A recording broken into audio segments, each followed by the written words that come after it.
It is February 16th. We'll call to order well, I guess we're coming back from closed session, so we're reconvening to open session. Roll call, please. Councilmember Nierenheim. You're on mute. Here. Councilmember Lowenstein. Here. Councilmember Horvath. Here. Councilmember Gran. Here. And Councilmember Endy. Here. Mayor Brand. Here. Thank you, Eleanor. Are there any announcements from closed session, Joe? No reportable action tonight. Okay, with that, I'll entertain a motion to adjourn to a regular meeting. So moved. Second. Okay, motion by Councilmember MD, second by Councilmember Horvath. Any objections? Okay, so order. Now I'd like to call to order a regular meeting of a city council meeting. Roll call, please. Councilmember Nierenheim. Here. Councilmember Lowenstein. Here. Councilmember Horvath. Here. Councilmember Gran. Here. Councilmember MD. Here. Mayor Brand. Here. Thank you, Eleanor. There's our flag, so why don't we all rise and salute the flag and take a moment of silence after. Okay. Ready? Begin. I pledge allegiance to the flag of the United States of America and to the republic for which it stands, one nation, under God, indivisible, with liberty and justice for all.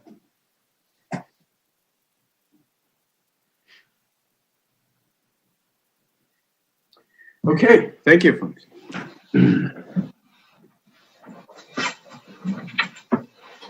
Okay, announcements. Councilmember Nierenheim. Yeah, I had a great community meeting this last weekend. A lot of people involved, vaccine updates, a lot of interest in the Junior Guard program opening back or being possibly open for this summer. It was a great conversation. Really want to thank everyone for coming down. A couple hundred people were a part of it. So it's great. Thank you very much, and appreciate the input and Public Works that they noticed there was an issue with the parking lot over at the dog park being swept, and you guys got Athens to take care of it, and there was a couple of comments and thank yous for that. So I just wanted to throw that out there that Athens very responsive and got that taken care of. So thank you. Okay, Councilmember Lowenstein. Yeah, the next District 2 community meeting will be a week from this evening on the 23rd of February, 6 to 7:30 p.m.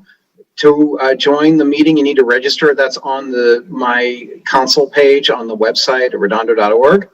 And the theme is going to be Burl, west of PCH. All the issues we've had with near misses and accidents there. We'll be joined by Public Works Director Ted Saman and also Gene Kim, traffic engineer, who will be discussing potential solutions for that and getting input from residents. So looking forward to that on the 23rd. Thank you. Okay, Councilmember Horvath. Yeah, community meeting is this Thursday night from 6 to 7:30 p.m. Virtually over Zoom. The first half will have Beach City Health District talking about vaccinations, especially for those 65 and older, and just getting through all the hurdles necessary to find a vaccination. And then the second half, we're going to be talking with Grace Farwell from the South Bay COG, specifically about Home Share South Bay, which is a new program we've created to allow individuals the opportunity to rent out a room, basically, for someone that is has formerly been homeless, and to move them off the streets and into some type of permanent supportive housing, but in a shared situation. So, and then the other, just a reminder again, the South Bay COG General Assembly, a virtual event on March 18th from 9 to 4 with TED-like talks in the morning and panels in the afternoon. It's going to be an interesting day, and I'll definitely share more, and hopefully you guys have all gotten some information already. Thanks. Okay, Councilmember Grant. Yes, nothing added in the moment. Thanks. Councilmember MD. Actually, I don't have anything this time. Thank you.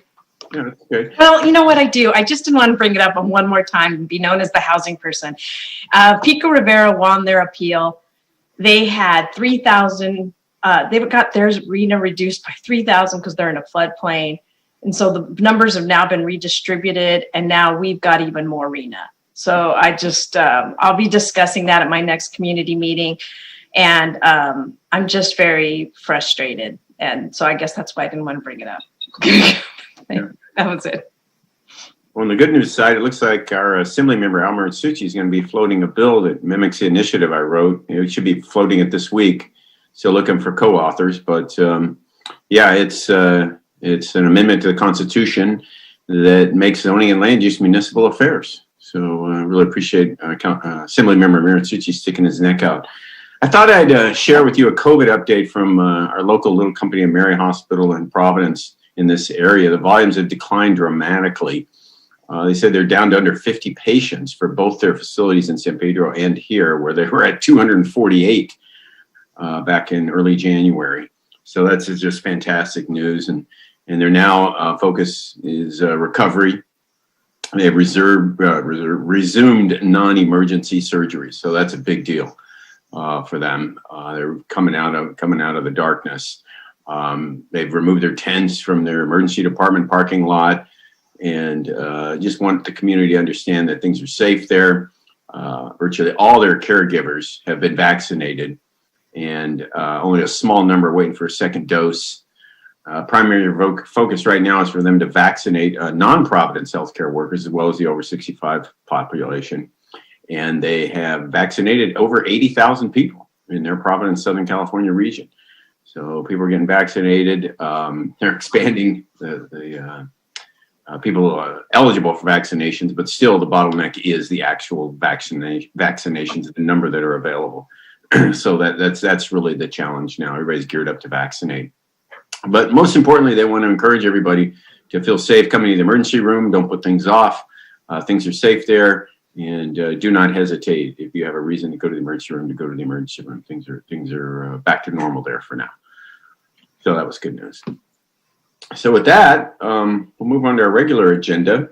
Approval order of agenda. Is there anyone who wants to make any changes, or is there a motion to approve the order of agenda?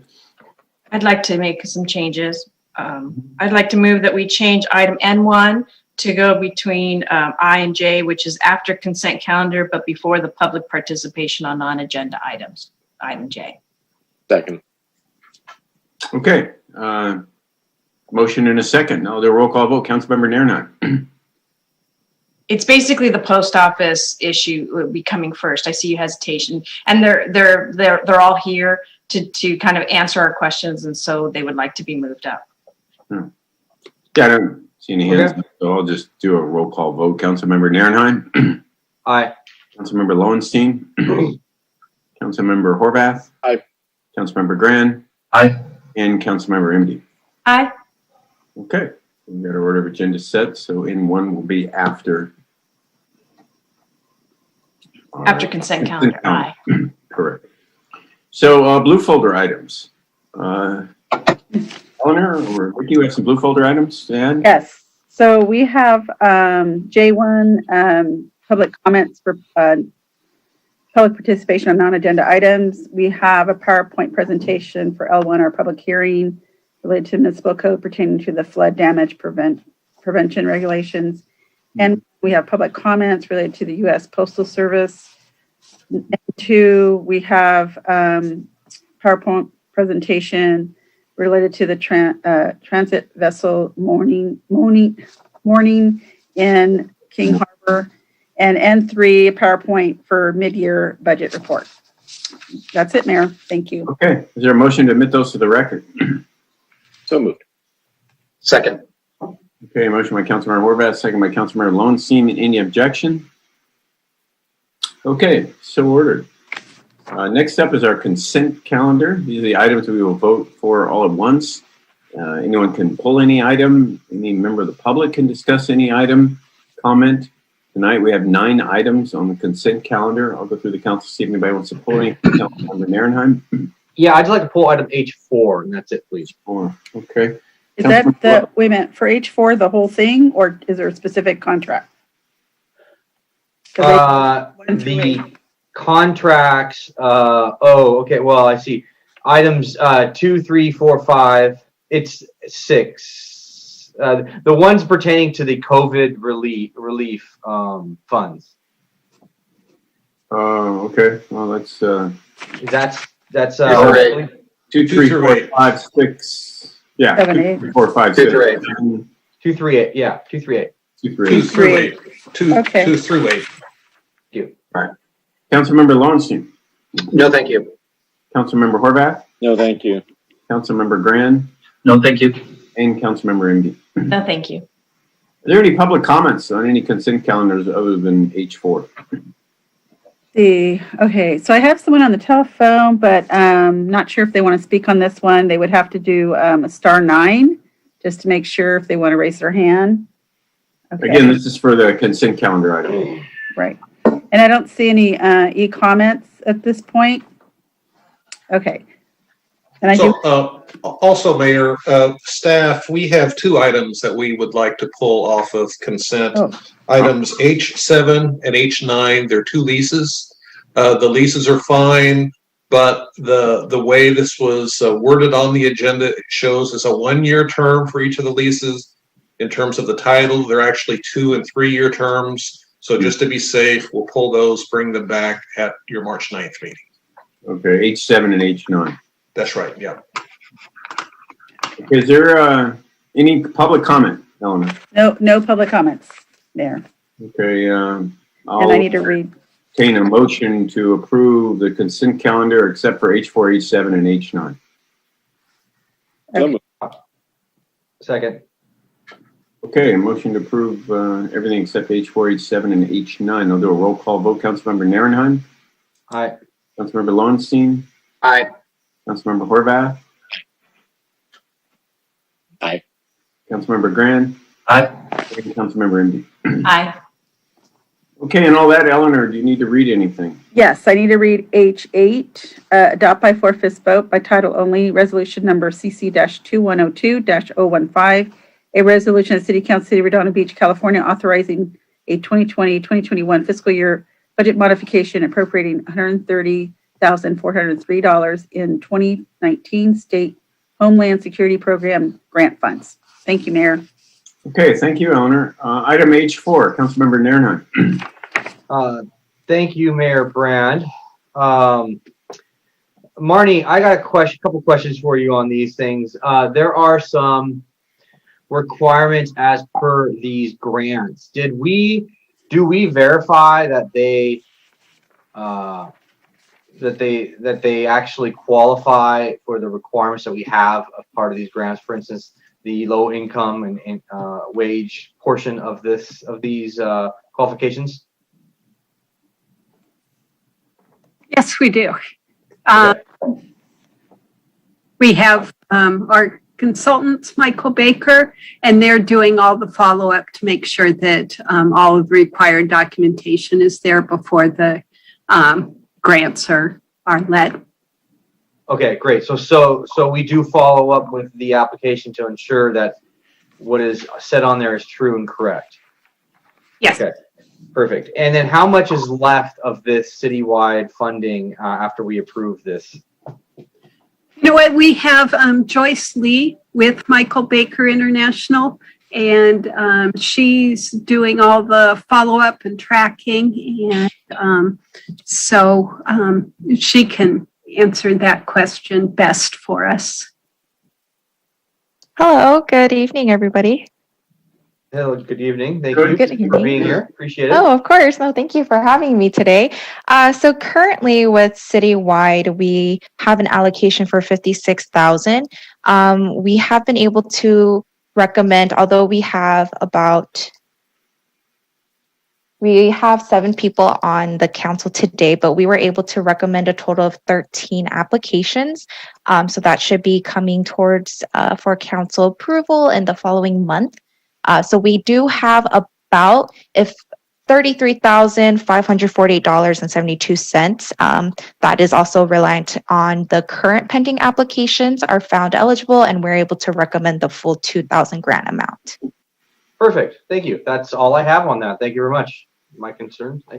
Okay, any public comments, Eleanor, on this item? No, I see none, and none on e-comment. No comments, Mayor. So Good.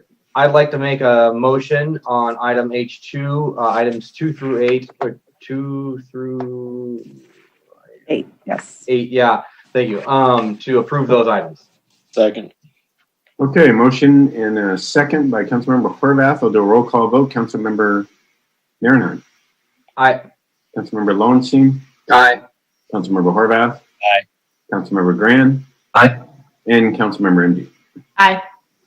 Okay, thank you for joining us, Joyce. And do you need to read anything here, Eleanor? No, Mayor, I have nothing to read on this one. Thank you. Okay, great. Well, we're going to move right to item N1. Okay, skip something. I don't think so. Yeah, we'll go to item N1, which is a discussion and consideration of presentation from the U.S. Postal Service related to mail delivery in Redondo Beach. So, Joe. Yes, good evening, Mayor, Council members. We received a referral from the Mayor and Council December of last year, inviting postal representatives to address the council the topic of the reliability of mail service, Redondo Beach. I know some of you, many of you have heard from constituents and have seen some issues and challenges with regard to the delivery of mail.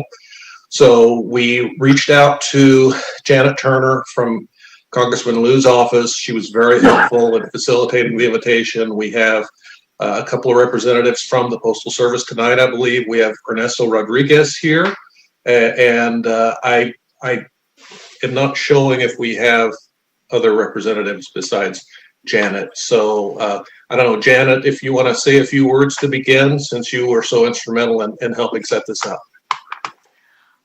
Good evening, and thank you so very much for having us here at the council meeting today. As I have told some of the council members before, our office is always available to any of your residents who are having USPS problems.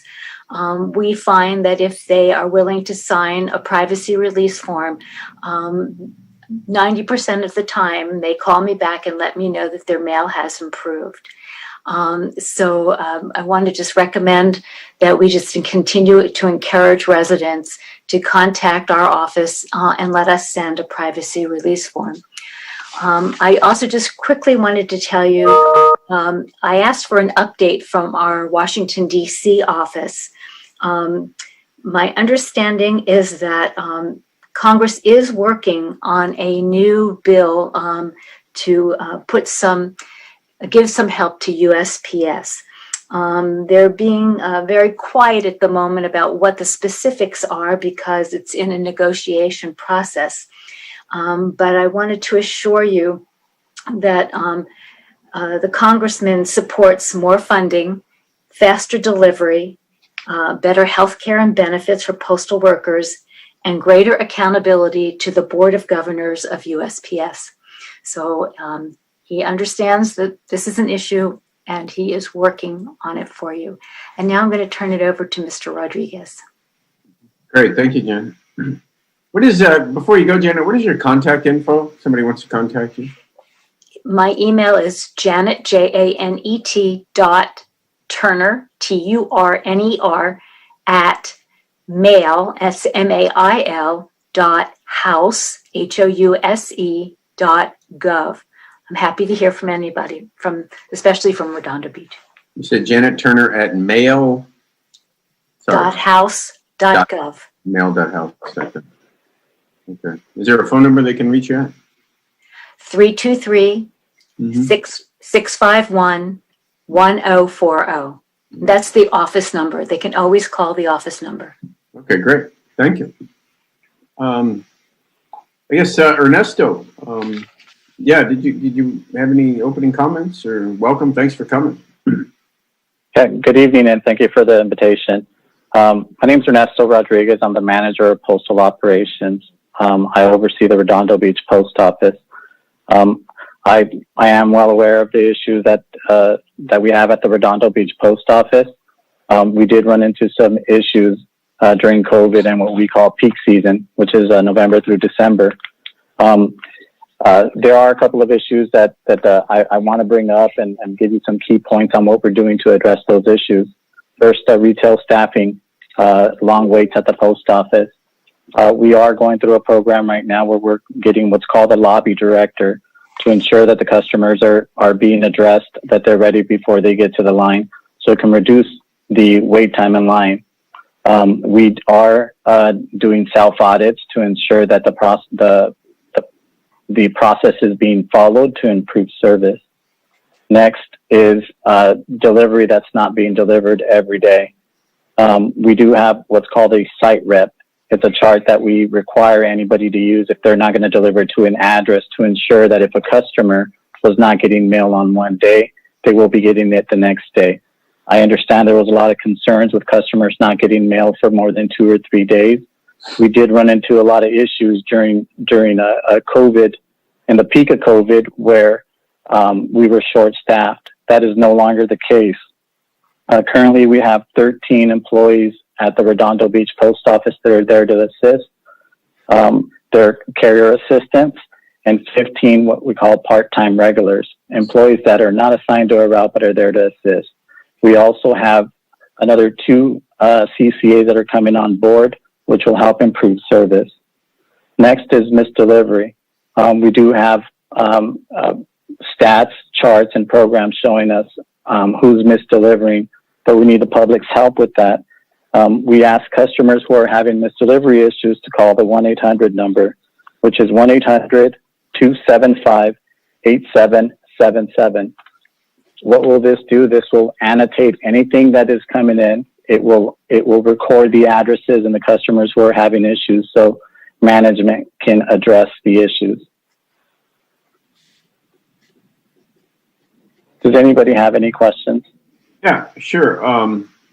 What is the local number, Ernesto? I've gotten a lot of complaints from residents. They can't really get a hold of our local post office. Maybe they don't know the number. And so if you could share a phone number that somebody could call our local post office and get a response.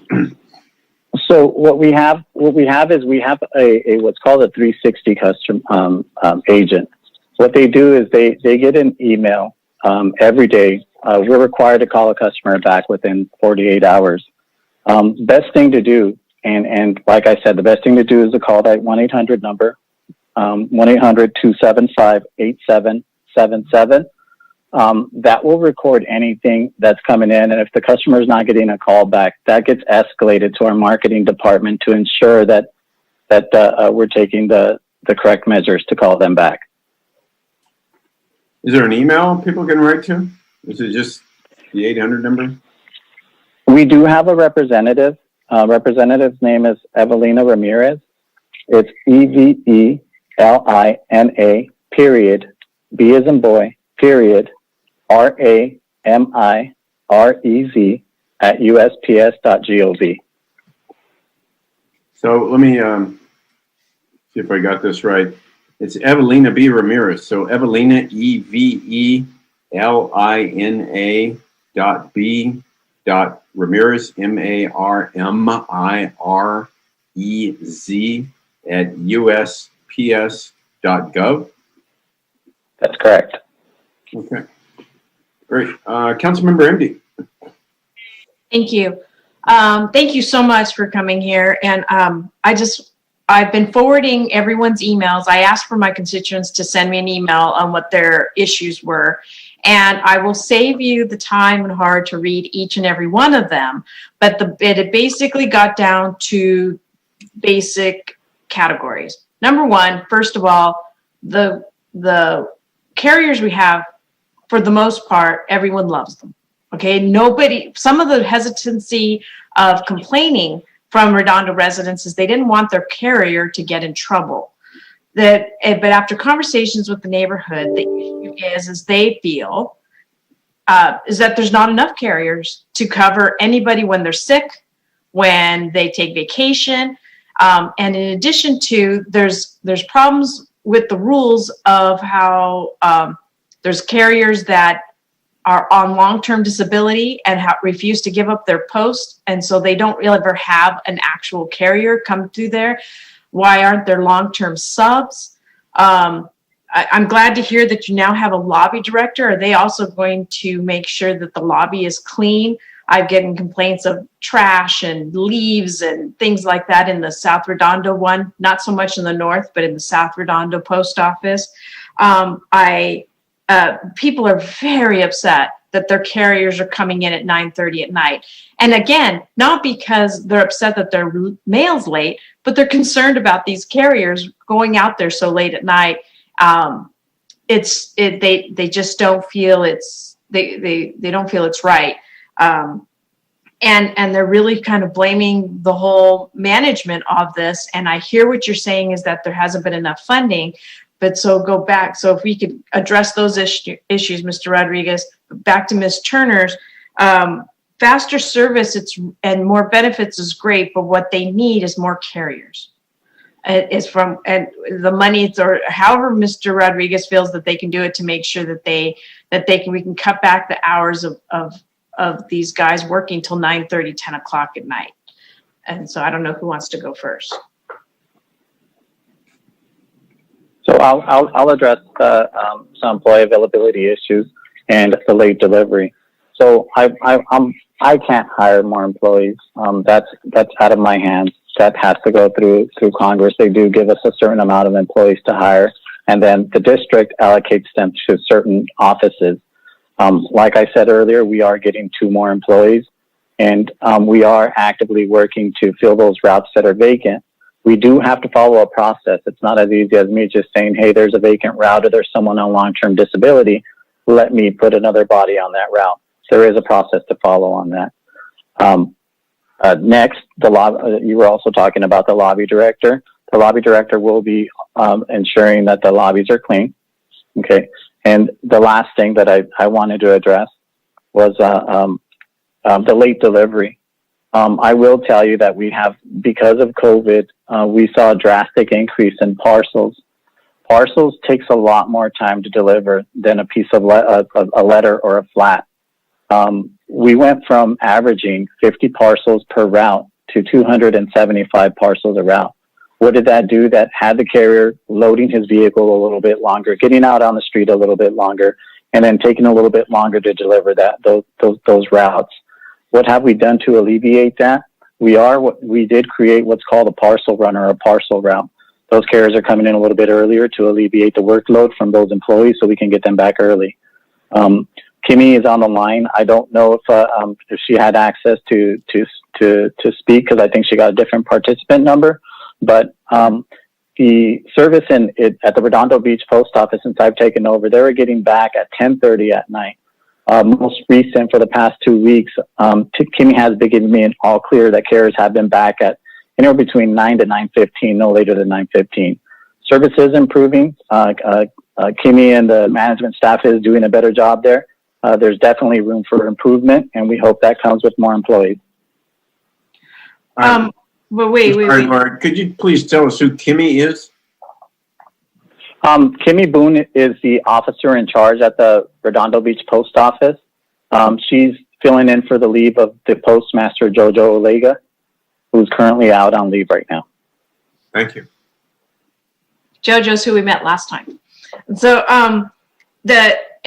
and when it comes to the process of how to take care of these issues of long-term disabilities and to get people on the rates, I understand that. I was on the school board, and people told us also there's a process to fire teachers or to get teachers to move along, or whatever term you want to use.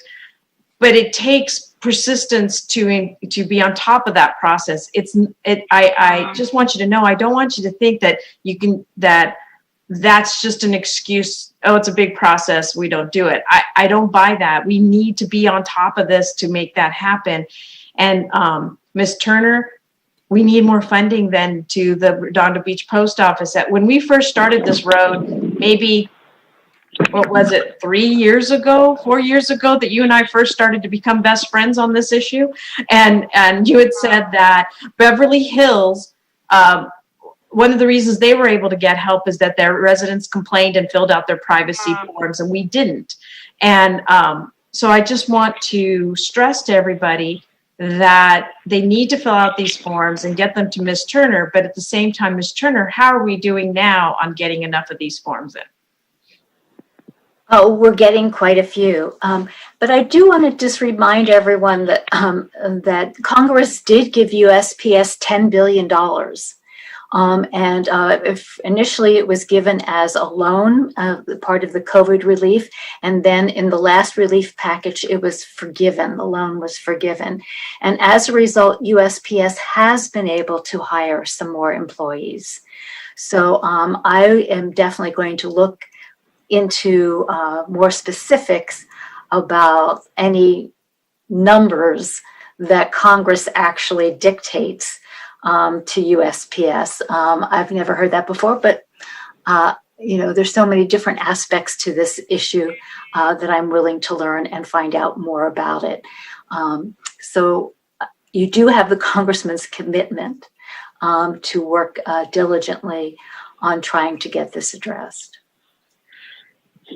Thank you. And for anybody that's listening, it's not just a matter of there's a group of people that say, well, I don't get it. I do everything electronically. It doesn't really matter what comes in the mail. But there's a lot of people that truly depend on the mail. There's a lot of people who depend on medications that come through the mail. They depend on, there's different contracts that have to be done by mail. There are so many vitally important issues that happen in the mail that has been a detriment to, not to mention the fact, our own mail-in ballots right now. It is absolutely instrumental that our postal service works well and doesn't see 2 to 3 weeks without mail. And so, Ms. Turner, I hope you'll hear our call to get more specifics on how we can help the Redondo Beach Post Office. And Mr. Rodriguez, I appreciate that you have been making strides, but 45 minutes standing in line at the post office isn't cutting it. So I just hope that the site director will do more. And I hope that at the end of tonight, I see that that Stevens Treisman is on the call, and that when you hear from him, and I hope you've seen all the emails I've been forwarding to you. You have, good. And so that you get a sense of the frustration that everybody's feeling with their post office. And I hope that you also get from all those letters, is how much they do love their post office. So I hope you see that and you understand that it's not good enough. It's more of, we love you guys, we need you guys, we depend on you, and we need you to step up and do better. Thank you. So I have a question for Mr. Rodriguez before we end this. Mr. Rodriguez, could you explain what the difficulty might be in creating regular substitutes for an area? I mean, I do understand that USPS has a kind of unusual system for carriers bidding for a route, et cetera, but that is usually the top complaint, is that it's the substitute carrier, and maybe it's because we're lay people, we think we'll just have regular substitutes for an area. Is that possible at all? So let me go back to what Ms. ND said. It is persistency. It is knowing when your route's going to be down, when your employee is out on long-term sick leave.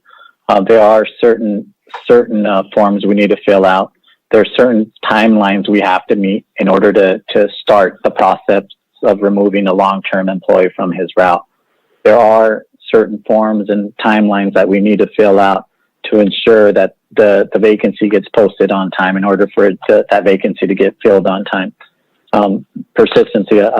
Jojo, when Jojo got there last year, he's been there for a little bit under a year. He started the process. He got in place a better management team, better supervisors who understood the process, and to follow through on when the paperwork needed to be filled out. The process is long. But like Ms. MD said, it's him being persistent. It's Kimmy following through right now in JoJo's absence to ensure that it gets done, and then turning it over to HR and showing them, hey, we did the footwork, give us the employees. Thank you. Okay, thank you. Councilmember Nairn. Thank you, Mayor Brand. All right, so let's just start off with the easy ones real quick. I got some 2-3 complaints actually on the way the Redondo Beach Post Office down on Catalina, the greenery, the shrubs, overgrown, hazards, just it looks atrocious. It really does look atrocious, and it's blight. And I tried contacting you guys about 2 months ago, and I never heard anything back. I had a resident, 2 residents actually, contact me, and they never heard anything back, and they were unhappy about it. They even contacted, I believe, Ted Liu's office, I want to say, but I'm not sure. I want to be careful on that one. But I know they contacted U.S. Postal Service. I contacted Postal Service. They did. 2 people. I mean, they never heard anything back. So do you guys not take pride in your facilities? I mean, what's the process to clean that place up and take care of that blight? Thank you for that. I was under the understanding that was taken care of. It's not as easy as Kimmy or Jojo just saying, hey, you know what, I'm going to hire somebody to take care of that. If I'm not mistaken, that was taken care of. I will be out there to ensure that that's clean. Give me about 2 weeks and we'll take care of that issue if it's still there. That there's no excuse for that. There, like you said, we should have pride in our building. We need to protect our image, and that's not what we want a customer to come in and see. We really don't. I appreciate that. That means a lot to me because blight's a big deal in Redondo. Our residents pay a lot to be here. We have a lot of pride in this city, our residents. And do you guys own that building or do you rent that out? I'm not sure. I'm really not sure if we're leasing it. Okay. And if you need help, I mean, not like we have a lot of resources here in Redondo Beach, but we have something, and Public Works maybe spend an hour to go through the public right away there, maybe just clean some things up. So don't think that you're on an island. 1 or 2 hours of our time can do some wonders. Of course, there's been some time of delivery issues here in my district where I'm at. Very concerned about 9 o'clock, 9:30. People love consistency. They love to have the mail at the same time. They love having the same mail person. They're very sad when I don't have the same mail person. I know for me, it's an attachment. It's like, see the same person. They know what's going on. I got my ballot 4 days after it was supposed to show up. It was scanned. It was supposed to show up on a Saturday, and it didn't show up until like Wednesday or Thursday, and I think it ended up in somebody else's house. So that was a big deal for me. I know some other people had the same issue. Mail delivery is a big deal, the consistency. And I know you guys are working on it. I don't want to hark on that. But what I want to do hark on is this, and this is very serious. And I don't understand how this could be a problem, but it is, and I'm containing myself with it because I let my constituents know that you guys will be down here, and within an hour I had 2 or 3 residents let me know that one of our streets, Avenue E, the one I'm on particularly, a different block, has been renamed from Avenue E to Avenue P automatically by itself. And the problem with that is people's bank statements are being changed and not delivered. People called for SCE work, Southern California Edison, and they couldn't find the address lookup. I know when I put in the Avenue E, it always comes up Avenue East, and that's been a long turn that all of us have had to deal with. But the Avenue P one is a big deal. I mean, it's on next door right here. I'm looking at it, and there's just a amount of complaints and issues with this I cannot tell you. And it seems like people have been complaining about this to get this fixed and taken care of. And the answer has been, oh, do a release form. We'll do this form, do that form, but things aren't fixed. And so, I mean, what are we going to do to get this taken care of within this week? You know what? I'd have to get your information to get you a better resolution for that. I don't know how simple that fix is. We don't have the power to change a street name. I don't know what happened. I don't know what we can do. I know if it's a simple red book issue, a red book fix, which is a red book is a maintenance or hygiene that a carrier who maintains his route has to submit what's called a red book, which is a delivery point sequence book, has to submit it, and it takes about 3 weeks for it to adjust, for him to get new labels and for the information to update. If that's the case, if it's just fixing that, it shouldn't be long-term fix, but I need to look a little bit deeper and see what we can do to resolve that issue. Okay. Can I jump in here? Yeah. So our office only heard about this today. And I spoke with one of the residents in depth. And so I will be sending Mr. Rodriguez a congressional inquiry concerning this. But we don't really think it's necessarily the USPS that's behind this. And we are immediately sending an inquiry to the Census Bureau. And we've started research on who else might be controlling.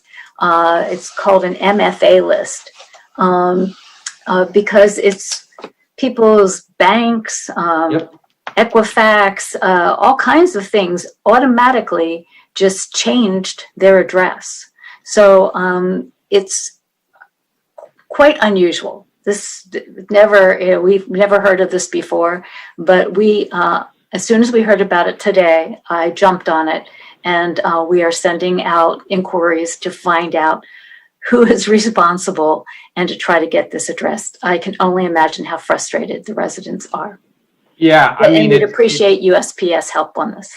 Yeah, thank you. I mean, I'd like to get this resolved, ASAP, because I'm reading here about health insurance cards and bank statements and checks and things like that. So this is big deal. So you're saying it could be an MFA list, which I'm not sure what that is, but that's some sort of a master list domain. That's not controlled by USPS? No. What is it? No. When a developer brings something to our attention, it's rare that they change a street name. When they do that, we don't go out and say, hey, we're going to change it for this reason.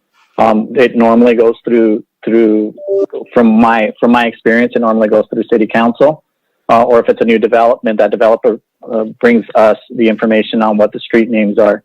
I haven't heard of anybody in the post office being able to change this to street name. That's why I was asking you for a contact number, so I can get back to you as soon as possible to find out what we can do on our end. Okay. And what about the issue of Avenue East versus Avenue E? Because we have that problem all the time. It's something that we've just lived with on this street. And we're like, we just deal with it. So can we get that changed back to Avenue E then as well and get it all one big fall swoop? I had difficulty hearing you, council member.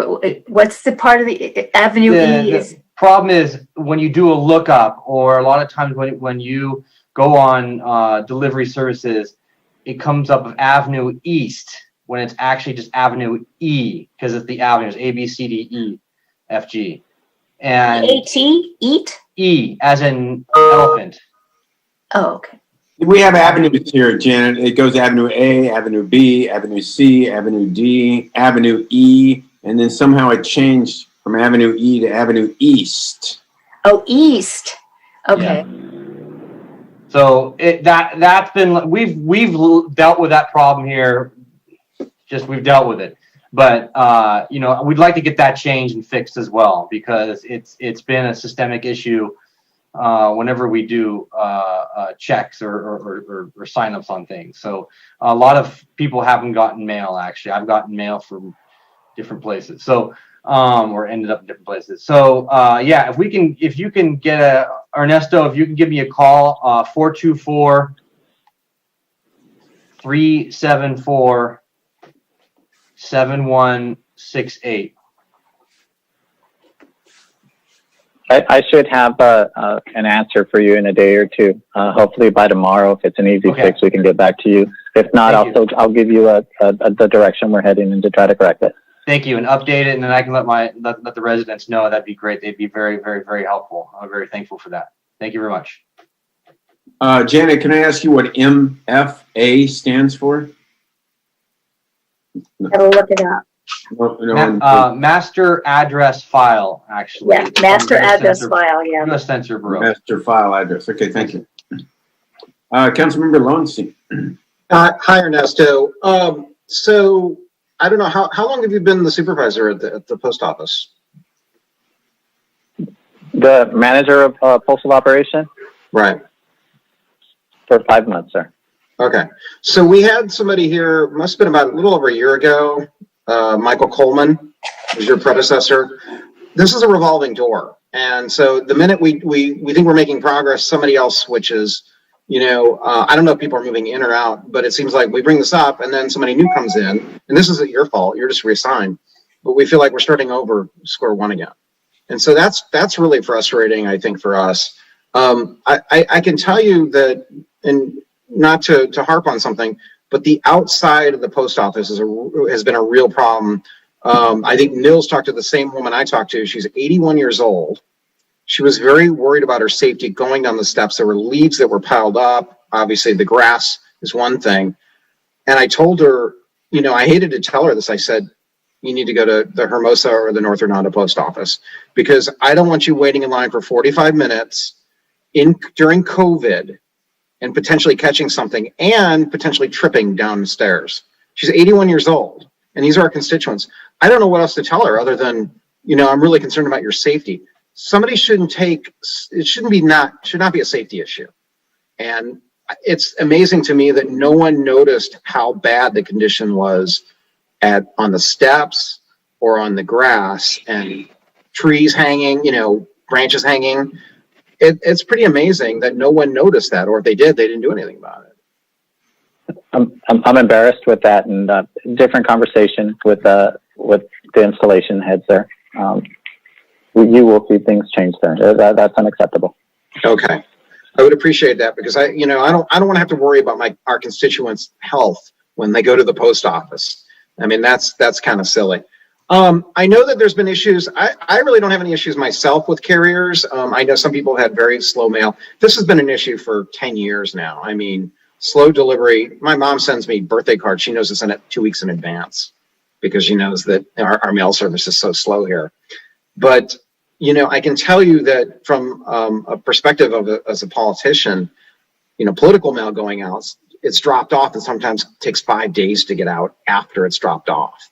I mean, that's a no-no. It has to get delivered right away. And I know businesses have complained about bulk mail sitting in the post office. This is all pre-COVID, Ernesto. We had this discussion 4 years ago.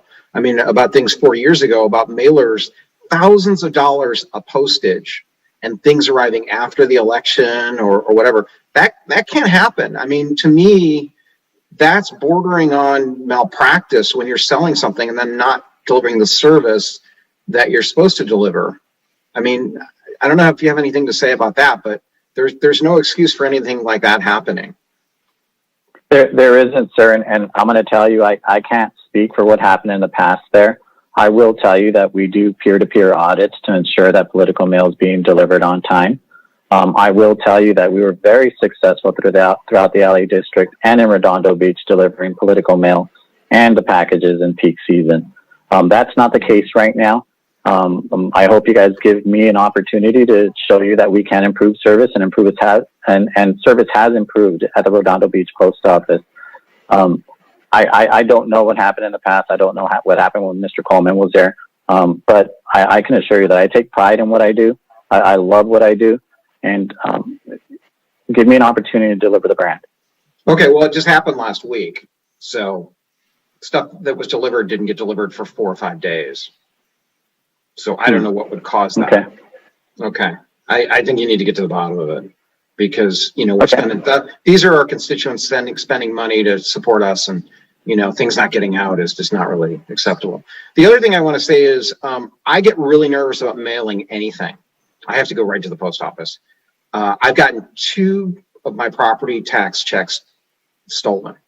They never arrived. And I've gotten to the point where I now pay online. I should not have to worry when I drop something in the mail that it's going to get stolen, whether it's at the box on the grounds of the post office on Catalina or any of the other drop boxes. I don't know if there's a theft problem, but it's been going on for a while now in our area. Can you comment on that? Yeah, there were some savvy people who were learned how to get into our system. They since adapted the blue collection boxes and made them a little bit, or made them more difficult for anybody to try to steal mail from there. I don't know if you've seen a lot of them have a smaller slot, deeper necks, and some of them even have the teeth now where you can see where they can drop anything and fish mail out of. Is there a camera that's watching any of these? Like, for example, the one at the post office, so that we can catch people that are doing this? I'm not sure where the cameras are faced, sir. I can't speak to each individual office. I oversee 43 offices. If I can get out to the Redondo Beach post office and see which way the cameras are facing, I can get back to you on that, but I'm not specifically sure on what direction they face. Okay. Well, I appreciate it. I didn't realize you oversaw so many post offices, but I can tell you from people at mail houses that Redondo is notorious. We have great things in our town. One of the things that we're notorious for is having very bad mail service, especially from 90277. So I assume the north end of town also has the same issues. So I really hope that you can, make changes, Ernesto, and make this work. This is legacy stuff. It's not been happening overnight. It's been happening for years. And I really hope I understand that. And Janet has been very helpful as well. So thank you, Janet.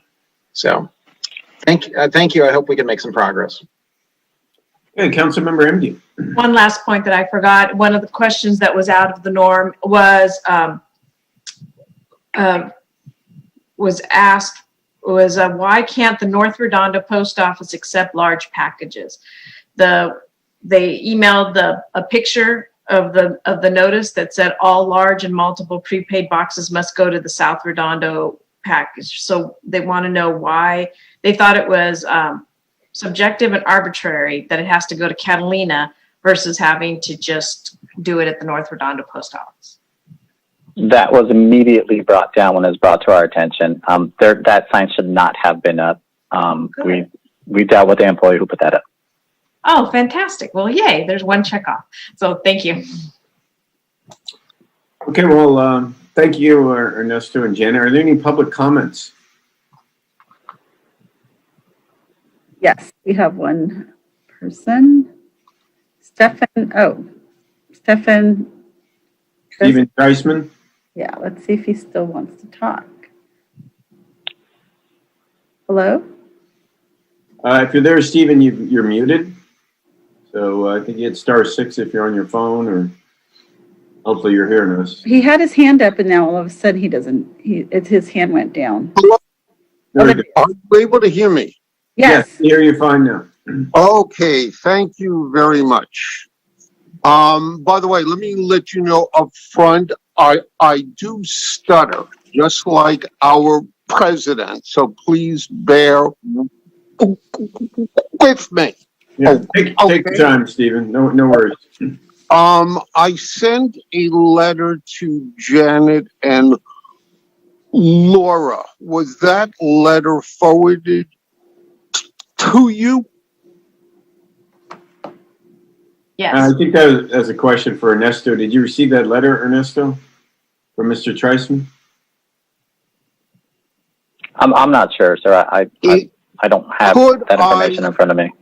Could I email you a copy? That's a question for you, Ernesto. I'm happy to email it to you, Ernesto. Thank you. Okay, well, go ahead, Stephen. I'll give you the email address when you're done, but keep going. I have the letter. Okay. My situation is very specific with a route number, and it was addressed earlier of taking a long-term employee off of a specific route. Basically, the route number is 845. I live on Gates Avenue in Redondo, and I've lived here for 39 years. So basically, I'm an old guy, okay? And generally, I know most of the mail carriers since they service the route, and they're wonderful people and they're hardworking and they're great. The problem with Route 845 is we have a long-term employee who has been gaming the system. He only works part-time. He only does 2 blocks, and other times he farms his route out to other people. He is now on a long-term leave, so we have another carrier, Keisha Patterson, who is very good. I don't know if it's a temporary basis, but we would love her to be our regular carrier, if that can be done. Do you follow me? Yes, Hello? sir. And yes, sir. And simple answer is no, we can't do that. Okay. Here is what the other carriers have told me about this specific carrier. He doesn't work. He only works 2 days a week if there is pressure. Otherwise, he doesn't show up. So the mail is sorted by different people, and that creates problems. He is an 8-year employee, so every time they try and take the route from him, he works a day or 2 days only for doing 2 blocks, and that creates other problems. So that's really what I'm addressing, and if Janet or Laura sends you the letter, you'll better understand what the situation is. And again, it's only to a very specific route. Okay, anything else, Stephen? That's basically it. If you Laura, can- do you have the letter that Mr. Treisman is speaking of? Yeah, I sent it to Janet and to Adele, and I just sent it to Evelina. And I'm assuming Ernesto.Rodriguez@USPS.gov is yours. And number 2 at the end. And number 2 at the end. Okay. And then I'll make sure I have that to him. What was your email address again, Ernesto? ERNESTO period RODRIGUEZ 2. So Stephen, I have sent it to everybody to make sure that everybody has that letter. All right. Thank you so much. You're welcome. Thank you. Okay, Stephen, if you want email address, let me just read these again because I know a lot of people are interested in how to contact people. First is Janet Turner. Her email is Janet, JANET .Turner, TURNER @mail.house.gov. And then there's Evelina Ramirez. Evelina, it's kind of a different spelling. EVELINA .B .Ramirez, MAMIREZ @USPS.gov. And Ernesto just gave us his email. It's Ernesto.Rodriguez, the number 2 @USPS.gov. And then the 800 number for people to call, which is important, is 800-275-8777. So, missed deliveries, that sorts of thing. You'll have to leave a message and then they'll call you back. So within 48 hours. So hopefully you got that. If you didn't, our council member sounds like Councilman Remedy, you're already in conversation. So it's important that we have these contacts. We actually didn't have these before, so it's very helpful. I really appreciate it. Any more comments from the public, Ellen? We have 2 e-comments. Vicki, could you please? Thank you. First one is sent by Ellen Margotich. In the past few months, Avenue E in Redondo Beach has the street name changed to Avenue P in the USPS master address file. The city of Redondo Beach did not initiate a street name change, and there are there is no Avenue P in the city of Redondo Beach. How did this happen and how does it get corrected? This unauthorized street name change is causing havoc for the residents of Avenue E in Redondo Beach. Our banks, utilities, department stores, etc., have changed our mailing addresses from Avenue E to Avenue P. Residents can no longer order merchandise or their prescriptions for home delivery. When one puts in their correct Avenue E address, the systems automatically change the street name to Avenue P. Residents can no longer place a vacation hold on their mail because Avenue E, Redondo Beach, no longer exists in the USPS system's master address file. Neighbors are experiencing undue delays in trying to refinance their property because lenders' appraisals cannot easily verify Avenue E in Redondo Beach as the correct address.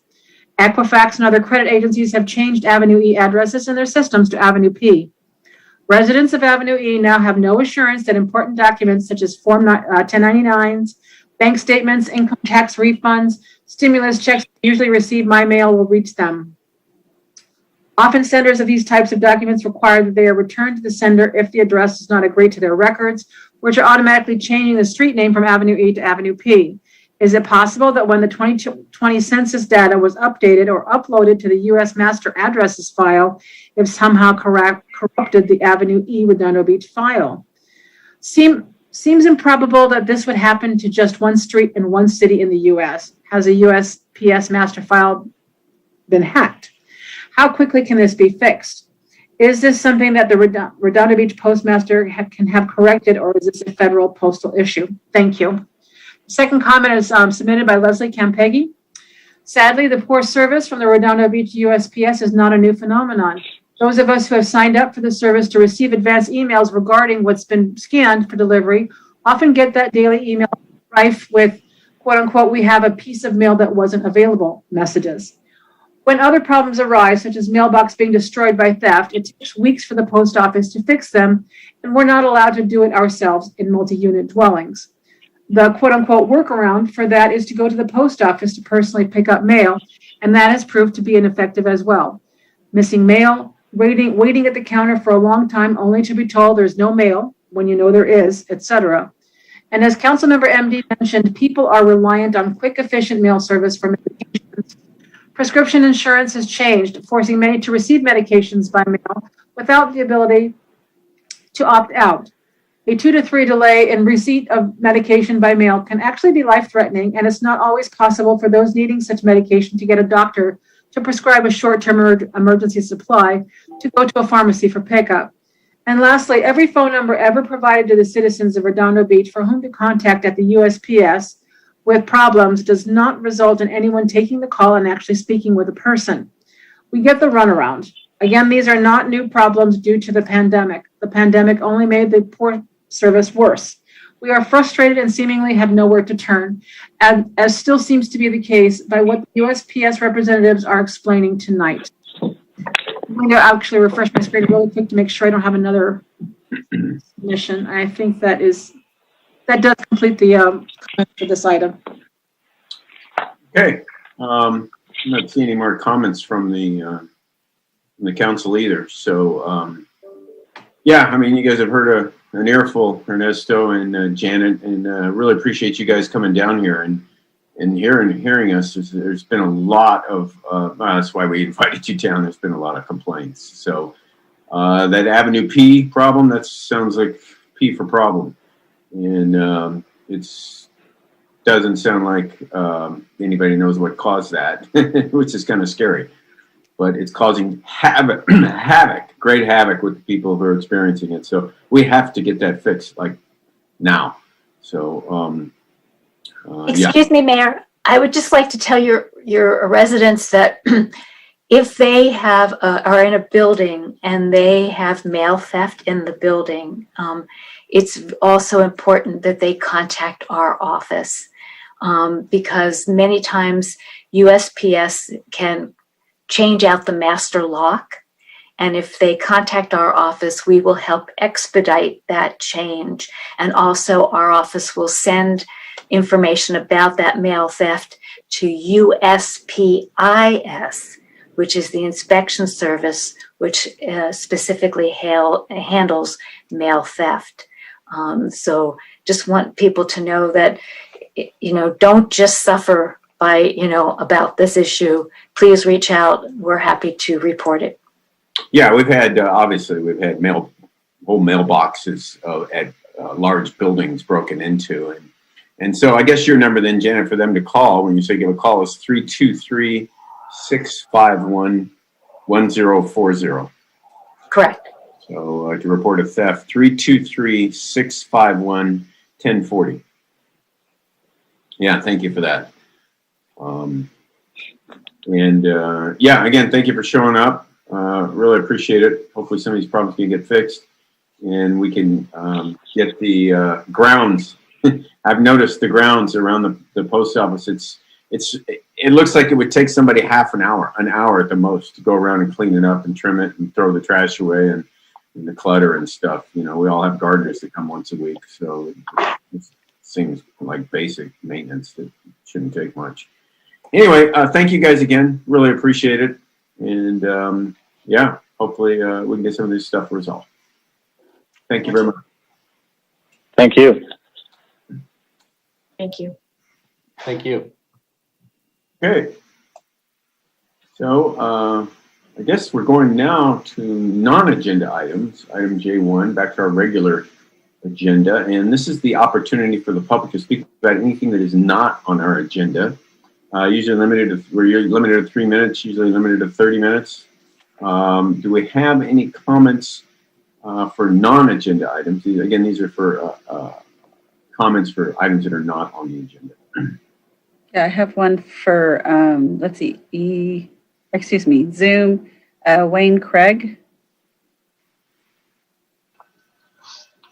Go ahead, Wayne. Hi there, make sure you can hear me. Good evening, Mayor, Council. Christian Horvath is right. There is negativity and divisiveness in the City Council. And it started when Christian Horvath, along with Council members Laura Empey and John Gran, refused to unseat Planning Commissioner Mark Mitchell. This after he threatened the life of Mayor Brand, as well as other council members. It continued with Christian claiming his premature vote to approve the CenterCal project 5 weeks before Measure C passed is not the reason we have multiple lawsuits from them and why harbor development has been put on hold. Later, during his re-election campaign in 2019, Christian Horvath went door to door, falsely telling voters his opponent was going to tear down their homes to make way for a tech center. During the recall of John Grant at District 4, Christian falsely told a friend of mine that if they signed the recall petition, the fire station on Grant Avenue would be immediately shut down. Of course, we can't forget how last year Christian covered up NRBVA President Tanya McKenzie lying about having a Redondo Beach business license after being awarded a city contract, even though the city attorney said he would prosecute anyone doing that sort of behavior. It obviously didn't matter to Christian. You see, after doing this cover-up, he took Tanya McKenzie on a Zoom tour where she repeatedly said anyone who called out facts about her apparently was a racist. Finally, we learned that even after all of his bad behavior, Christian Horvath is actually good with endorsing Chris Voicey, a person a judge said in a court of law was a shill for a sham lawsuit, but was okay for him to be elected for mayor of Redondo Beach. Now, in contrast, when I see someone factually stating Brad Waller, a candidate for District 1 City Council, voted for mixed-use, high-density housing that could be up to 60 feet tall, a fact that he actually confirmed himself, that isn't being divisive, it's being factual. To see more fair, honest, and factual community information, I urge Redondo Beach residents to go to Rescue Our Waterfront on Facebook or rescueourwaterfront.org. There, you can see our list of endorsements for the March 2nd election.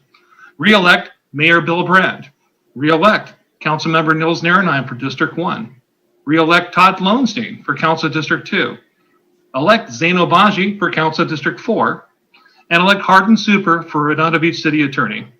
Thank you, and I hope you all have a good night. Okay, thank you. Any other comments from non-agenda? Okay, so none on Zoom, and we have some from e-comment. So Vicky? Thank you. First one submitted by Kat Everdeen. I wanted to bring up the fact that Brad Waller has blatantly copied the current councilman Christian Horvath's ballot statement. This is a very, very disturbing issue for our city. Brad Waller is currently a representative on the school board and should be vehemently opposed to this behavior. What are we teaching our children?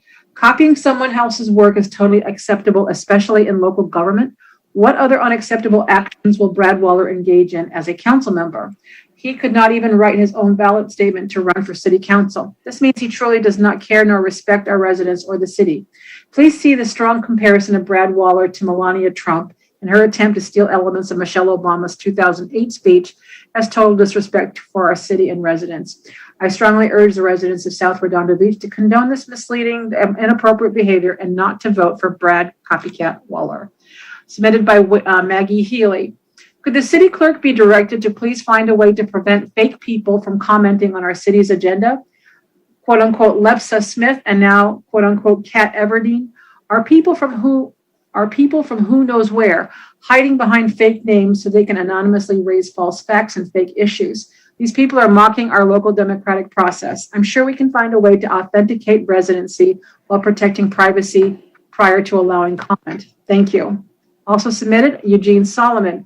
A resident posted on social media about a possible campaign finance violation of our local ordinances for John Grand was submitted several weeks ago, but she has not heard any details of timeline of process from the city clerk or city attorney. Other than acknowledging receipt of the possible violation by Mr. Grand, she apparently has not heard anything at all from the city of Redondo Beach. Beyond an interesting conundrum for Mr. Webb to investigate John Grand, who he has endorsed, some investigative entity should respond to this resident, or the item should be referred out of Redondo Beach for investigation to avoid any perceived conflicts of interest. Having an elected city attorney investigate a city councilman he endorsed, or have his staff have to investigate a councilman they know he is supporting. Next comment is submitted by Pat Healy. Happy Fat Tuesday, City Council. Today is February 16th, 2021. It is still Black History Month. It is not too late to make Black history and do the right thing by restoring the second annual Martin Luther King Jr. celebration video to the City of Redondo Beach website. Do Black lives matter in Redondo Beach? How about blue lives? Do they matter in Redondo Beach? How about women's rights? Do they matter in Redondo Beach? And what about freedom of speech? Does freedom of speech matter in Redondo Beach? The Redondo Beach Police Department efforts in public outreach to the Black community should be applauded and awarded, not disrespected and censored. Those are all the comments under non-agenda items, sir. Actually, we have two more, Vicki. Thank you. Yes, ma'am. Okay, from actually, we have three now. Jacob Varvarigos. I wanted to express my appreciation to Redondo Beach City staff workers for all of their diligent work to keep our parks open, clean and functioning for our community members during this time of pandemic, even with reduced staff. I've city crews working tirelessly to keep our parks operable, clean and up and open to our communities. And while they may not hear it often, I appreciate everything done behind the scenes to keep things running smoothly. Over these years, as I've served with the Recreation and Parks Commission and have seen how open staff have been to our concerns, I have appreciated the support I've had from community services directors John LaRock and interim Lori Koike, as well as from Michael Klein and Alberto Alejandre of the public works side, or on the public works side.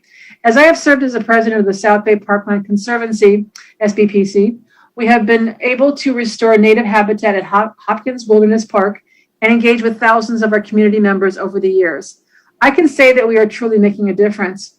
Whether it's planting trees, establishing native habitat, improving expanding trails, or building community gardens throughout the region, SBPC is working to fill the gaps that our community members need.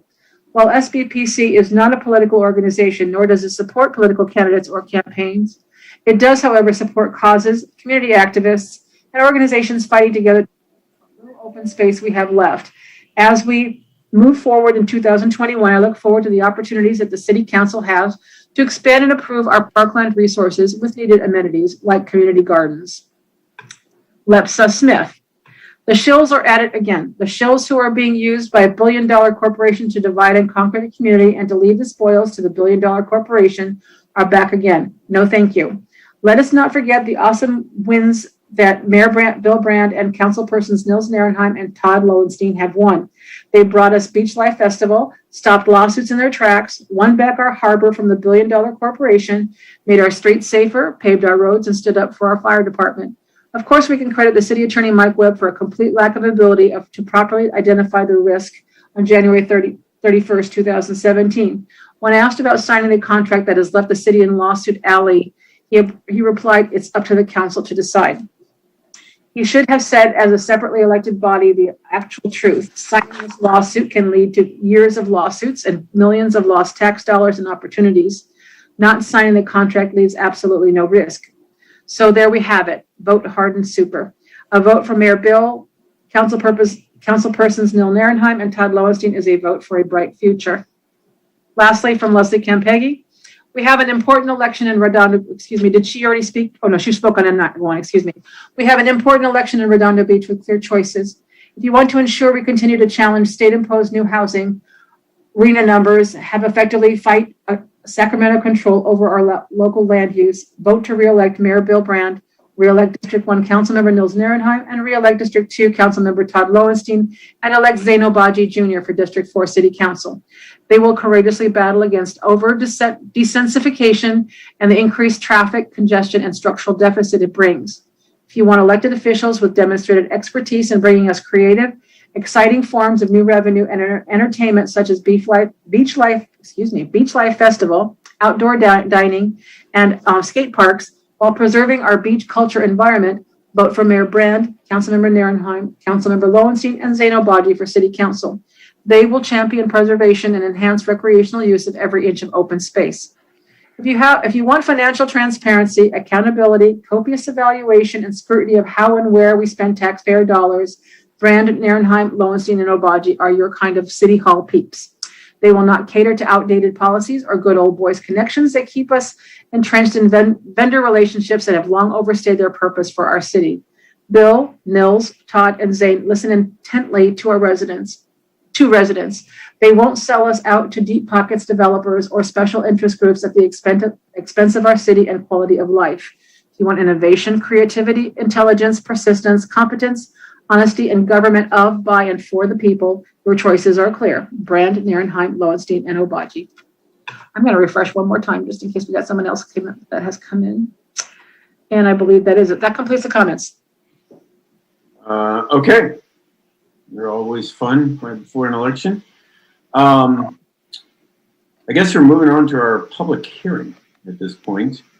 Hang on one second. You guys let me pull up the agenda. Add it in 1 second. This is a public hearing to consider amending Title 9, Chapter 12 of the Municipal Code pertaining to flood damage prevention regulations. Let me go through ex parte communications first. Councilmember Narenheim, do you have any ex parte communications to report on this public hearing? I do not actually have any ex parte. Talk to no one on this. Just Councilmember Lowenstein. I do not. Thank you. Councilmember Horvath.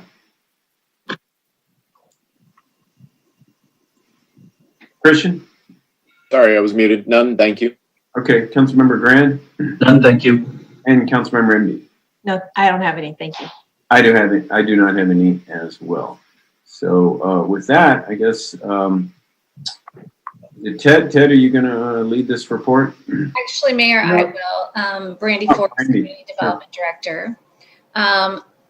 Redondo Beach is currently part of the National Flood Insurance Program, which is NFIP, which allows Redondo Beach property owners to purchase subsidized flood insurance when they're in the flood zone. As a condition of NFIP participation, the city needs to adopt from time to time revised floodplain management regulations and maps that comply with the federal and state standards. So this is basically a housekeeping item, and I'll explain it a little bit. On October 21st of 2020, FEMA issued a letter of final determination to the county and distributed it to the municipalities, stating that the new flood insurance study and the flood insurance rate maps, or FIRMs, were set to become effective on April 21st of 2021. To remain in the NFIP, that National Flood Insurance Program, the city is required to adopt the updated FIRMs, the flood insurance rate maps, and make all necessary code changes prior to the map becoming effective on April 21st of 2021. As part of their work to update the FIRMs, The maps, FEMA conducted a technical review of the City of Redondo Beach's flood damage prevention ordinance to ensure that there's compliance with the NFIP, and it's consistent with the land management and use requirements of Title 44 Code of Federal Regulations. And this is standard. FEMA does this when they do update their maps. So FEMA provided the recommended revisions to be adopted by the city for the flood damage prevention ordinance and to stay in compliance. And FEMA's technical review was included in the staff report. And the recommended code changes are that there are corrections to the referenced first date of adoption of the City of Redondo Beach's floodplain management regulations. They were technically adopted on September 16th of 2008, but our code incorrectly references them as September 26th. So that correction is made in a few locations in the code, and it's just cleaning up the code. And then there's an additional reference to FEMA's effective flood insurance rate map. Our current reference is just generally to the flood map, and we need to make sure that it's addressing the flood insurance rate map. And then the third item was that they recommended that we add the requirement of the 1 foot of freeboard. It's something that's already required in the city's building code, and it references that. But I think because FEMA is evaluating our flood ordinance, they wanted to make sure it was in the flood ordinance as well, because there could be other municipalities in other states that have that may have building codes that don't have that freeboard. So here they just wanted to make sure that it was in the flood damage prevention ordinance. The proposed updates to the Redondo Beach Municipal Code are intended to facilitate the continued compliance with the National Flood Insurance Program.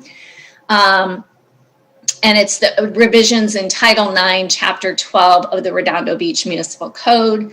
This is just the public hearing and the first reading of those minor ordinance amendments. If you have any questions regarding the firm maps that FEMA has put out there, the engineering staff are available to go over those. I think the flood zone area has remained in the same location. It's just that they have different classifications now for the different levels of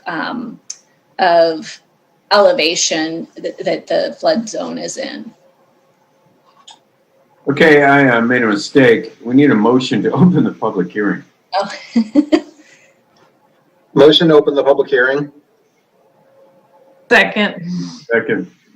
Does that mean Brandy has to do that presentation all over again? No, I don't think so, but I do need to make sure the public hearing is open. And I think everybody heard what Brandy said, and I don't think it's controversial. And yeah, it's informational, and everybody heard it. But the motion to open the public hearing by Councilmember Lowenstein and second by Councilmember Indian. Any objections? Okay, so it's officially open. Maybe you just want to summarize what you just said, Brandy, in very quick sentence. I sure can. Might help us all anyway. The flood insurance rate maps were updated by FEMA back in October. They certified that. They submitted a letter of final determination. As a complementary item with that, FEMA wants to make sure that municipalities' flood damage prevention ordinances are in line with the National Flood Insurance Program. This is just cleaning that up, mainly cleaning up the date that we initially adopted. It's referencing the flood insurance rate maps and then just incorporating that 1 foot of freeboard as required by the city's building code. That's it. Okay, great, thank you. Are there any public comments on it?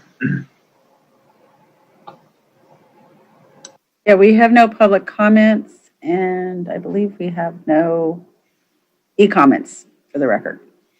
Okay, with that, I don't see any. Hang on 1 second, I do see a hand up. I'll make a motion to close. Has her hand up. Jillian, did you want to say something? Yes, Mr. Mayor. I believe that the council can make a motion to include Brandy's presentation that was given before opening the public hearing on the record of the public hearing. So if you guys want to clean that up, I believe Yeah. that's an option for you. Well, wasn't that a blue folder item, however? So I meant what Brandy said prior to opening the motion to open the public Okay. hearing. So her verbal presentation. So can I get a motion to admit Brandy's presentation as part of the public hearing? So moved. Second. Okay, motion by Councilmember Horvath, second by Councilmember Imby, I believe. Any objection? Okay, so ordered. Thanks for that clarification, Julian. Apologies for missing that. Councilmember Grant, Yeah, I'd like to make a motion to close the public hearing. is there a second? Second. Okay, motion by Councilmember Grant, second by Councilmember MD. Any objections? Okay, public hearing is closed. You want to make another motion, John? Yes, I'd like to make a motion to approve staff's recommendation. Well, I think we want to introduce the ordinance by title only. I think that's. There you go. I'd like to make a motion to introduce the ordinance. By title only. It's ordinance 3212-21. Looking at it. Is there a second? Okay, motion by Councilmember Grant, seconded by Councilmember MD to introduce the ordinance by title only, and that'll be coming back to us, I take it? Yeah, that will come back at the March 9th council meeting for adoption. Okay, great. Any other, well, I guess we can't take the public hearing closed. So I'll do a roll call vote. Councilmember Narenheim? Aye. Councilmember Lowenstein? Aye. Councilmember Horvath? Aye. Councilmember Grand? Aye. And Councilmember MD. Aye. Okay, there you go. Okay, Mayor, I need to read the ordinance, the intro. Introduction by title only, ordinance number 3212-21, an ordinance of the City Council, City of Redondo Beach, California, amending flood damage prevention regulations, Title 9, Chapter 12, Section 9-12.201, 9-12.501, and 9-12.507 for introduction and first reading. Thank you, Mayor. Okay, thank you, Eleanor. Okay, next up is item N2, discussion and possible action regarding the status of transient vessel moorings in King Harbor and approval of modifications to the mooring service schedule to reduce annual maintenance costs. I guess, Stephen, are you going to handle this one? Nope. Mayor, it's Ed. I'm going to handle this one. Go ahead. And yeah, tonight we're bringing you the findings of the exploration of the California Department of Boating and Waterways, as well as the Harbor Commission consideration to reduce the number of moorings in King Harbor. This is a result of your referral during the June 2020 budget discussions, at which time you asked us to explore that element. To present these findings I'm going to be joined by Rob Osborne, Senior Management Analyst for the Public Works Department. We're also joined by Craig Stanton from Leonardo Property Management. They're the group that also manage the moorings in King Harbor, and Craig will be available to answer any questions you may have. Rob, if you're online, we've got a short presentation for you, Mayor, which we've got some graphics and some elements to go through the presentation on it. Rob? Yeah, actually, Eleanor, can you turn my video back on? I think I'm Sure. There you go. Welcome, Rob. Okay. Okay, here, let me go ahead and share my screen here.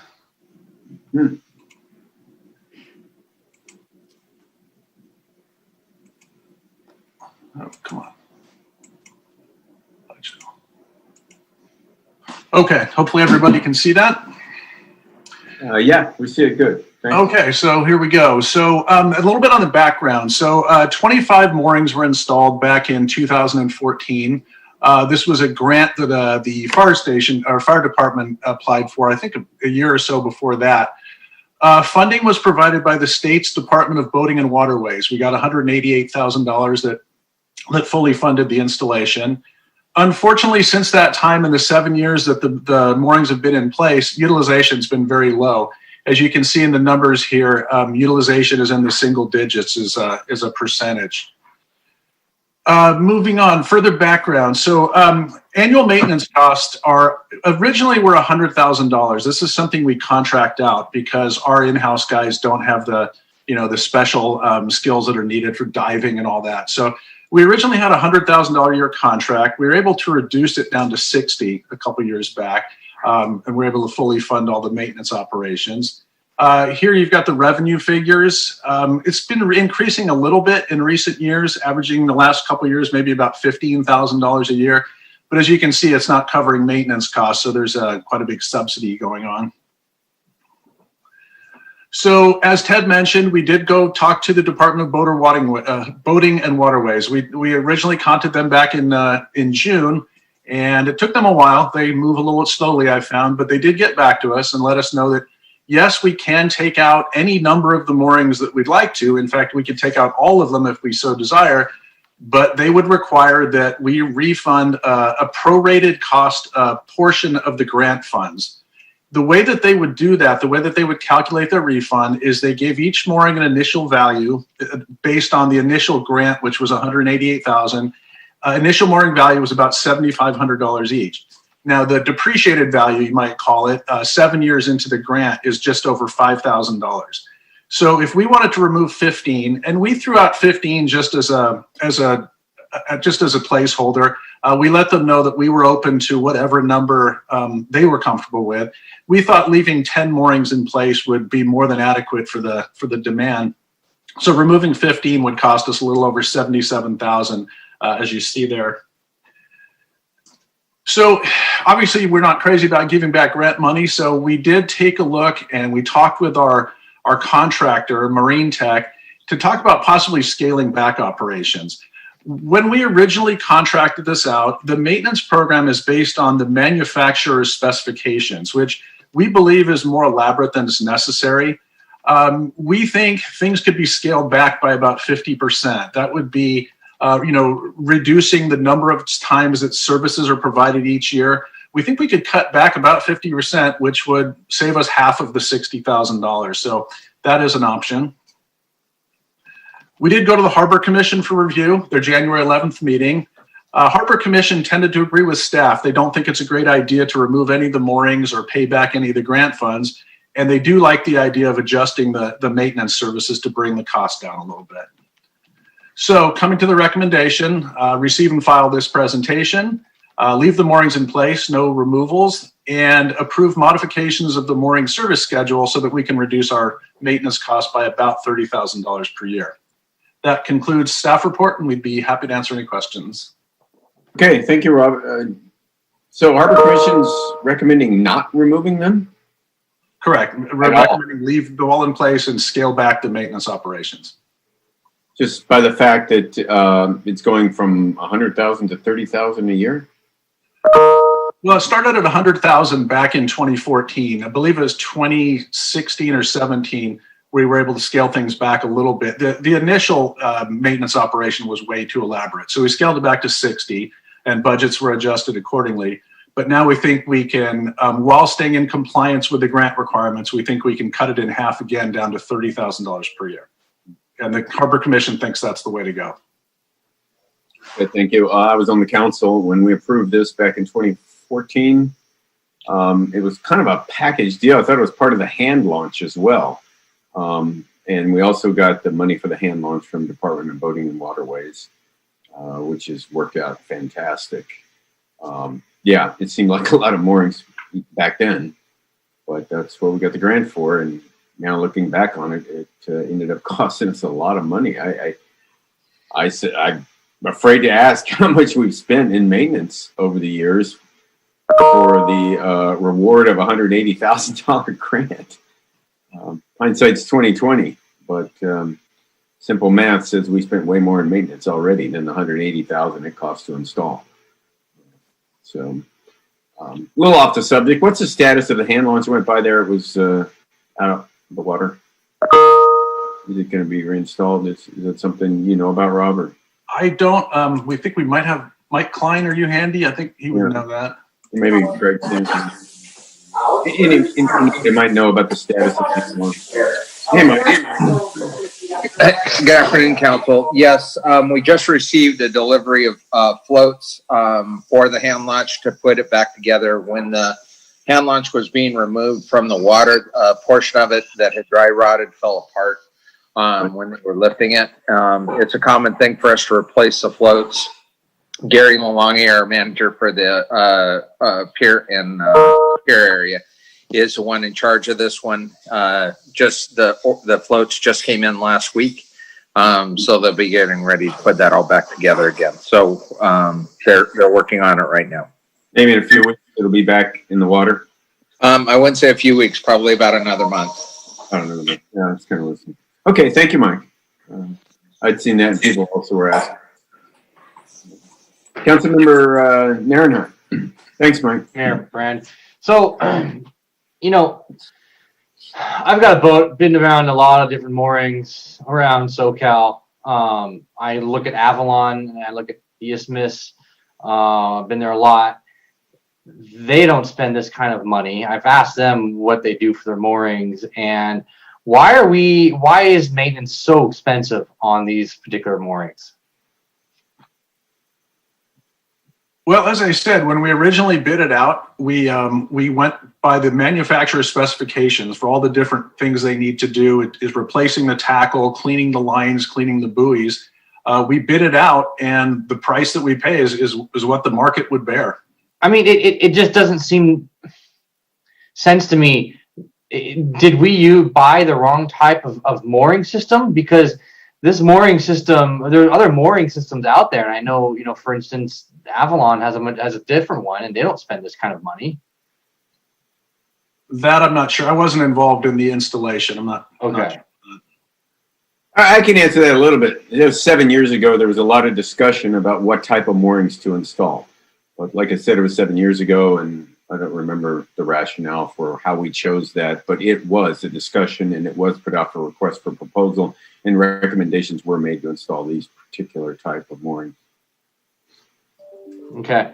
I mean, it just, you know, it's taken us this long to figure out that we're spending way too much on maintenance because the amount of return on investment that we have, people using it, is just so low. And I don't know why this high maintenance is there. It just doesn't make any sense to me. So I'm just trying to figure that out. If maybe we can change something in the future, but I'm willing to go definitely with staff recommendations, just, you know, bring down that level of maintenance down to, you know, absolute minimum. So thank you. That's all I have. Councilmember MD. Well, so am I. So I would say let's make the motion to receive and file the report, and approve the modification of the mooring service schedule to reduce the annual maintenance cost by approximately $30,000. Basically, go with the Harbor Commission recommendation. I'd second that.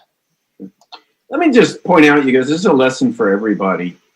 You know, you get a grant, and you got to think ahead and forward. And at the time, I remember, I thought it was 28 moorings that were installed, and I always thought at the time it was a lot. But you know, it was being paid for by Department of Boating and Waterways, and I don't remember, you know, this tremendous maintenance costs being factored in this conversation being had. And I just got to believe if we had been told that, oh yeah, you're going to put in 28 moorings and it's going to cost you $100,000 a year in maintenance, you probably would have gotten a different conclusion. So it's just a lesson for everybody. You know, when you get a grant, it's one thing to get a grant to do something. It's a whole nother thing to maintain it. And that's something to think about. And look at this. We can't even remove them without having to give some of the grant money back. That's what shocks me. I mean, the Department of Boating and Waterways, you know, to demand, you know, compensation when we're incurring so much, you know, operational expenses with very little use out of it. It sure seems to me like there ought to be some flexibility over the Department of Boating and Waterways. I'm kind of surprised about that. Okay, well, there's a motion and a second. Any public comment on this? Mayor, we have no Zoom or e-comments for the record. No. Okay, there's no more hands up. I want to thank the Harbor Commission for looking into this as well. Okay, well, I'll do a roll call vote. Councilmember Narenhart. Aye. Councilmember Lowenstein. Aye. Councilmember Horvath. Aye. Councilmember Grand. Aye. And Councilmember Enby. Aye. Okay. Well, there you go. Next up is a discussion of possible action regarding a mid-year budget. So, yeah, this is the once a year we do something called mid-year budget and really reconcile our finances. And I guess, Joe, you're going to lead this discussion. Yes, good evening again, Mayor, council members, Joe Hefkin, City Manager. As you're aware, we operate on a July 1 fiscal year. When we were going through the budget process to put together the budget that we're in now, we were, with COVID and the economic impacts associated with that, facing a close to $9 million budget shortfall. Marnie will walk you through, remind you of the numerous actions that we took in order to balance the budget, with many of our revenues showing significant declines and a need for us to make staffing and operational reductions as a result. So we are now midway through the fiscal year. We have an update related to how our revenues are doing, how our expenditures are doing. The part of the presentation will give you an update on the operational side of the budget. The second part of the presentation will be focused on the capital portion of the budget. And so with that, Marnie, take it away, please. Thank you. I'll go ahead and share my screen for a presentation. Sure, go ahead.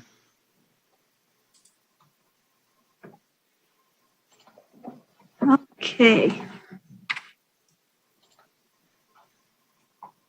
As Joe mentioned, starting with the adopted budget for 2021, since we were facing significant revenue reductions, we had lower TOT or transient occupancy tax, lower sales tax, and lower property transfer tax.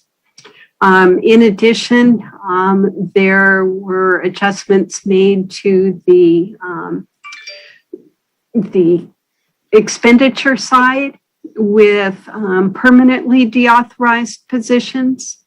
6 filled positions were deauthorized permanently. That gave us about $400,000 worth of general fund savings and a little bit under $150,000 savings in other funds. In addition to those positions, we have 24 positions that are vacant or were projected to be vacant during the fiscal year.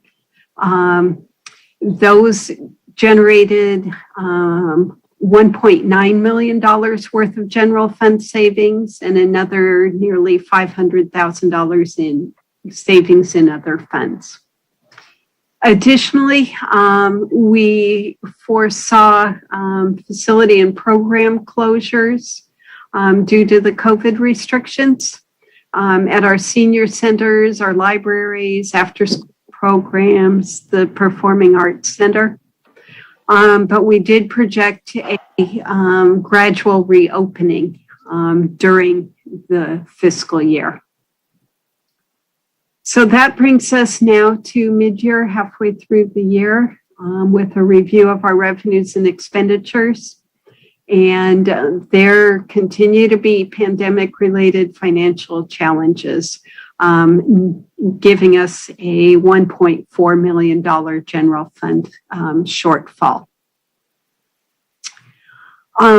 Revenue adjustments at mid-year here.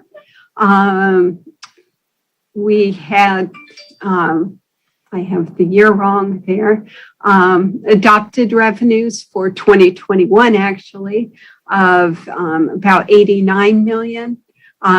Mid-year adjusted revenues, what we're recommending at 86 million. And it gives us a general fund decrease of 2.8 million. So the taxes are looking okay. As we let you know in our first quarter update, property tax, we're estimating to be up about 700,000. Sales and use tax at 110,000 more than the adopted budget. Utility users tax, we're estimating it's going to come in $100,000 more than the adopted budget. But TOT is where we are going to need to lower that revenue estimate even more. And property transfer tax, we are still holding to the adopted budget estimate, and other taxes are up about 500,000. Give you more details on the next slide, but also coming into play are rents and percentages. These are general fund rents and percentages for facilities like the Performing Arts Center, the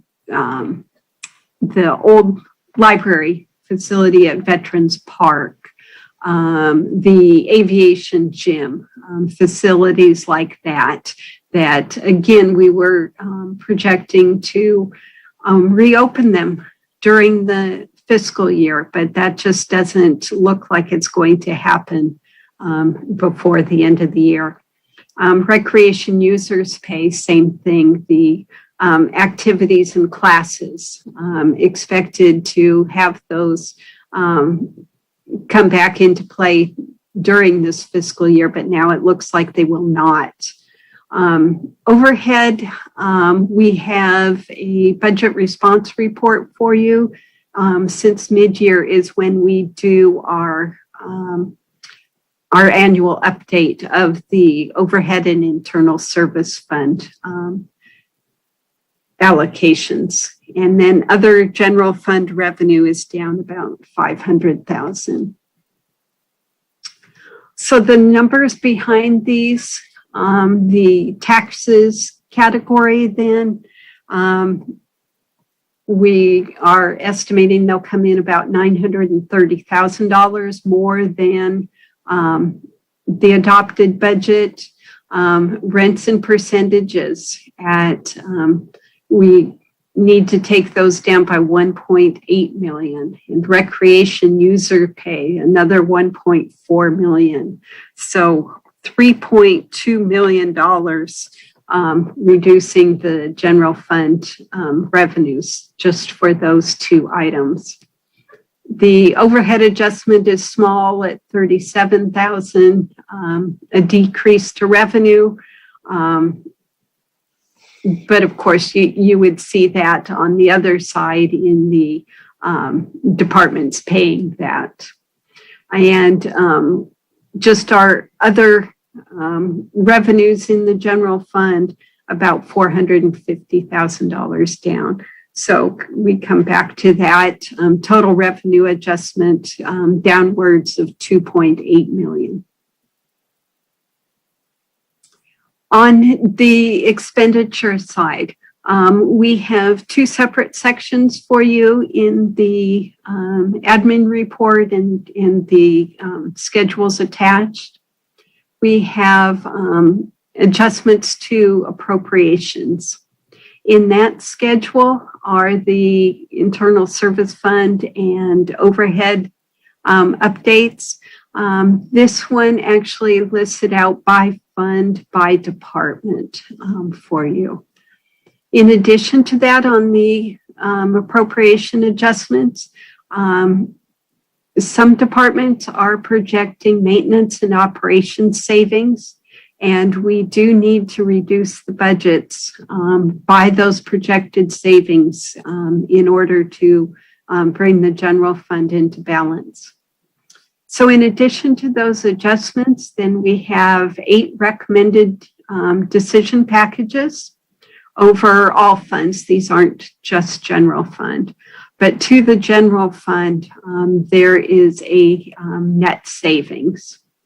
The final decision package is a $1.4 million transfer from the CalPERS Reserve Fund that does bring the general fund into balance. So these 8 decision packages, the first one is for retiree medical insurance. We use a Section 115 trust for those. So what we spend in premiums for our retirees, we draw down from the trust. So this has a $200,000 both revenue and expenditure side to it that have no impact then to either the general fund or the other funds. We have personnel adjustments in decision package number 2. There are 4 components to these adjustments, and they are laid out for you in a budget response report that you have in your packet. Those 4 components are vacancy savings. So just as we needed to do with the projected savings in maintenance and operations, we also need to reduce the budgets by projected vacancy savings. The next component is for vacation cash outs. You may remember that when the budget was adopted, it included a decision package to reduce the budgets for vacation cash outs to better reflect how employees actually cash out or don't. But we're finding that with all the COVID-related closures, employees aren't having anywhere to go on vacation. So more of them are using the cash out option. So we need to increase the budget for that. The third component is for health insurance cash in lieu payments, and this will fully fund those payments to employees who cash out their insurance. And then the fourth item is restoration of an Office Specialist 3 position in the Financial Services Department. That position was to be deauthorized when another staff member in the department retired. That expected retirement did not occur, so we're asking that the position be restored. Marnie, are you speaking to a different slide? Because it seems like you've moved beyond the decision packages. We are, that was just decision package number 2. So you're within personnel adjustments. Okay. Yep. Sorry. But that finishes up that decision package. All right. Decision package number 3 is for a fire department alerting system that's necessary with the Mark 43 dispatch system. Number 4 is another fire department equipment, the air fill system. So the alerting system would be funded from the Emergency Communications Fund, and the air fill system would be funded through the Vehicle Replacement Fund. And then, of course, the charges will occur with the next update to those so that they can be replaced when their lifespan is done. Number 5 is for a solid waste fund adjustment to reflect changes to the I guess you'd call it customer base using Athens services. So it will be both a revenue and an expenditure for about $10,000. Decision package number 6 is for the Torrance Boulevard resurfacing project, and another $100,000 will fully fund the complete project for that. Decision package number 7, with the appropriation you made with the adopted budget, a bit more is needed to purchase the transit vehicles. And then, as we talked about, decision number 8 gets us in balance for the general fund with a transfer from the CalPERS Reserve Fund. And how much is remaining in that after this transfer? There would be about 5 million remaining. Thank you. So our estimated fund balance, with all the actions that you've taken thus far this fiscal year, with the adopted budget and any modifications you've made since then, leaves us with about a $600,000 fund balance. But as we spoke about, we need to reduce the revenue estimates by 2.8 million. We have adjustments to appropriations. That reduces the fund balance by about another 300,000. And then we have decision packages, which both help the general fund and have appropriations. So that helps.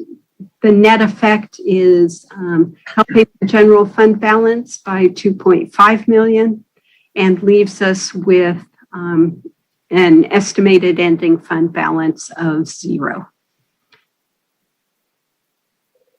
And I can turn it over to Mike at this point for a CIP update.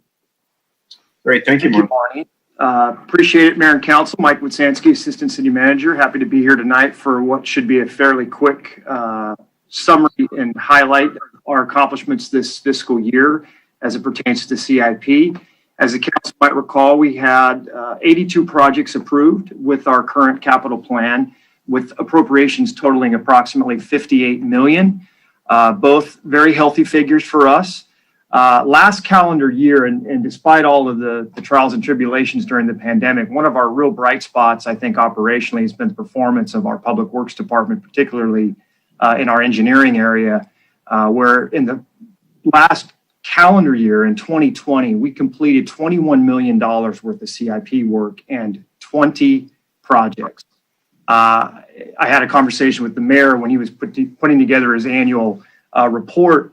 That, in my history here in the city, is by far the largest tally for both in a single calendar year. Now, that was a convenient 12-month rolling period. We had a lot of success in designing projects in advance of 2020 and then completing them in the calendar year. But that number really, both those numbers, 20 projects and $21 million of expense is quite staggering in our history. And really a lot of kudos are due to our public works folks for all their hard work. Going forward, this year's going to be a little quieter as it pertains to projects. We have a lot of things in the design queue. So Marnie, if you could please, next slide. A handful of key projects we did complete in this fiscal year.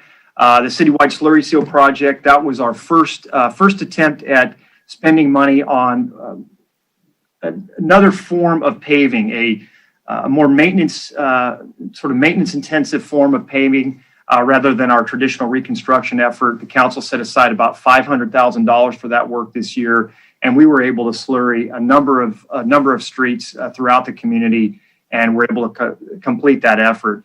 That went hand in hand with our residential street resurfacing program, which was our largest in history. We spent $4.7 million there reconstructing streets throughout the various districts. I think we span District 1 through 5, and we're really all over the community. And with that came significant flat work on our sidewalks, ADA curb ramp improvements, and in many cases, enhanced striping for pedestrian and bicycle safety. So really, those two projects together, totaling over $5 million, were quite a success story for us in the 2021 fiscal year. We completed our North Redondo Beach Bikeway Improvements Project. You see a photo there up in the upper right corner of the screen. Very nice effort, and we hope eventually to identify funds to complete more segments of that SCE corridor. We completed about a $2.1 million pier parking structure repair phase. We've been actively working that maintenance program now for a few years, and you can see the fruits of our labor down there in both the aesthetics of the structure and also the quality of the parking structure itself. And lastly, as it relates to what we've accomplished in this fiscal year, the special park needs project down at Alta Vista Park that really helped partner with our local youth sports leagues that use Alta Vista in converting what has historically been for night lighting for their ball fields using diesel generators that have really not been the most environmentally friendly solution. We were able to create electrical infrastructure, standby electrical connections so they can move away from that generator lighting into the future, and should make for a better environment for all of the youth sports down there. Next slide, please, Marnie. So what are we actively working on? These won't come as a surprise to you. We have a $12 million transit center project that is well underway. You see the grading effort there in the picture in the upper right-hand corner. Our City Council Chamber Improvement Project, when you tally both the audio visual and IT components with the structural civil work that's in the chambers itself, is about a $2.1 million effort. That photo is up on your upper left there. Going to be a nice experience when we do get back into City Hall and we can actually have in-person meetings. That project we expect to be complete in April. The Transit Center project, which includes the first two phases of that effort, should be completed in early 2022. Below in the middle there, you see a picture of the scaffolding around the Morrell House. We are re-roofing that building now. That, with its historic nature, is a little trickier design, but will look compatible when it's all complete, and we expect to have that done here in the next couple of weeks. We have an ongoing project to replace our pier railings down in King Harbor.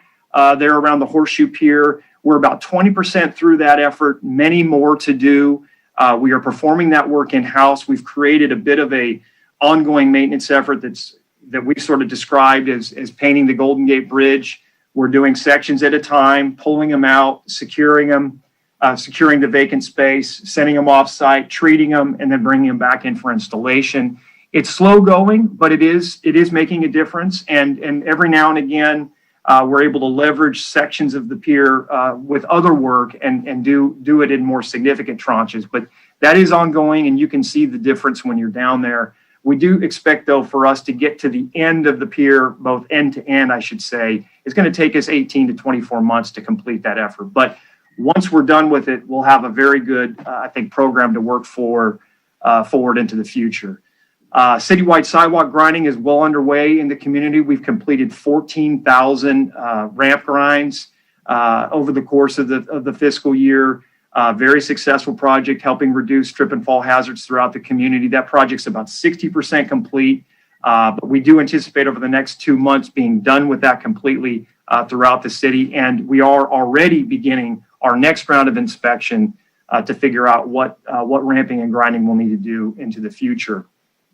And then project, the electronic signboard up at the corner of Manhattan Beach Boulevard and Aviation.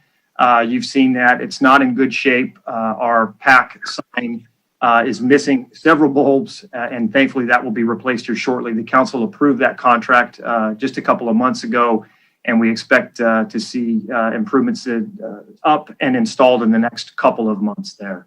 Next slide, please, Marnie. So what's in design? These, again, should all be familiar to you. We are actively working on the Beryl Street resurfacing and drainage improvement project between Flagler and Prospect. That project will also include a living streets component to it when it's all said and done. As the council knows, we hope to have design ready for you to approve sometime in early summer.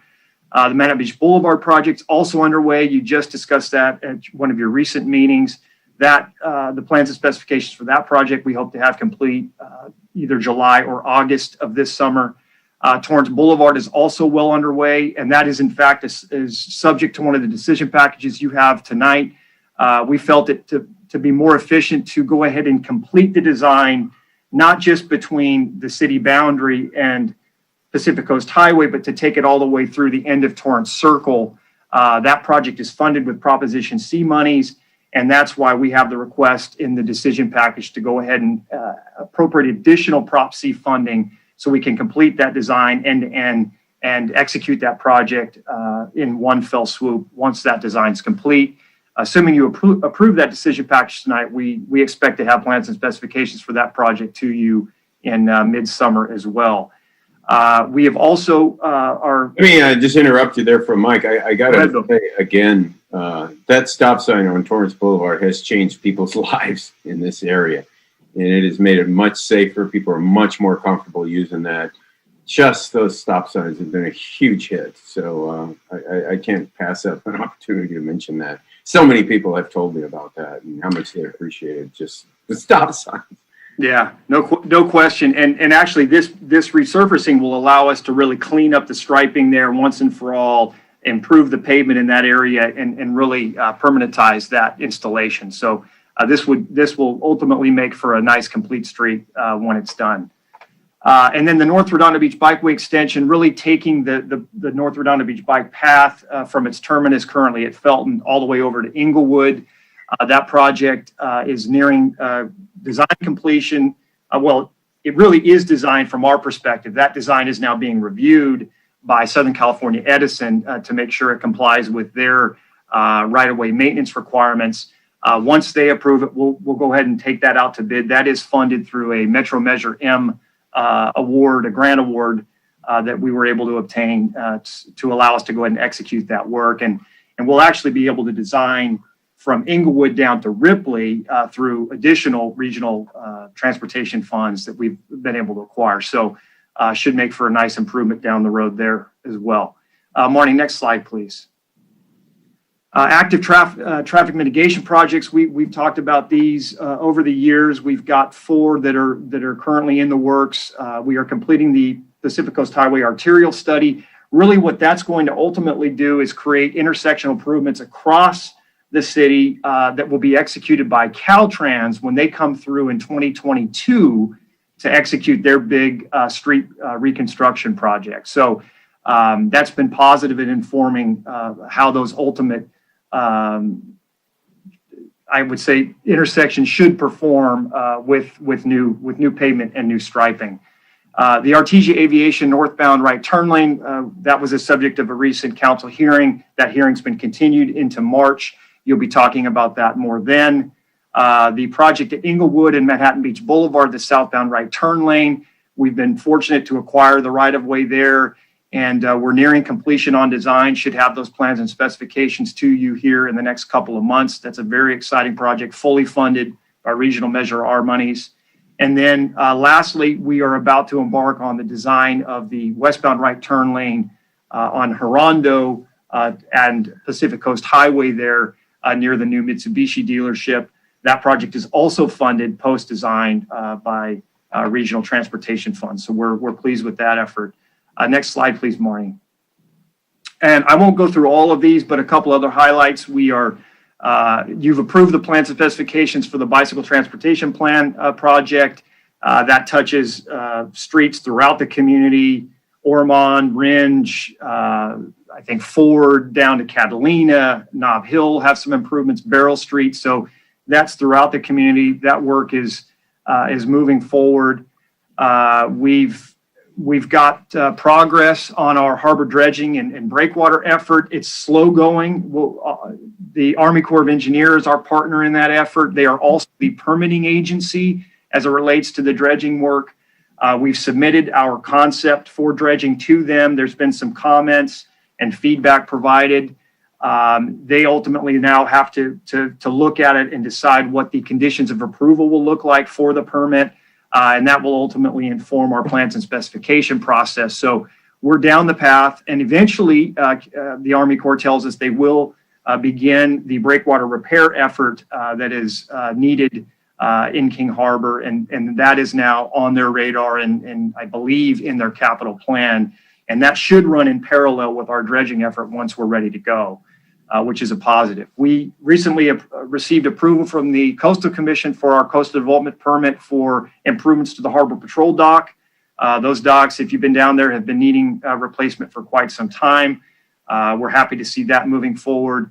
And then the council's aware of our Dominguez Park Improvements Project. We've received preliminary review and approval on the concept from the Recreation and Parks Commission.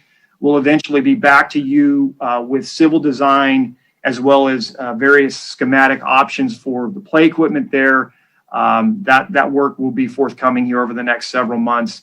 And then the skateboard park, both in the waterfront there at Parcel 10, as well as Perry Park, we're working on a design build solicitation package that we hope to get out onto the streets here in the next few months as well. So a lot of exciting stuff in the CIP. And again, this is not an exhaustive list. I mentioned earlier, we have over 80 projects that are in the CIP that have all received appropriations and are in various stages of design and development. So a very healthy effort. And again, big kudos to the public works staff who are working so hard to get these things executed. And really, again, has been a very strong bright spot and what has been a otherwise very dark sort of pandemic year or 12 months. So I think that concludes my portion of the presentation, Marnie, if you want to take that. Could I ask you a question, Mike, about the harbor dredging? Sure. You decided in the design where the sand is going? That hasn't been finalized yet. We provided comments. I believe staff, there was some conversation with the Harbor Commission. They provided some feedback. We shared that with the Army Corps. We're waiting now to hear from them on any preference. There were a couple of options, and I can pull Ted in if you need some more specifics, but I believe there were two choices. We could store the material inside the harbor in what is a fairly deep section, or we could store it further south of the King Harbor entry area near, I believe, not too far from the Topaz Jetty, in a way that then could be accessed later for a larger, perhaps, sand replenishment project on the road. But there are some pros and cons to both those options. I think we're waiting to hear from the Army Corps on any of their preferences. And so it's a little early to make any determination on that, but there are some choices for us to make eventually. Has the Harbor Commission made a recommendation related to where to put the sand? I think they asked that the Army Corps look at both, but I'm not sure if you want to get a more definitive answer. I think Ted or Steven might be able to give you that. Yeah, that would be good to know if the Harbor Commission's made a recommendation and where that's at. Yes, Mayor, the Harbor Commission's recommendation was to primarily look at the Topaz area, where we could actually lay it down there as the primary choice. But the other is still a potential, and that's what we've relayed to the Army Corps of Engineers, that's our priority, with the secondary only if that's not viable to put everything in the storage area up by the Topaz area. Is there any talk of replenishing the beach there north of the Topaz Jetty? That's what happened to the sand last time. Yeah, no, not at this time, not from the Army Corps or the county. Tide gets pretty close to the bike path there on high tide. So yeah, that I think, Mayor, is why we were hopeful that we could store it in an area that could be used later more productively. I don't think the volume material here is necessarily enough to warrant a standalone beach replenishment effort, but in conjunction with perhaps other county efforts, it might make some sense. So we don't want the sand to go to waste, hence the storage option up there by Topaz. Yeah, the last time that area was replenished, the sand actually came from Iona. Right. Rougher sand, and it was much needed. So anyway, I guess we'll wait and see. Yeah, so really at the end of the day here, it looks like we're at the end of the combined presentation. It's to receive and file our mid-year budget report in the presentation you just heard, and adopt by 4/5 vote resolution 2102-017, which would ultimately enact the various decision packages and adjustments that Marnie laid out in her comments earlier. Okay, thank you, Mike. Thank you, Marnie. It's about as grim a mid-year budget as I've ever seen in my whole time up here. And to come up so short from, not that it's anybody's fault, but from our projections back in the budget time.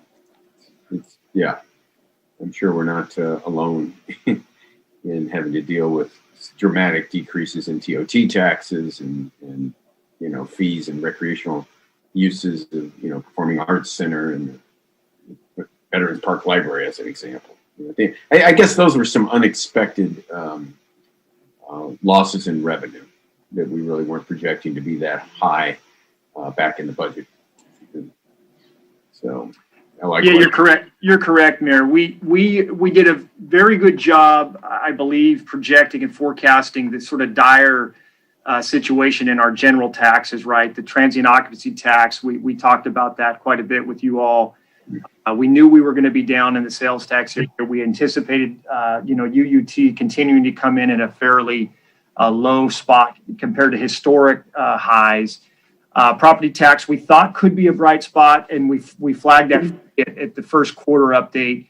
But what really is hitting us, I think, with this report more than any of us had ever hoped, certainly more than what was hoped, I think, in May when the budget was being produced, is that these extended closures in the recreational area have crippled what is a very large now revenue source to the general fund. You look at the Performing Arts Center revenues. You mentioned the old library, the Spectrum Catering contract. That concessionaire agreement was several $100,000s a year. You look at some of our other recreational programs. Those things are in the aggregate $3.2 million, as Marnie mentioned, and that is really what has hampered our mid-year figures. We anticipated those things being closed through the summer and into the fall. But the May projections in those areas did not anticipate lights out through the end of the fiscal year, which we think now, to be fair and to be conservative, we need to forecast in order to be safe at year end. Thankfully, we've made some tweaks in personnel and we've been able to deploy some other strategies to offset that number fairly significantly, and to the point where we're only going to need to draw the 1.4 million from the CalPERS reserve account. But yeah, that's where it's really hit us. And that's really the adjustment we need in this mid-year. Well, thank the Lord for our CalPERS reserve fund. Okay. Thanks for all that hard work. Councilmember Grant.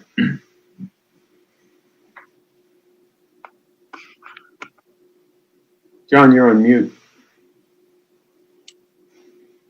You can probably take the slide down, receive and file and adopt the resolution.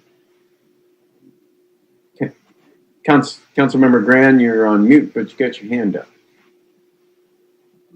Yes, I'd like to make the motion to receive and file the mid-year report and adopt by forfeit resolution CC-2102-017. Is there a second? Second. Are there any public comments, Eleanor, Vicki? I have no Zoom, and I have no e-comments for the record. Okay, thank you. Well, many thanks to staff. This is not a fun time. This is not a fun time. This is the second worst budget I've seen. Well, it's mid-year, but just takes me back to 2009. We were really seeing these huge shortfalls, and we did not have the CalPERS reserve fund to tap. I don't know, Mike. Do you consider that the big change here? I mean, we're not. I mean, we've made huge cuts, but we've avoided more cuts by the fact that we have a little piggy bank. Absolutely. This council and staff over the last several years, we've shown, I think, great discipline in making sure we continue to replenish that fund when we have used it.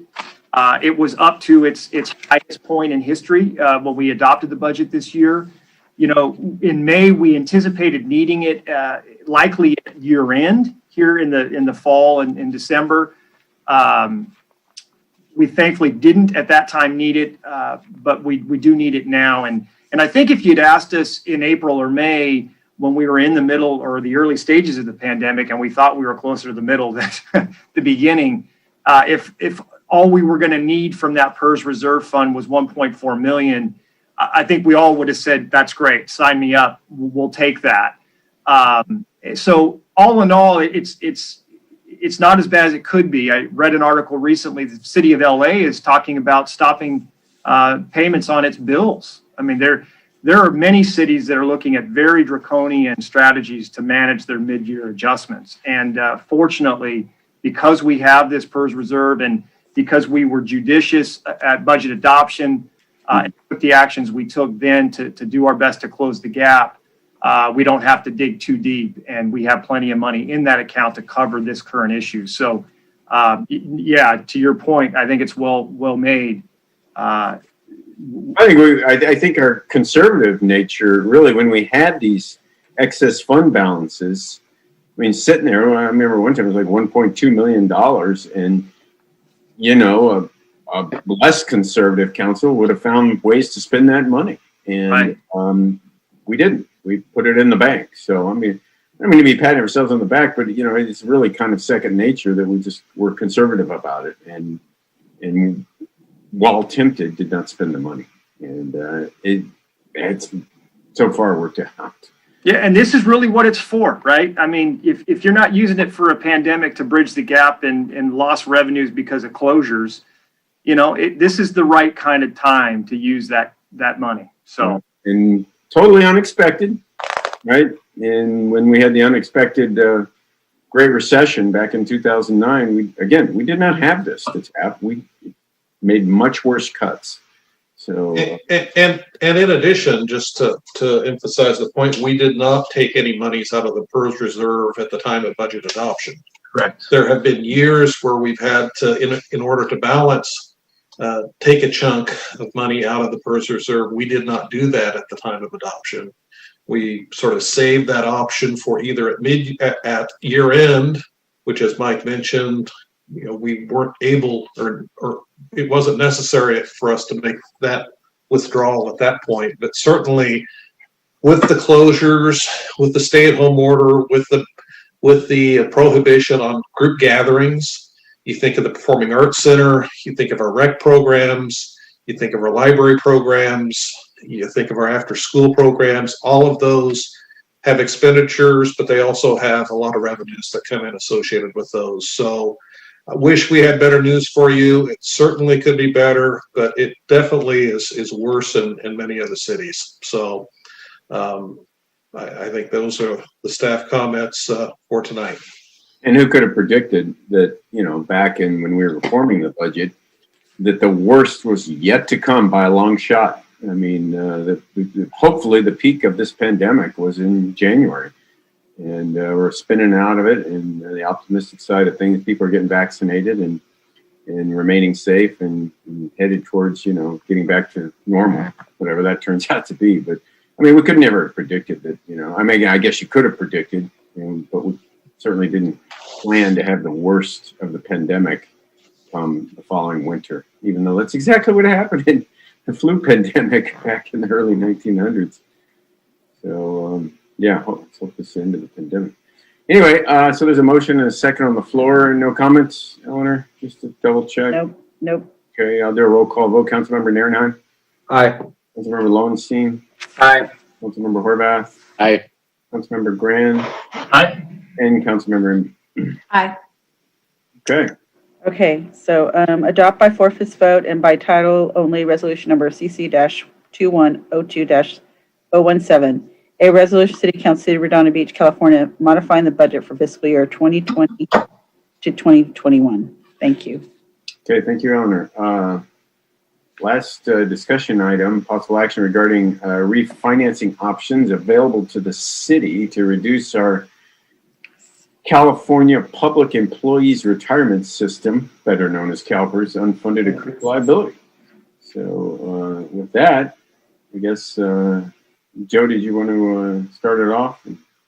I think maybe introductory comments by Marnie. She has spent the most time on this and had the presentation with Budget and Finance, and clearly the presentation will be done by by Larry and Dan. But Marnie, maybe share a little bit of background. Sure. Sure. As you know, our unfunded liability with PERS is a big concern to the city and its budget. And one of the options to help with that situation is to refinance it with bonds. So a presentation was made to the Budget and Finance Commission about doing just that. And they requested that you have the presentation as well. And so I won't really go into any details. Larry and Dan's presentation is very thorough, so I will let them take it away. Great. Larry, Dan, yeah, come on and introduce yourselves and let's get started. Thank you.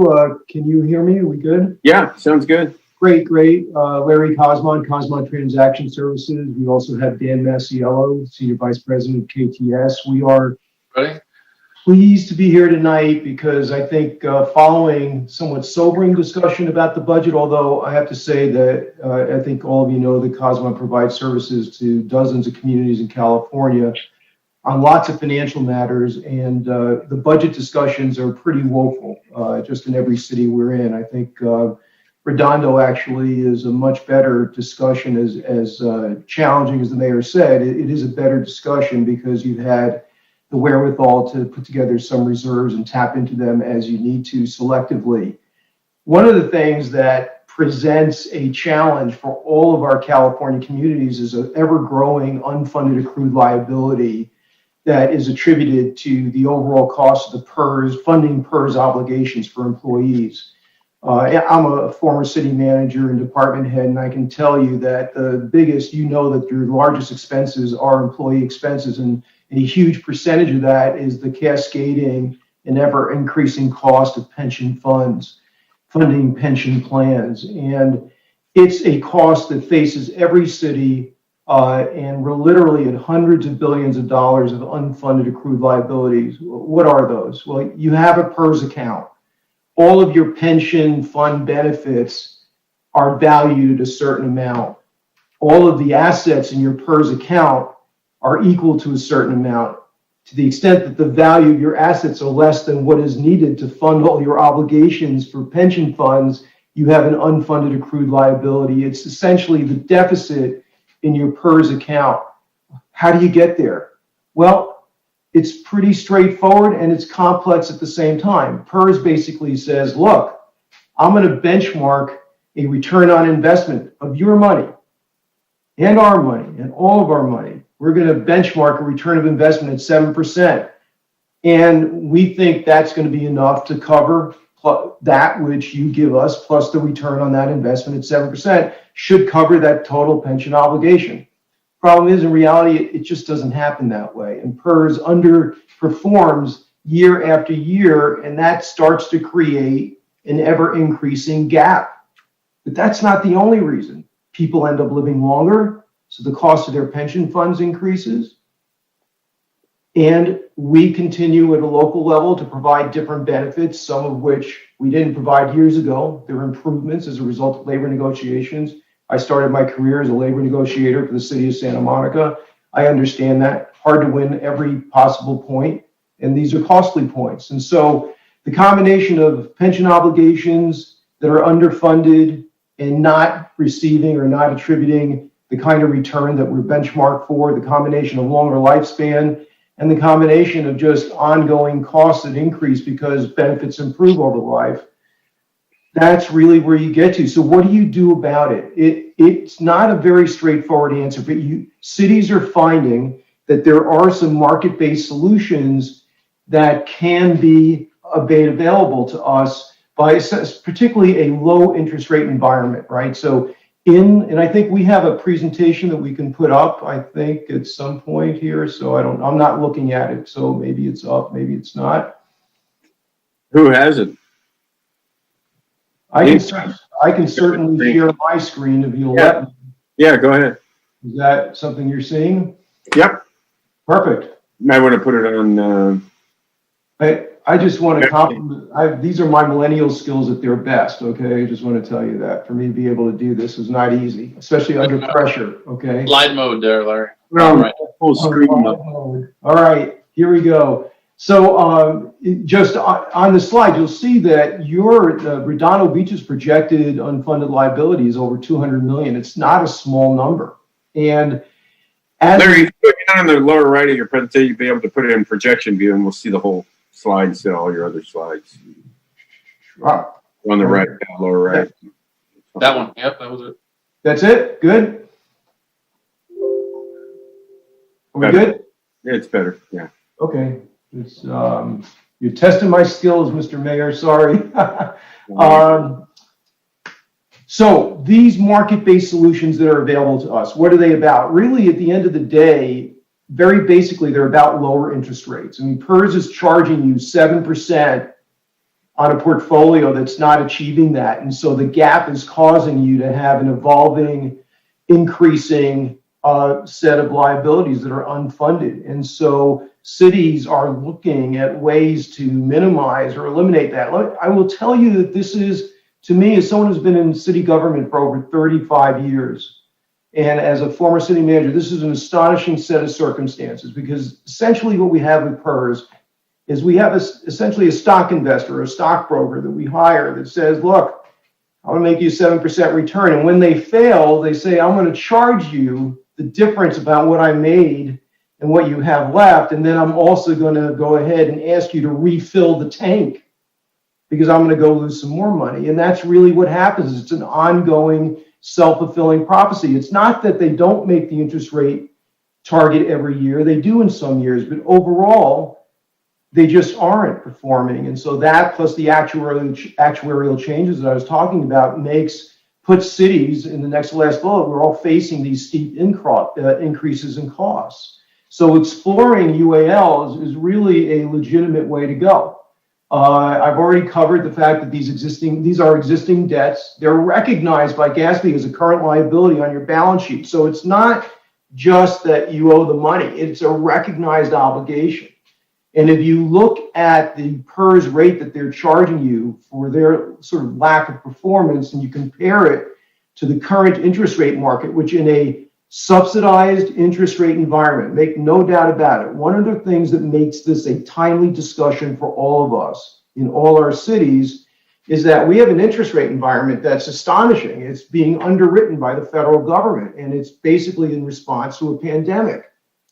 You know, one of the interesting side effects of that is that we have municipal bond rates at the lowest they've ever been. So, you know, you have cities now refinancing, and I'm going to show you a sheet in a second, pension fund obligation debt in the 3% range, when the PERS shortfall charge is 7%. I mean, that's less than half of the interest rate that you're paying. So we can, if we want to, there are a couple of ways that a city can refinance UAL repayments and achieve some pretty dramatic cost reduction. So let me talk about that. I mean, this is a busy slide, but what you can see, if you look from the bottom to the top, you can see that the speed and the consistency by which these cities and counties are going to market for pension obligation bonds is really accelerating. And in 2020, it was a busy year, ending up with a deal that we did in Placentia, the Cosmont did, which was a lease revenue bond where we pledged city parks as security for the payment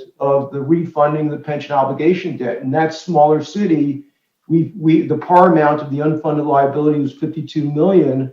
The savings was 15 million. I mean, almost really about a third. In Torrance next door, they used the same, by the way, the same principle that we use for Placentia, a lease revenue bond. There they use streets. By the way, just the way we did when we were your financial advisor on the waterfront, we used we used Harbor Drive as security for leaseback to refinance the properties on the waterfront. And so now you see the market, as we did in Placentia, shift to other assets. Parks, Torrance did streets. Torrance savings were about $150 million. They came in at, their interest rate, I think, was about 3.4%, AA rated. So if you look at how that savings is calculated, Larry?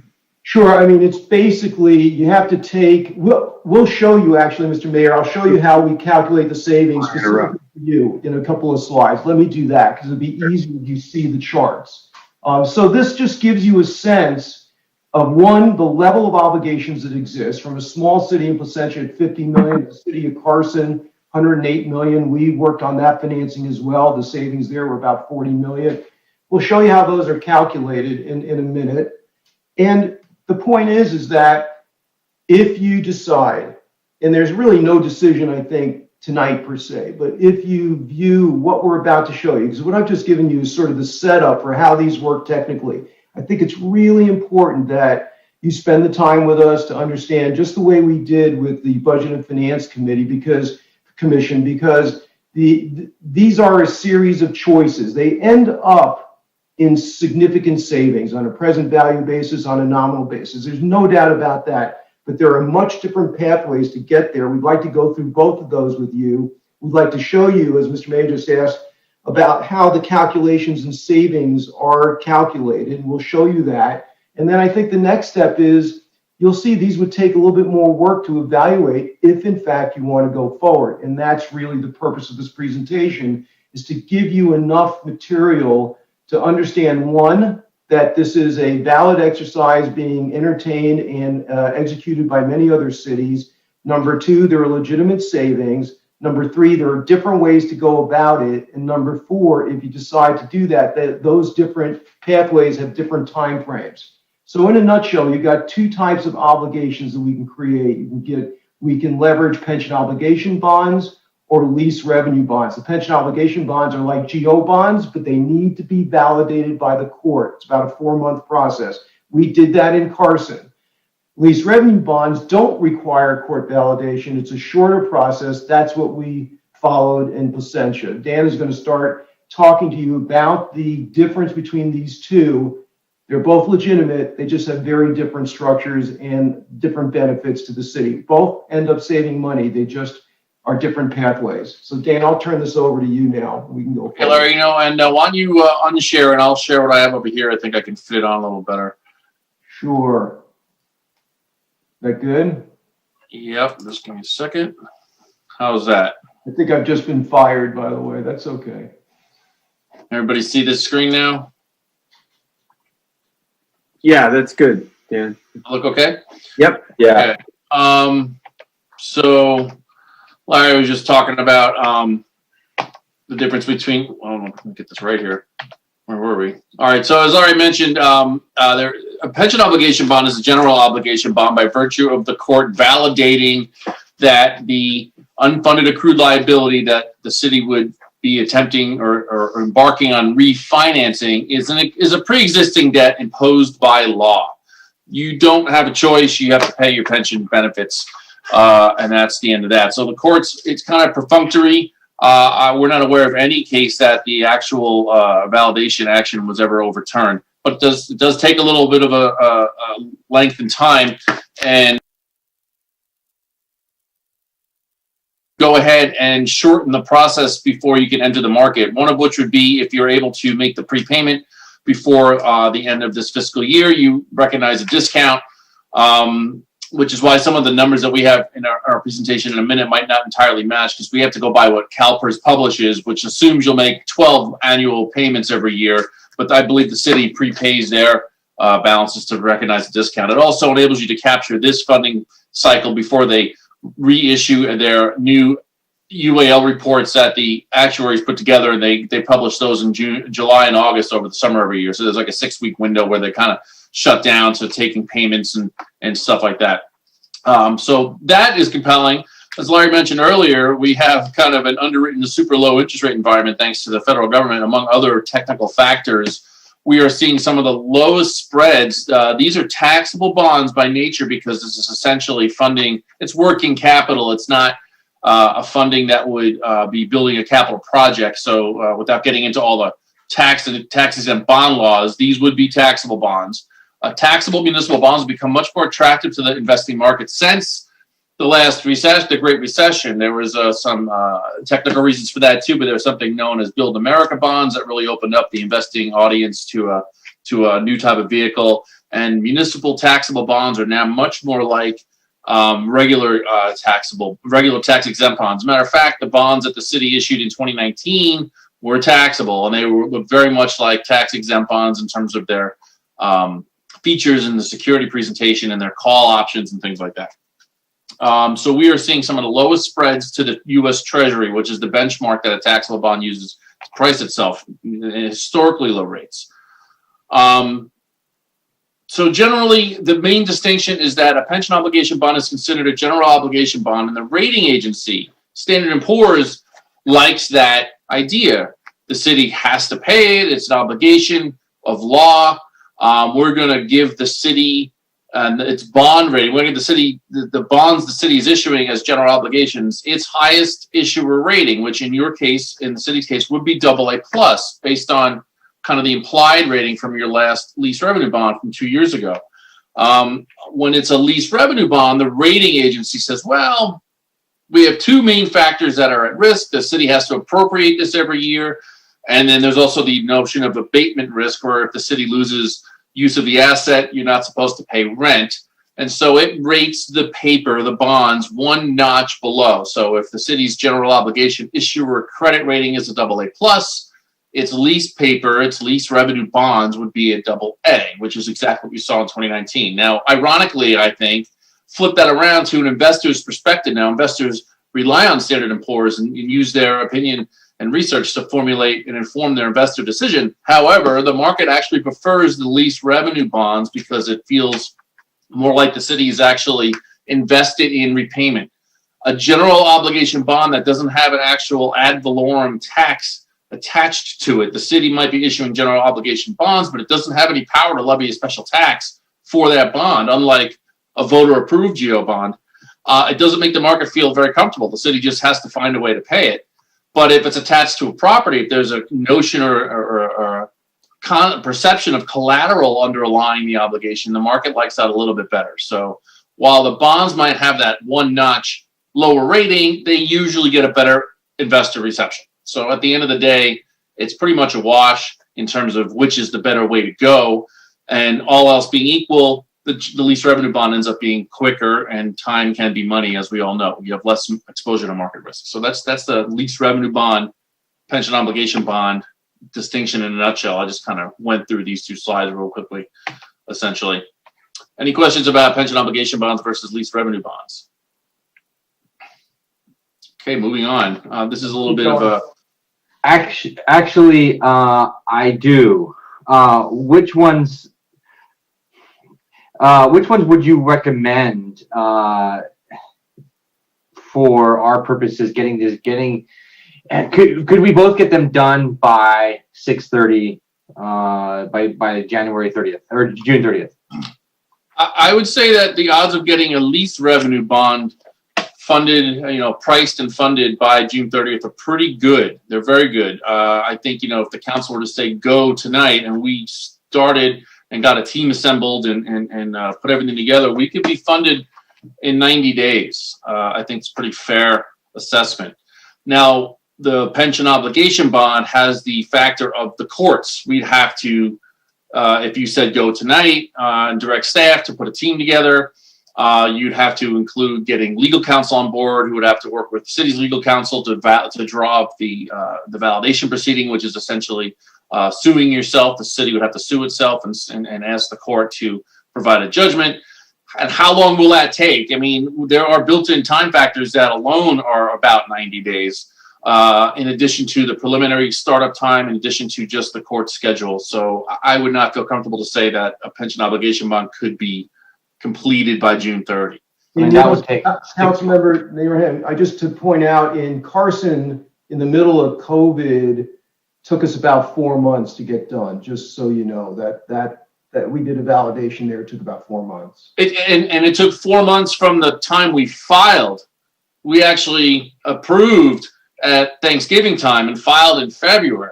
So we were able to get that completed. So they were in a position to file right now, and then they got the judgment at the end of April, and then you have the whole bond issuance process that takes place after that. So there's still another 45 days of document drafts and rating presentations and investor meetings and whatnot that have to take place. So it's a little bit longer. It's a solid 2 to 3 months longer process for the That's POP. good. Thank you. Yep, perfect. You're welcome. I have a quick question. So the difference between a AA and a AA plus, is that a significant dollar amount? I would not say significant, generally speaking. It's very hard to gauge. You know, I was a former investment banker. I was an investment banker, now, municipal advisor, and I would walk back to my trading desk and ask that very question. What's the pickup on a notch on the rating? You know, if I have AA versus AA plus, and no trader would ever want to commit to that, because you'd have to have the exact same, credit structure with one, on the exact same day, exact same time. But I think the fair answer is it could be 2 to 3 to 4 basis points. Again, all else being equal, but these are not equal security vehicles.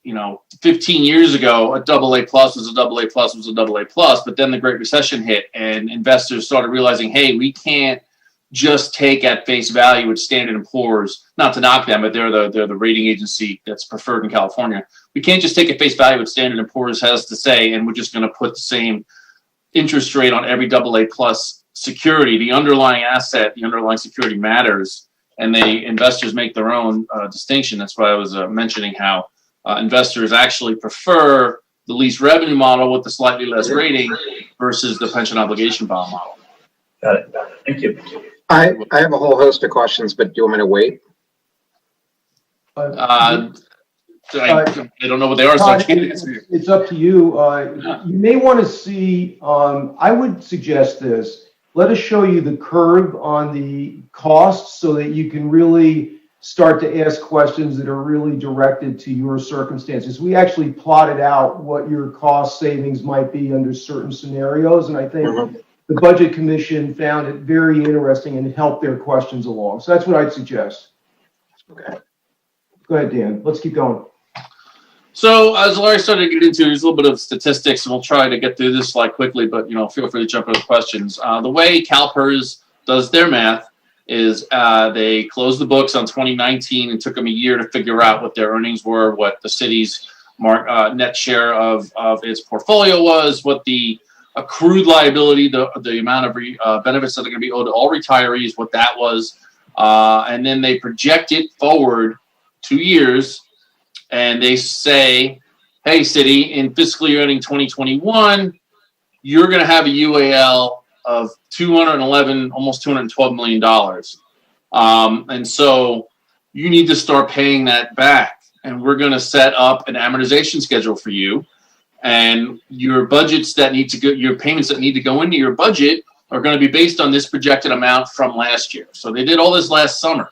In August of last summer, the city received its information so it could use the rest of this year to put together the budget for next year, and it includes these amounts. So that most recent 2019 number was almost $209 million in an aggregate unfunded accrued liability, and that's adding both the public safety and the miscellaneous funds together. They projected it forward. They said it was going to be $211 million. In fiscal 21, the city was scheduled to make on the 12 monthly installment payments $13.7 million, and UAL payments, I believe the city paid a little bit less because you prepaid that, so you got a discount. But this is the information straight out of CalPERS worksheet, so we're quoting that here. And next year, as Marnie was just saying, there's going to be a big increase, 13.6%. This is one of the larger increases we see, as a matter of fact. You guys are facing a very steep curve here. So with no other changes, which are unlikely, because we already know that for fiscal year ended 2020, CalPERS returned a preliminary yield of 4.7%, which is not 7%. So that means that there will be another UAL. So you're projected to increase slightly to $211 million, and then if nothing else changes, which things will change as we know, your pay down, your amortization will kick in. And you'll have a slight pay down of about $1 million, $1.2 million at 6/30/2022. But that's before giving effect to the fact that there's a new UAL coming. So that's just kind of the foundation of what we're about to show you. These are the numbers from which we did these estimates. So as mentioned previously, this UAL is large. It's growing. and not only are your payments going to go up next year, your payments are going to be up almost 60% over the next 10 years. By fiscal year 31, payments will be 58.6% greater. This is a debt. Make no mistake about it. There is information on the internet that's very confusing and misleading, and it's supposed to be one size fits all.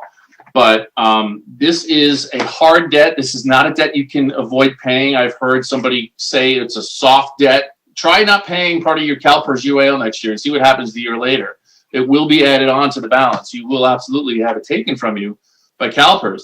And they are charging 7%, which is their discount rate. They are making sure they hit their earnings target on the earnings target they didn't hit previously on the city's back and every city's back. It is being amortized at a 7% interest rate factor. It's pure math. There's no mistake and there's no mystery about it. In the current taxable municipal bond market for a credit as highly rated as the city of Redondo Beach, we estimate you could do as well as a low 3% range. We want to be a little careful here. We don't want to over promise and under deliver. So we put the estimate range at about 3.25 to 3.75 of an interest rate right now for a comparable term repayment of this UAL debt instead of 7%. That's cutting your interest rate in half. This will serve very well to kind of flatten that increase, and we're going to see that graphically in a second. And we calculate this could translate into as much as $53 to almost $90 million in long-term absolute budget dollar savings. You know, there's also a present value analysis, and we'll get into that a little bit. But this would be cost reductions. This would reduce the level of future payments that we already know are coming right now at a point in time, which will only serve to go up. So the most fundamental structure that I like to start with and show, and I think this really kind of sends the message home, is this blue curve here is what CalPERS sent to the city last summer. Said your miscellaneous plan and your safety plan payments are going to be these combined: 50 million, 17 million, 18 million, 19 million over the next 25 years or so, out to 2049, a little bit more than 25 years for your city. And they structured it in this way. It's kind of front loaded. They're trying to make you pay it off quickly, which is a conservative thing to do, but it's a huge budget hit, as you can see. And what we did for this first analysis, and we did several others, and this is just to establish benchmarks and points for comparison. These are by no means you have to make, choice A, B, or C. These are all customizable. We just took that lump sum that's owed and flattened it out and repaid it over the same, in this case, 28-year period, just like you would of your mortgage or buying a car. Who makes this huge $211 million payment all in one term? Why does all the taxpayers of the city in the next 10 years have to bear the burden of this? Why don't we stretch this out, since retirees are going to be earning their pensions over the next 28 years like this is calculated? So this is the most fundamental difference, and this white space would be the immediate budgetary savings. So in fiscal 22, we could recognize 2.7 cost reductions in UAL payments alone. The following year, 4 million. I'm sorry, I'm looking at PV. To almost 3 million in budget savings, 4.5 million the year after, 5 million, 6 million, as you can see, as the curve keeps going up and we have this nice flat line. And here was a present value column. So as you can see, now what this serves to do is it also does add payments later where there weren't many or any before. But this would be taking that UAL and structuring it in a more of a level debt fashion, much like you would repay any other debt. So there's some pros and cons to this for discussion for sure, and we put a couple of them up here. It generates, going this route would generate the highest level of near-term budget relief. Your 2022 budget, 2023 budget, and 2024 would definitely recognize large decreases in anticipated payments, really chop the top off of that mountain that you're facing. It establishes a permanent budget line. Hey, we're tying off the UAL that existed at June 30, 2019, and we're paying it off. Same amount every year. It's in the budget, same amount every year, 12 million and change. It's going away, not to ever increase. That one point in time. Of course, there could be other UALs. We'll get into that in a minute. And it does shift the payment to later years, which is a pro in the sense that anybody who understands the time value of money, these are much cheaper dollars than would be from today's dollars. And so you push the cost out to a point in time where it's a little bit more affordable for the city. The cons, of course, is if you're paying something off more slowly, you do accrue more interest costs than other payment structures. Still staggeringly less than it would be paying off the CalPERS way, but you're still with the CalPERS rates. But it's still more costly, for sure, in terms of other options. And again, it shifts payment to later years, which maybe is not something policy-wise the city would like to do. Maybe it wants to pay it off more quickly. But again, this is kind of the benchmark established. So the next version and this is more for discussion purposes. I don't think this is a realistic comparison, but since this is a snapshot in time, this blue line will change next year. This blue line is not going to be the same next year, but these green bars would remain the same. So this is just comparing a point in time. Why don't we structure the new bonds or the refinancing to be paid in a manner similarly to what CalPERS is doing? So you'll still have budget increases every year, but the increases won't be as steep. So you will still face 10 years of increases. They just won't be to the levels that they were. Now this creates the most savings because you're still paying off your liability in a more accelerated fashion, so therefore accruing less interest. So this is where you have the almost $90 million in gross budgetary savings. But again, that's comparing this blue line, which won't be the same, to these green bars, which will be the same every year. So it's more of an academic exercise. But as you'll notice, the present value of $56.7 million in the level scenario to $55.7 million in the front-loaded scenario, very similar. So the present value savings and all these are very similar benefit. So again, pros and cons real quick. This does generate the most amount of absolute dollar budgetary savings, and it repays the entire liability in the shortest time frame, for sure. But it's a little bit inaccurate to compare this sort of schedule because that UAL changes every year, and it still does require steep budget increases. You still have that steep, positively sloped curve.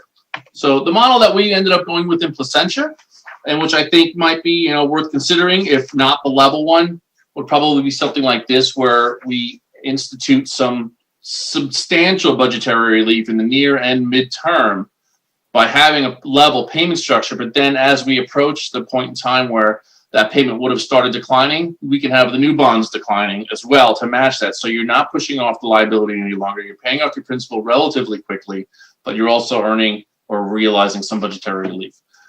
Again, present value, 56 million, right about the same amount as the other ones. This is right in the middle, 79 million, almost 80 million of total absolute dollar savings of reduced future expense increases. I try to avoid saying the word savings because this is a changing line item in your budget every year, and these are just projected cost increases, but these are coming, and these were established. That line's a fact for now, and until and unless CalPERS can do something amazing, which they haven't really done, and it's not looking like they're going to earn that away. So, this structure, the pros and cons, it still establishes that level repayment in the early years with no future increases to that current liability.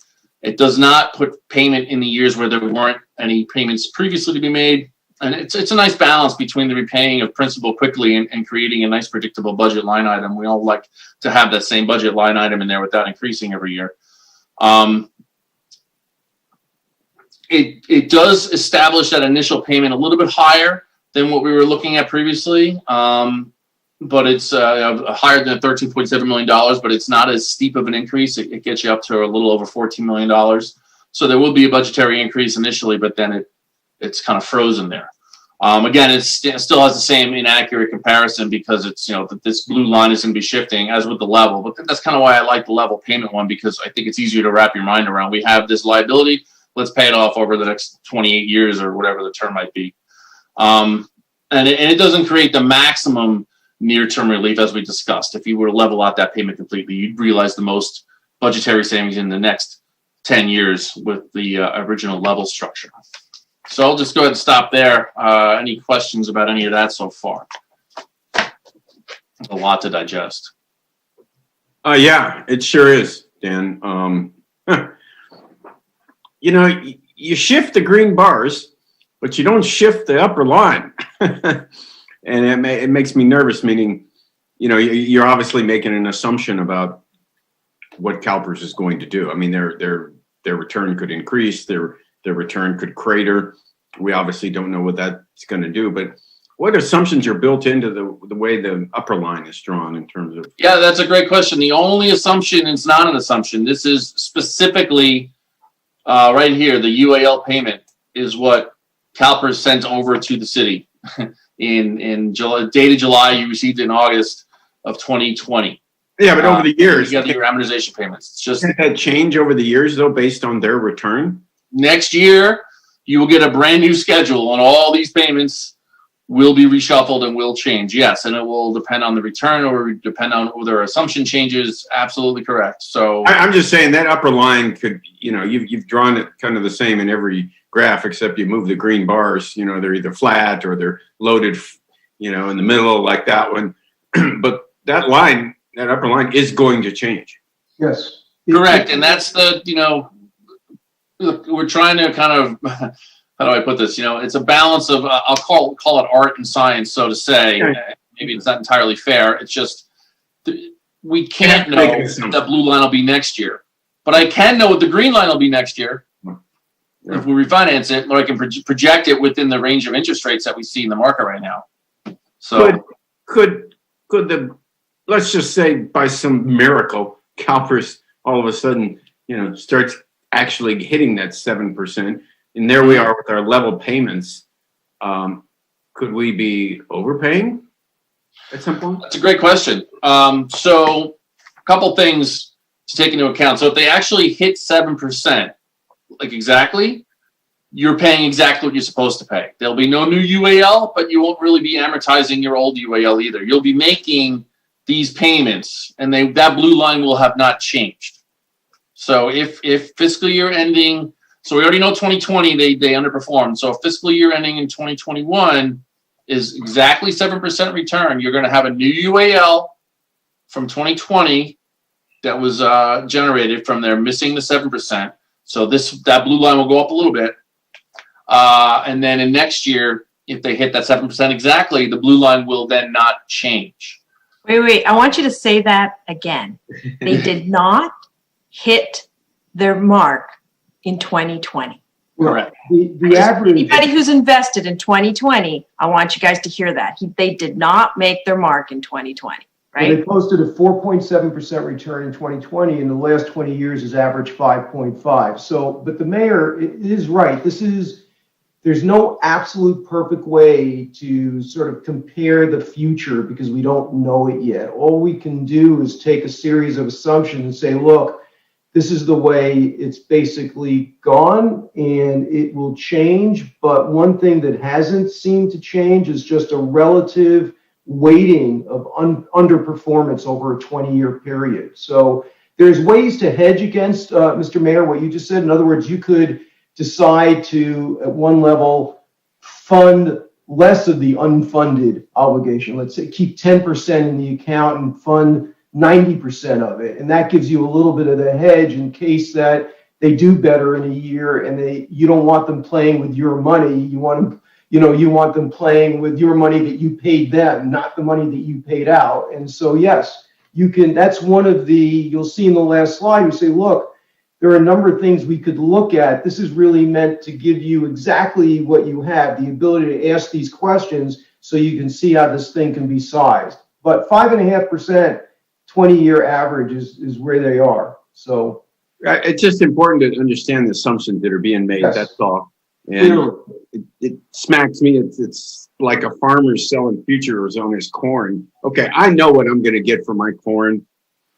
It may be worth a lot more some years, but it may be worth a lot less. But I know what I'm going to be getting all throughout that time frame. And just so the council's aware, I mean, we have a fiduciary relationship with you. That's why we needed our disclosure letter. Didn't necessarily need the agreement. We needed the disclosure letter because the SEC requires us to have this relationship with you. That's why you're not seeing a recommendation here. You're just seeing someone who has a statutorily or regulatorily required fiduciary relationship to you to say, look, this is the unvarnished picture as we see it as your advisors.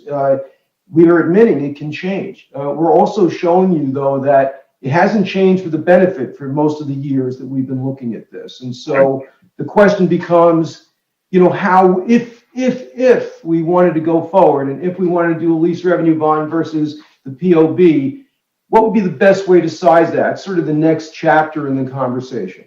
Yeah, sure. Okay. the other part of that discussion is no matter what happens, this will happen. These savings will be realized. These reduced expenses, I mean, this is going to happen. Matter of fact, we know that this line will be here next year, right? It's going to be a little higher. How much higher is yet to be seen? They're going to probably add another year over here. So we can see a little bit far. We can see a little bit ahead of us, just a little bit. Over the next 28 years, what will it be? We can't know that until that period has passed. And then the question becomes, did CalPERS earn more than you're paying on a bond payment if you refinance this bond? And so if you refinance at 3.5%, will CalPERS earn a return of 3.5% or better over the next 28 years? We don't know that, and past performance can't, project future returns. But as Larry said, they haven't failed to at least meet that ever. They've never, over a long period of time, not hit returns that were greater than 3.5%. So that's what we know, and those are the facts we can deal with and show you, and we could easily massage these and reconfigure them and try and meet a policy goal and financial considerations that are palatable to the city and city council. But we're trying to just display what we do know, or what we reasonably believe can be achieved, such as we believe that this financing can take place and look like these green bars. I know there are other questions. Yeah, there's a ton of questions. So let me go to Councilmember Lowenstein. Yeah, thank you, Mayor Brand. Okay, so the way I understand this is you have a UAL, you basically say, okay, this is what it's going to be. It's going to be $210 million over the next 30 years, right? So different than, I'm used to school pension obligation, general obligation bonds, where you actually sell it in tranches, right? You have a project, then you sell the tranche of the bond, and you get the bond proceeds to do construction. This, we're saying, this is $210 million at this snapshot in time. We're going to sell the entire amount, or they're in tranches. And if you do the entire amount, then all of it is going to go to PERS, or how is it going to work? Yeah, that's a great question. So this analysis is presenting, and this isn't, again, like Larry said, not necessarily a recommendation, but it's for consideration. This money is being repaid right now to CalPERS by the city. It is a debt. It is being amortized. And so we are suggesting that one way to do this could be to change the mode of that debt from pension debt to municipal market bond debt. So the answer to your question is yes, these numbers are looking at one bond issue, which is, understandably a large bond issue. You probably need to have multiple underwriters and all that sort of stuff, but it's not unachievable. Riverside County just did something like $700 million not that long ago. We had it on that list. And all that money would, yes, go to CalPERS. And that they're is sitting on that where they're investing it. They're taking all the money, they're investing it. It goes right into their market share of what they're investing in. That is correct. Okay, so that answers my first question in terms of this. But the UAL, after you pay that, could it still go up after we paid it? So what would happen is that the $211 million would now be a bond debt. It's still pension debt, right? You're paying it. So that's out of CalPERS' hands. CalPERS would have a brand new UAL. Every time there's a loss in earnings or a change in assumptions that results in there being disparity between the liability you owe your retirees and what your market value is, it's a new UAL, and every year they create a discrete UAL and they amortize that over a certain period of time. So a brand new UAL would likely be, depending on the cause of it too, it's very complicated, but some of them are 20-year amortization, some of them are 5. Like certain assumption changes, they give you only 5 years to repay. Market losses, they give you 20 years to repay, for example, depending. So a brand new UAL, whatever that amount is, and so let's say they missed their mark and you have another $3 million or $2 million UAL, you would have these bonds outstanding, but those will be cooked, right? You know what they are. They won't change. Your payment is X. It stays. Right. And then you'll have a new UAL. CalPERS will tell you how to amortize that one over the next 20 years at 7% interest rate and how they want you to repay it. So didn't they say, isn't one of the advantages is certainty in budgeting, but we don't have that certainty if they give us a new UAL? The certainty in the budgeting will be for the UAL as it existed on this one. 2021. Right, Todd, you have to look at this as you're fixing your existing condition, but you still are facing a future condition. There's two parts to this. So yeah, I mean, you are engaging in savings because you're paying much less interest costs for the same obligation, and you're doing it as of the day you do it. But because CalPERS is a dynamic circumstance, you still have factors in your account that are going to change, and that could result in a future obligation. Yeah. Okay, so like, go ahead. It's kind of like you gave your kid a credit card to go away to college, and they ran up the bill, and you're paying 19% on your credit card. So you take a home equity line, you pay off the balance of the credit card at 6% or 4%, but they still have the credit card. They can still put more money on that credit card. So this is almost like prepaid tuition in some ways, right? Pardon me? This is almost like prepaid tuition. Like you could do prepaid tuition over 4 years. I mean, a lot of states have that now where you prepay tuition instead of doing it that way and you paying it up front, like they do in like Florida, for example. If that analogy strikes you, it's also like a mortgage in some ways as well. It is like a mortgage. It's like you got your years of tuition bills paid all at once, but it didn't mean that you weren't on the hook just in case for the future years they might go up a little bit more. You got new lab fees come online or something. Right, exactly. So yeah, because I know in certain states you could pay tuition up front, 15 years in advance of your kids going to school versus waiting and seeing it go up every year. So if we hired you guys, KTS, to do this, you're going to assemble the team as a bond counsel. You're going to assemble the underwriters and the investment banks to underwrite this bond offering. So you have all that. How do we know that you're getting us the best deal in terms of interest rate versus, say, we have a long history, Larry, of working with you, but how do we know you're going to give us the best deal versus, say, working with a bank that you have a good relationship with or some other reason? Well, there's a couple things. One is it's really the underwriter that we put on the team or the underwriters that will go work the market, and the actual cost of the interest will be at the time we get to the market. So that gets to the timing question, though. So now you're really asking, to me, an important question. If you look at the interest rate curve against Treasury right now, we're probably in one of those. This is no secret because we're all getting, 100 emails from mortgage brokers every 5 minutes these days saying, this is a good time to refinance. Same thing is happening to us here. So if you gobbled up the next months on a court validation, the chances of our getting to the result that you want, the best possible result, just become much more unpredictable. If you say, let's go gallop and move and bring us ongoing analysis because there's still room to get some of this work done while we're thinking through exactly we want to finance 90% versus 95 or 100, when we start the wheels in motion, then I think I can say, as someone who's worked with all of you for a long time, we have a much better chance of getting that, pretty incredible result. I mean, look at El Cajon, 2.8% last week. I mean, they hit the market square on. It's really the market. It's not us, but your ability to give us the chance to run to the market, if you will, a little bit more quickly, I think bodes toward getting a better result because it's likely the interest rates will creep up, not creep down, and they have crept up in the last 6 months, even though they're incredibly still low. And this is tied to the Treasury rate, generally speaking? Basically, it's a spread to Treasury is how we price the market, correct? And they're so narrow right now, Todd, that, it's really astonishing, like 80 basis points. Mm-hmm. Okay. And there's other factors involved, like supply, for example. These bonds are actually very desirable municipal securities that are taxable. So that they get a higher yield. They get a higher yield then, higher yield, because they're taxable. Right. Exactly. So while treasuries have gone up over the last 6 months, the interest rates on these have not really gone up that much. The spread is compressed because investors still want these bonds. So it becomes kind of a product. And supply and demand comes into play. And so when the price of something goes up, its yield goes down.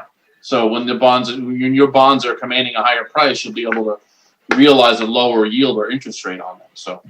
Okay. How does this affect our bonding capacity as a city?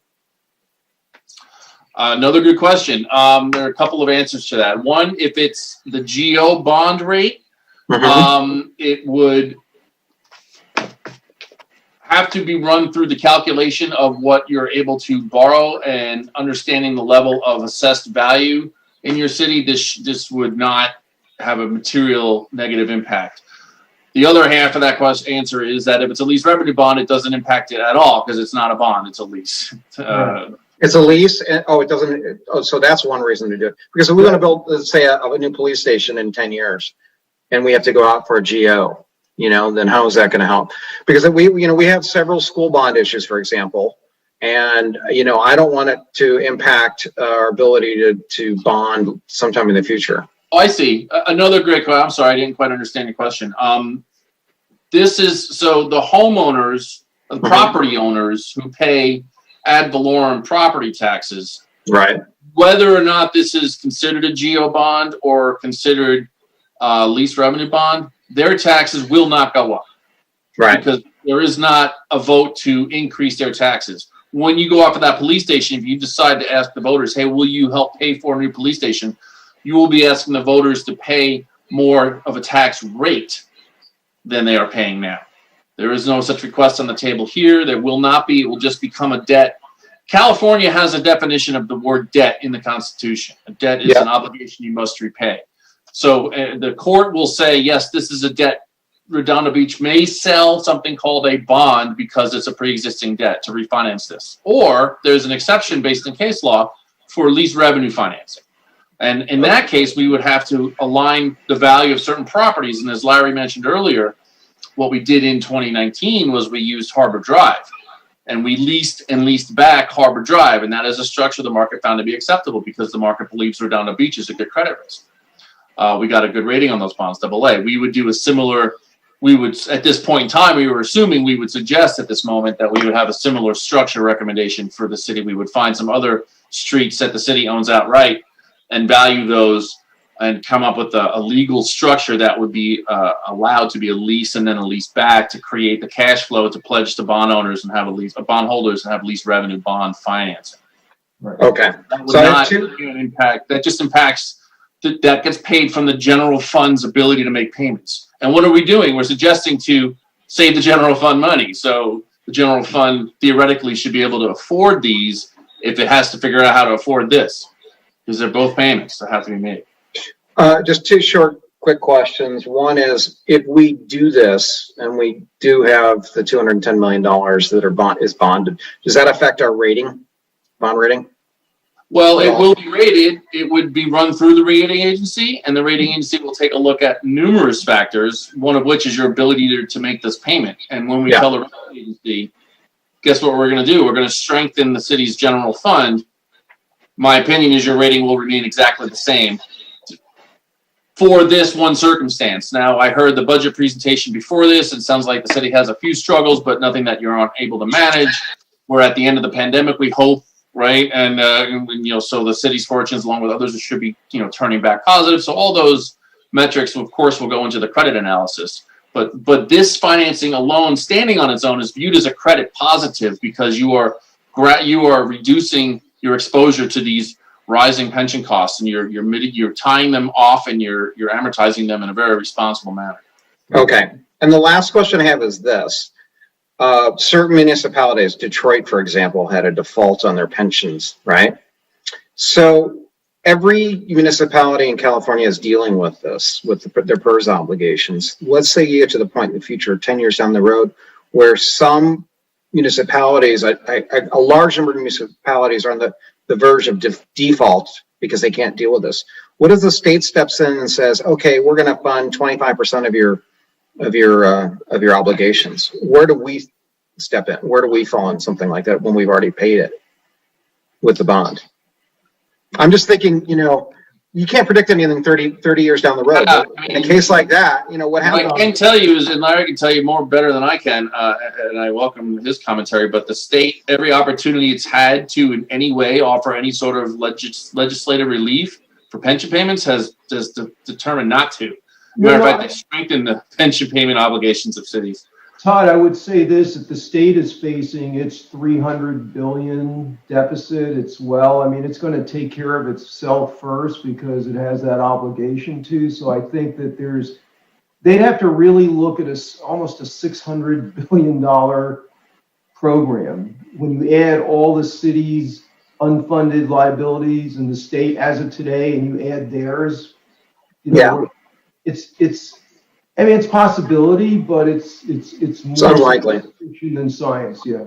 Okay. We can deal with what we know today. Yeah, I don't know. I don't know that I'd bet on the state doing that, I guess. I'm just wondering if, we're bonding ourselves in later anyway. Yeah. Thank you for answering all my questions. That's it for me. Okay, before I go to Councilmember Grant, I'd like you to explain, because you've used the term leaseback several times, and a lot of people don't know what that means. What that means is that the city owns a certain piece of property. So we'll just use the case of Harbor Drive from your 2019 bonds. It's your property, fee simple, own it outright. You transfer that property via a ground lease to another entity. That other entity is the Redondo Beach Financing Authority. I think that's its technical name. That authority now has control of that property. When you say transfer it, you mean lease it to them? Yes, lease it. That's usually called the ground lease.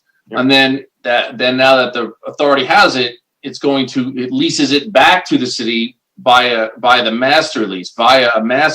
And that lease is the financing document that the consideration for leasing the property back is the rent payment, which will be the bond payments. The consideration for the ground lease to transfer it in the first place is that the authority will install certain improvements or finance a certain project by selling bonds and giving the bond proceeds to the city. So the city gets the bond proceeds, the authority gets the rent payments to pay the bondholders over time. So the property is leased and then leased back, and that is considered to be legal. And it is legal, and it's actually quite a plain vanilla financing structure in California. Well, it's also how you avoid a public vote. Yes, correct. How you avoid a public vote. That's it's correct. How you pay for a financing with the resources you have available to you without raising taxes on the Or property. going to vote. That's correct. It's not a bad thing, but people, hey, how you doing this without a public vote? Yes. And it's a legitimate question. We face it all the time, but it's really an accepted practice. Or we're leveraging our assets ultimately. Right. Yes, in a sense. Mm-hmm. Okay, thank you. Councilmember Grant. Sure, thanks. My first question was about the credit card and that whole analogy. So thank you very much. That was helpful. Okay. That, even though we're going to flatten out our current debt as of 2021, we're still going to be subject to this UAL that's going to be going further. But do cities then put in a place where they are correcting that UAL as it occurs? So it comes in at 5.3, they pay the additional 2 point whatever it is. That's a great question. So you always have the opportunity to prepay your UAL at any time. So if the new UAL that comes in next year is $2 million and the city decides you have $2 million that you can afford to spend and just give it back to CalPERS, you don't have to keep paying over 20 years, you could do that. Another means to manage that is cities are taking the step, and we did this in Placentia with them. They set up I heard Marnie mention earlier, 115 trust that's used right now to manage your OPEB. You could do the same thing to manage potential future UALs. And so some cities have decided to take a share of these budget savings that they were going to have to pay increased line items anyway, take a share of those savings, reduced expenses, and put them on the side and finance or fund a separate trust that you could then use to pay down UALs as the new ones occur. So that could be another means to and as a matter of fact, we haven't really gotten to that yet, but that's something we encourage our clients to do, is to consider implementing policy choices or new policies that could further shore up the future obligations that are coming down, because we can't control what CalPERS does. The kid still has the credit card, right? I mean, they're gonna either perform or change assumptions, or we don't know for a fact, or not hit their 7%, or what. So that kind of brings the second question, because looking at this debt financing that we're looking at here and having a nice flat set of bars that we can predict going forward, why wouldn't we do this? Larry, you want to handle that, or you want me to? Why don't we go then to the next, that slide 17, because I think that's what it deals with. I mean, the reality is that we don't really, next slide, we can't envision a circumstance where a city that's facing a $200 million UAL wouldn't give a very good nod to really reducing the cost of this debt, in part because, Mr. Brand, we're just in we're a very low interest rate environment. And so, you really got that moment, and you have that moment in time where, you can take the existing obligation and put a real dent in it based on the back of the interest rate marketplace. It's, our favorite way to be not to have these at all, but they're there and they're growing bigger. So the key to doing it is to do it well. And that's why I'm showing the slide, because you can custom tailor the payment structure. You can refinance less than 100% of the, existing UAL. And you can, as we just discussed, use savings to develop new fiscal policies. So I think we lean toward the reality that time has come right now in this time snapshot we're in to really look at this, which is why we wanted to bring you this presentation. But how you do it is almost as important as when you do it. And so I think it's a mix of leaning toward this as a better solution, but doing it well. So we have even that list of all of the agencies that have actually just done this. Yeah. Is there a whole another list of agencies where this is kind of like the hot topic and pretty much every city is seeing if they can do this? Yeah, we're on the council agenda in a couple of different cities over the next 45 days and with the same discussion. Absolutely. I mean, it's legitimate because everyone's doing their mid-year and going, wow, I mean, this is a rough ride, and the PERS ride has been even steeper for most, but we have small, medium, and large clients really giving this, some close scrutiny and moving forward in many cases, just like Placentia did. Well, when Dan talks about that this is a debt, you cannot not pay this. This is not something you can default on. It's going to come out no matter how it goes.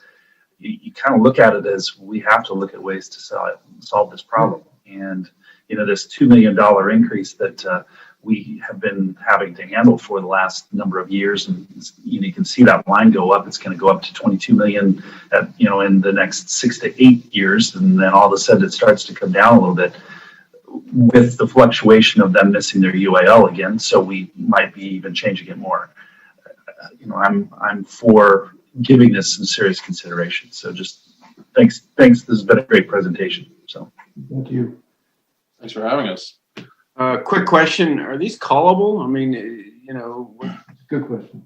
Yeah, great question. They're not structured yet, but these are being sold like regular tax exempt municipal bonds. The standard would be a 10-year call. That in 10 years you can, call these bonds away from the investor. However that happens, either. Just intuitively, this herd mentality when it comes to finances makes me very nervous. Not that has anything to do with rationale, other than when you see everybody doing this, and then I just trying to think what disaster could loom.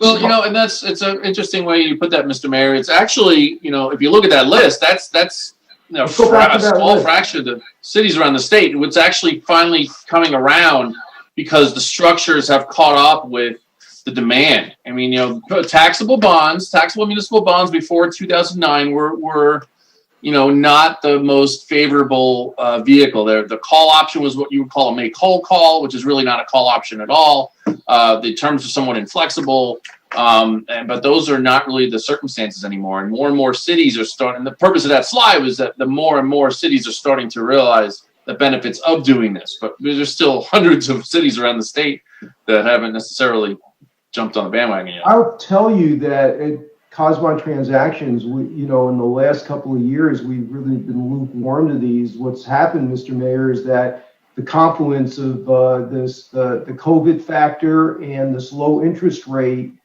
really makes the discussion compelling. I mean, when Torrance can save, $100 million plus because they can have the interest rate pledging city streets, or Placentia can save a third of their obligation by pledging city parks. These are all really meaningful strategic financial decisions. I mean, and there were council members, just like all of you at the other side of the dais from us making these presentations, asking the same questions. Really? I mean, should we, could we, should we, and when? And we're just seeing more and more decisions going to now because of this confluence of the COVID impact on revenues and sort of the COVID impact on subsidizing interest rates. It's a unique chance to sort of, pick this up and move forward with it and advance the wagon, if you will.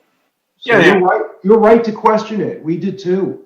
Yeah, and if it does get called, it's not like the money's not there. It's just, You just have to refinance it, wouldn't you?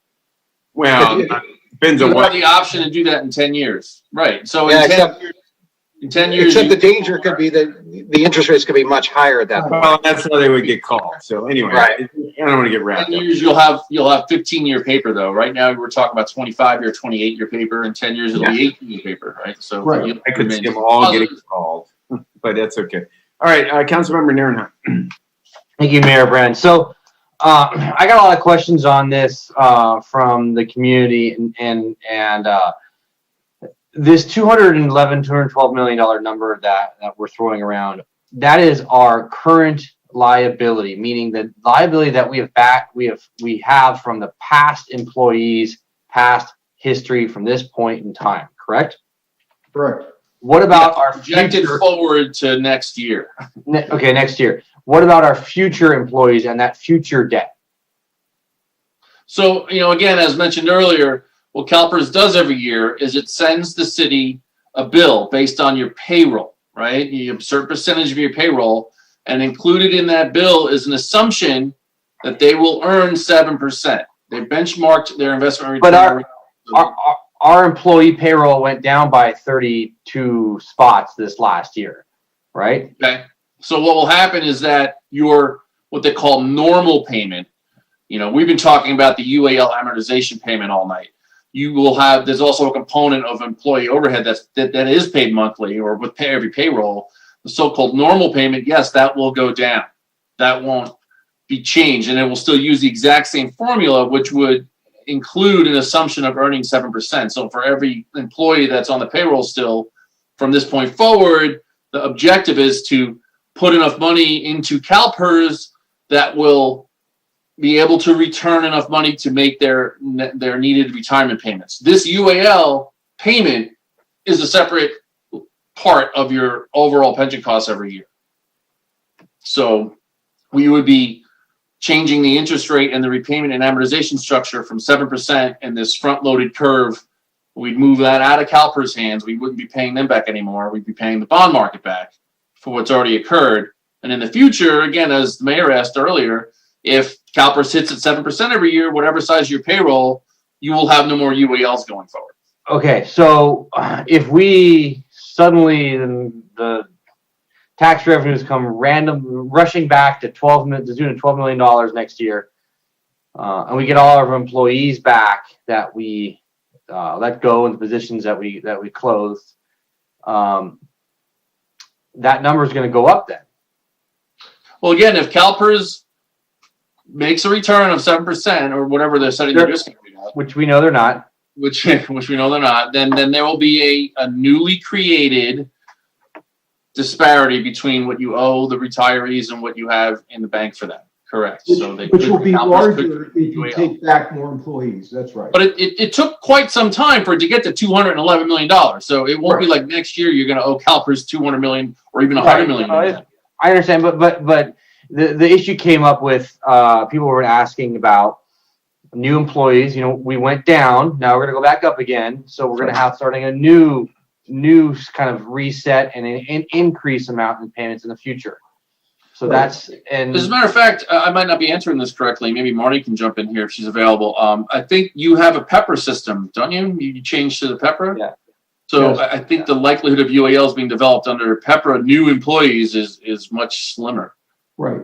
That's how you protect against that going up by, installing a different system. But, the reality is this doesn't fix the system. It refinances it at a lower cost. Right. And to the extent that you don't move to PEPRA, or there are continued for existing employees that were under the non-PEPRA system, pre-PEPRA, if you will, those actuarials, if they get worse, or that return on investment doesn't improve over 7, yeah, you're going to have an incremental increase. So, we're buying our current debt down. What if, say, for instance, they were to get a fantastic increase in 5 years from now at 12%, 15%, just starts going gangbusters, economy is great. It doesn't matter for us, right? Well, if their return on investment is 12% or more, or say really high. It would directly impact the size of the next cycle's normal payments for one. Right. But Right. for us, it won't matter anymore because we have frozen our debt at a certain level. Correct. You did. In the budget and finance presentation, you gave a presentation of roughly 50 to 90 million of savings, and here you gave roughly 53 million. Looking at the presentation, I think it was. I don't think we changed these numbers. I think that we may be rounded, but there's still 52.7. If you go back to that sheet, Dan, I think a couple of slides before, Yep. Yeah, 52.6 to 89. Okay. We just might have rounded, when we just. Yeah, so here's the 52.6 Yeah. and here's the 89.7. I see what you did. Oh, okay, got it. Yeah. And this is right in the middle. Yeah, this isn't really. So that's the $40 million variance, and so if we were to go with the straight across the $52 million savings. Yeah, so again, I think to a degree the present value comes into play, but here what you see the difference is, council member, is that when you push the money payments out, you actually generate all these so-called dis savings because you're putting payments where they weren't before. So the negatives and the positives bring that absolute number down, but those dollars are cheaper. Look at the present value of a $12.4 million payment. 28 years from now is $4.2 million in today's dollars. Those are much cheaper dollars. And so the present values are surprisingly consistent in any one of these given structures. Okay. Let's see. So how many, I think you guys mentioned this earlier. How many cities have you guys done this for already? We've done Carson, Placentia, we did the Kensington Community Services District. We've done 3. This will be in the last 6 to 8 months. This will be our 4th. We went on this one. We just finished our 3rd. Is that for lease or is that for pension? Well, we did both. We did pension obligation bonds and lease revenue bonds. We've done both. We sort of pioneered the lease revenue bond approach with you in 2019 on the waterfront, but not for pension obligations. So, that we're pioneers. Harbor Drive. Yeah, exactly. We're pioneers together on that one. And I actually did my first pension obligation bond though in the mid 90s personally. Dan's done many of these. But for conversation purposes, you guys are recommending lease revenue bonds. If you go forward, let's go to the last slide, if you will, the next steps. We would recommend that you take a look at the. I want to go to the next step slide right here, please. Next step. We recommend that you really take a look at the lease revenue bond program because I think timing becomes a key issue here. It really does. And you have such a significant, next year payment to CalPERS that if you could beat the clock, if you will, without having to lose it at the validation process, it really makes sense to go for that. But this conversation was the most important conversation for us to have so that you could see the balance in both because they both work. It's just the timing consideration of the LRB really sort of gives it, a big advantage. Right. Again, in this very, I would call eccentric and unique interest rate marketplace. Right. Oh man, now I just forgot. What are the services like? What are you guys going to be looking at to provide? What are some of the pitfalls that you're going to be making sure that we're well taken care of when we go through this lease revenue bond process? Yeah. And what are the dangers in terms of liabilities that you're going to make sure you're going to buffer us against, make sure we don't have issues?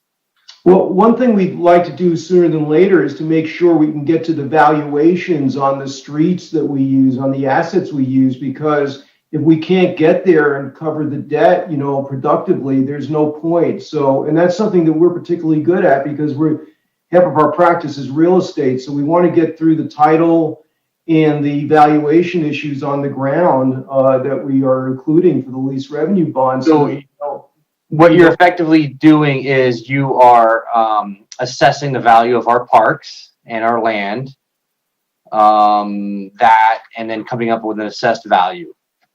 Yes, we're really, we're coming up with a sizing for the lease revenue bond. We realize the streets aren't going to be taken by the bondholders, but you still have to have the depiction of valuation against the debt. Otherwise, you're not going to get assigned. You're not going to meet that AA standard that you want to get. You won't get the pricing you want. So I think the sooner we can go, get that done, then I think, we'd be well on our way. So I think that's one. We also want to interview a number of underwriting firms to make sure that we've got, we use different underwriting firms in all our issuances, and we want to make sure that we have the best team or teams. We may, it's a fairly sizable deal. So let's say we make a decision to go 90% of the existing obligation, it's still $180 million.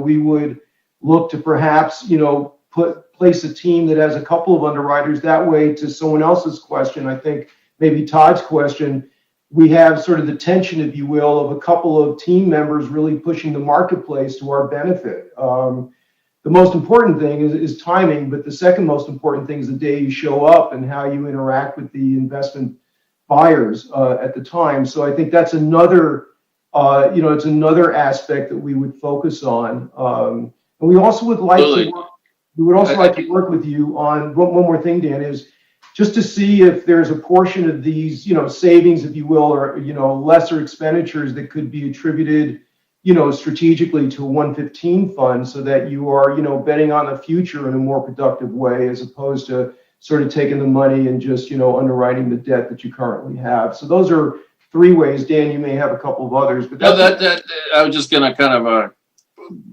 add on to that a little bit, because absolutely right. I think the biggest obstacles that we've seen in the deal, and I've seen, like I said, I was an investment banker, and I joined Larry as a municipal advisor because the Dodd-Frank change, and I was a municipal advisor when I started my career, and I went into investment banking, and then then Larry's business deals so much with our business deals so much with municipal finance. So I came on board to build out the public finance side of things, and I really enjoy being the advisor. And so I kind of know what the underwriters are doing. I mean, I was one. I know what the trading desk is looking for, and how they're going to try and how they can and should work hard for you, and how they might also try and take the shortcut and just get bonds sold easily. The easiest way to sell something is to lower the price. All right, so we know where that might be occurring. And so the biggest thing that I'd want to make sure we were doing to protect the city on a deal like this, an issue of this size, is that distribution and ability to access the market in a timely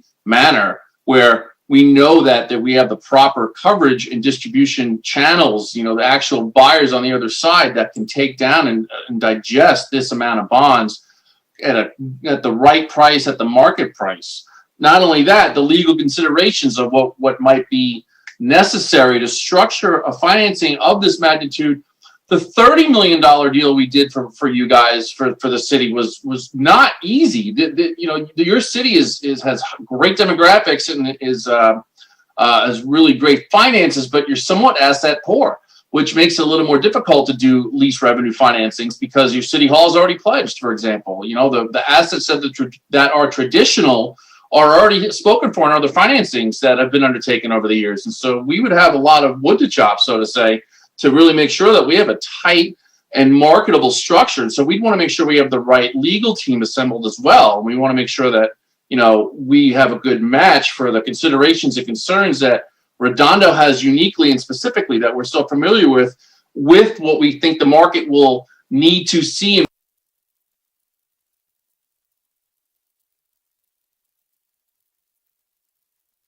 Be able to get you to, I like to try and tell my AA clients that we're going to fight for that AAA. This might not be the year to do that, considering the other budget pressures.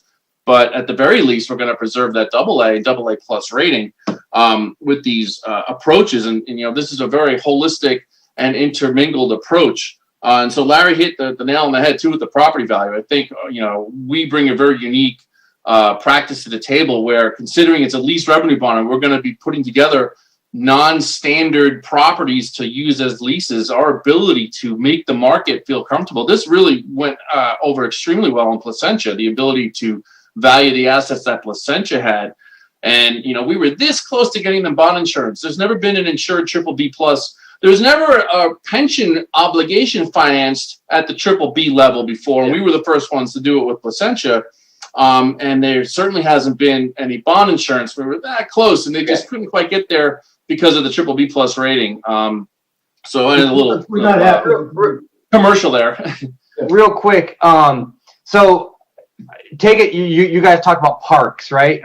Leasing our parks, and that's a great asset to lease out. Now, what happens if you have a park, say Veterans Park, where you have the old library and you have actually a revenue producing structure on there? How does that change? How does that change the conversation? Does it change the conversation at all? Well, it could, and that's exactly the kind of question that we're going to want to address head on. And I don't know that we're suggesting parks for Redondo yet. I know that it was a bit of a touchy subject in 2019, and that's how we ended up making the shift to streets. And we were able to put together a security package that was acceptable to both bond counsel and the investing market that we used Harbor Drive, which is kind of a non-standard approach. And now we're seeing other I cities think we do it start more. with streets. I mean, to put a revenue-based operation into a lease, is not something that, we would like to do, because I think that complicates the security for us. Exactly. And the exposure. So that's exactly why I said the first thing we would do is start to underwrite that value and all the nuances as to which assets and where. Yeah. Because, we have to get that set. And same that we did with the waterfront, we have to do that. And then the rest of it starts to piece around that effort. And our relationship with title companies is pretty extraordinary because we do this a lot. So I think we can facilitate this rather quickly. Okay.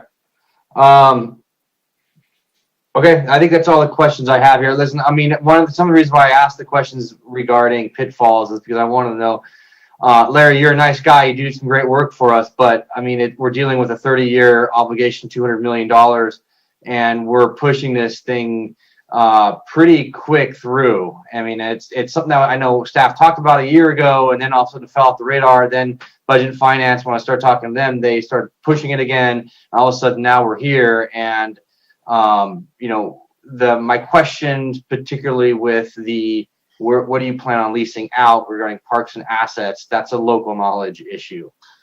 So that's something we could absolutely put together for consideration. Like, that's part of what our responsibility will be, is let's take that inventory of the assets that could possibly be considered, take the temperature of the council, or through staff first, of course, for the vetting, to try and understand what council would want to even begin to consider. We understand that there are a few assets that would roads are good, parks are bad. That's what we think. Roads are good, parks are bad. We think we understand your priorities. It's not the first time we've looked at your assets. Even the Marine Avenue Hotel deals involved assets in the PFA. So we're really know where to look. The Esplanade is worth not going to be your parks. The Esplanade is probably worth about $1 billion, actually, easily over $1 billion. The views alone are worth $2 billion. So perfect. Well, that's it. I'm good. Okay, Councilmember Imby. Questions? Whatever we put up for assets, it doesn't matter. Our rating's great. It's going to be we're going to be able to pay it off, and that question confuses me as to why that matters. But anyway, I want to go back to what Nils was saying about the it sounded like, and maybe I'm wrong, but it sounded like he was saying that what about the future problems that's going to happen from the next liability? So we pay off this 211 million, and then after that, he was concerned with the debt continuing to increase. But we cannot. The problem is that what I felt wasn't being answered is that at Pepra, because of Pepra employees, they're much cheaper and will generally be covered under what we already pay in for that. So the reason why there's that mountain is because our liabilities are going to go down as the classic employees age out, if you will. So, right. So it's not, so when we're explaining it to our residents, it's not about it being continually going up all the time, that this is something we're going to have to keep revisiting. With Pepra, this actually is going to start going away. Yeah, systemically, Pepra will start to balance out that incremental increase. You still have a residual of current employees that haven't retired out of the system, and the possibility of actuarial changes, people living longer, or again, poor investments, which we'd be wiping out for the existing condition that we take out of the way. So you have some of that, but it's going to be less. I mean, it really is. And as far as the concern about, well, what if suddenly CalPERS does really great? It's really a bit of a gamble. What we're talking about is if you want to keep comparing it to mortgages, this is about a fixed rate mortgage versus a variable mortgage. And this is about not gambling with anything. You might end up it could be that CalPERS suddenly does these incredible returns and we were better off to not do this. But it so far, it doesn't look like that's going to happen. So that is the risk as I see it, what you just said, and you said it very well, that in 28 years from now, let's look back and we know we paid 3.5%. Let's just call it that. You know, your interest rate. So you're going, so let me back up a half a step. Right now, when the city makes its normal payments, you're paying into the system with 0% money. You're paying with current funds, it's cash. You put it in. When you refinance, we're not paying this UAL off, right? We're, from CalPERS point of view, maybe you are, but you're refinancing this. You're going into the system minus 3.5% in the hole, right? So CalPERS has to earn 3.5% before you start to have positive returns. So in 28 years, when we look back, if CalPERS earned only 3% and you were paying 3.5%, it would have been better not to have done this in terms of a mathematical exercise.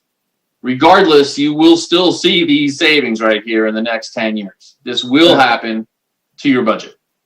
But when you do the math and you add up, this return versus that return, if CalPERS doesn't hit the 3.5% or better target over the 28-year period, not any given 1 year, and this is the reaction that a lot of people have that I don't think they quite understand. And I keep hearing an example of, this one city did a bond, and then the very next year, CalPERS tanked. Well, how many people have ever bought a stock and then it tanks? You don't run away, you run out and sell that stock right away. You're going to be in it for the long haul. This will be a paper loss if that were to happen. But we are taking a 7% debt, or suggesting, this is something to consider, the refinancing of a 7% debt at something that could be below 4% in today's interest rate environment. Yep. Well, personally, I've heard enough, and I would rather take advantage of the low interest rates, because that's something that could possibly change in the near future. And that's really going to determine whether or not this goes well. I also trust, Larry, that if suddenly interest rates went up to, 10%, you would come back and go, you know what, guys? I don't think we should do this anymore. The market has changed, and this is not going to be a good deal. Absolutely. Part of the authorizing documentation, if council decides to give direction to kind of move forward tonight, it would come back with a resolution, and in that resolution there would be maximums, there would be parameters. We will not, sell bonds unless the interest rate is X% or lower, and we'll set that at a reasonable, realistic target. And the same thing with all the other parameters of expenses. So it will actually be a built-in circuit breaker.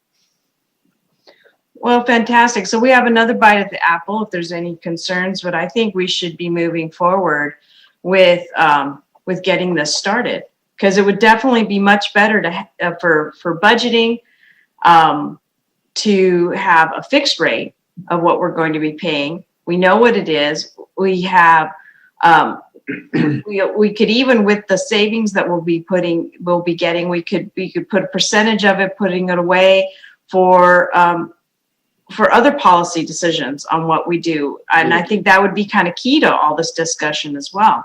Yep. So, in other words, the flip side is just because we see all these savings, I don't want council to start thinking, oh, great, let's go spend them. So I think we have some things we have to shore up.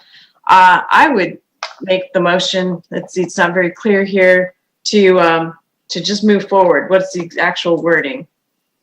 So staff will give direction, but I think tonight was more about, educating council. I don't know. Well, it keeps saying possible action. So possible action regarding the financing options, the presentation, the services with Cosmont, possible actions to obtain all professional services as needed, and action with contracting for Cosmont for municipal advisory activities associated with analyzing and securing CalPERS. So basically, I say we move forward with all these possible actions to make them actions. All right, that's a motion. Second. Okay, and there's a second. Joe or Mike Wasansky, you want to chime in? Is this the time to be doing this? We talked about RFPs. This is our first exposure to have this discussion. Is this the time to be giving direction for you to get started? Yeah, this really is a policy decision. We think from a staff standpoint, this makes a lot of sense. I think where we need to have further discussion internally is, we've heard 100%, we've heard 90%, we've heard 95% in terms of what percent of our UAL we roll through this program.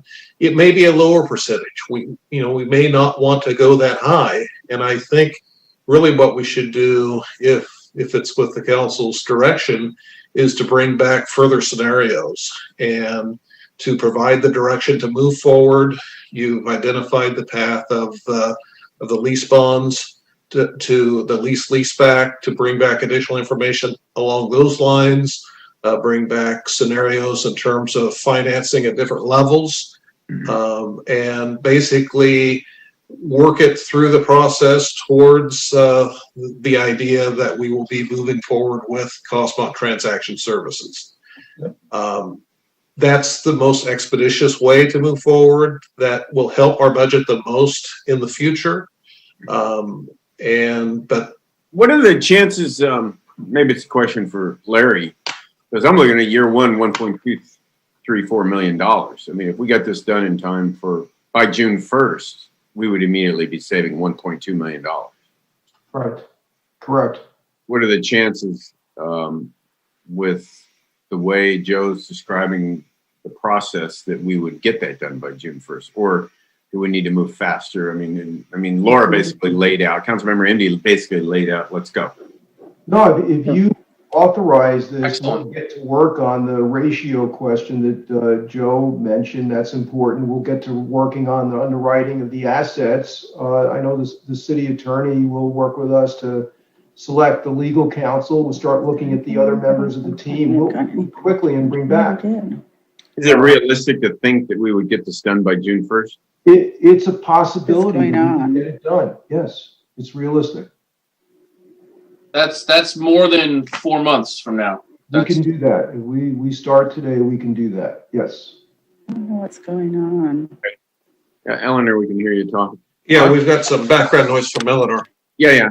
Let's move on to Councilmember Horvath. Yeah, so I just want to thank everybody because most of my questions were answered, and thank you, Dan and Larry, because I think that was an extremely thorough presentation, and it was an interesting read, over the weekend as well. So I'll just weigh in. I think that this is a prudent step to take. I think one of the things I've always said is that it's the job of this council to try to make things a little bit easier for the next councils that come along, right? And Councilmember Lowenstein made a really good point too. We also realize that we have other things coming down the road we need to focus on, like, our city's infrastructure, right? Police station, fire station, city hall. Like, these are all things that we keep kicking the can down the road on. And I think, at least I believe most of the people on this body realize that we can only do that so long. I look at what we're doing with our contracts with our different employee unions, and we've set up a certain amount of stability now over multi years. And so that's what I look at this and I see we are creating a certain amount of stability that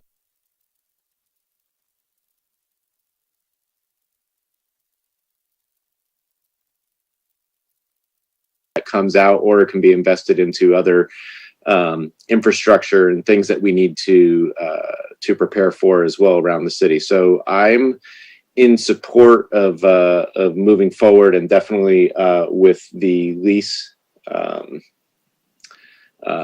leaseback approach. But just a quick question, and I don't think this was addressed, Larry and Dan. If we were to use your services, are your services based on a set fee, or is it based on a percentage of the financing? How does that work when it comes to your services? Yeah, we capped our fee. We usually have a sliding scale. We capped our fee in our proposal to the city at a very competitive rate, and we would not be paid unless we closed on a bond issue. And I think that cap on that fee was $135,000, which is less than 0.1%. So it was pretty reduced fee. And we have a small budget to do some specialized title work if we have to, which is also capped at a max of $10,000. And there will be some other expenses beyond us that we'll bring a budget back to you as part of the next set of discussions. But we've capped our fees, and we think in a place that is very prudent for you.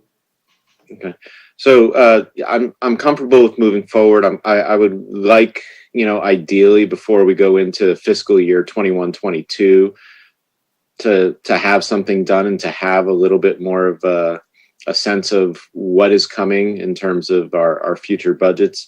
I know last week there was a lot of concern about the potential of discussing an RFP and stuff like that. I don't know if that is still something that everybody is concerned about this evening, but so far I would support the motion as is. Okay. Comments We from do have some public comments. Yeah, go ahead. Okay, we have Mr. Obaji. Go on, sir. Looks like he's. Hey, sorry about that. Howdy, Council. Zain Obaji, running for City Council here in Redondo Beach. Question for Mr. Cosma is, given the fact that the city is asset poor, if the city undertakes this bond obligation, then what do we have left as far as assets that we could leverage for other infrastructure improvements, like the ones that Mr. Horvath just mentioned, other ones, Artesia Boulevard and the like? Yeah, my sense is we'll have a good number of assets, especially Mr. Obaji. We can use the city streets. I think we just have to strategically look at the value of the underlying real estate for those streets. And my sense, having done this before with Harbor Drive about 3-4 years ago, about 2 years ago, excuse me, we were able to derive $30 million in value. I think we'll be fine on this endeavor as well, but we need to go to work. So I don't have an answer for you now. It's really our first objective to knock that one down. And part of that discussion at the time will be, here's what you have and here's what you would have left. I think that's a fair question. We would evaluate both answers to those questions at that time. And just a quick follow-on, if I may, is if let's say revenue shot up through the roof after this pandemic ends, or through some other programs, and we're able to make more of a dent on the interest on this, and let's say we found it feasible, the city council found it wise to do that, is there any sort of prepayment penalty for paying off debt early so as to reduce the interest accrual? Dan, you may want to take that. Yeah, if I may. So, good question.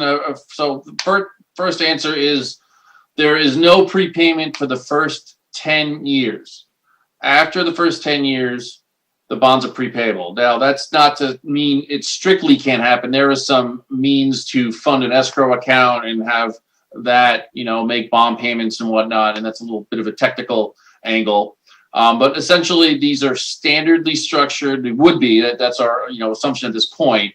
The bond market would a standard bond issue would have a 10-year call option, so the investors would enjoy 10 years of not having their bonds taken away from them.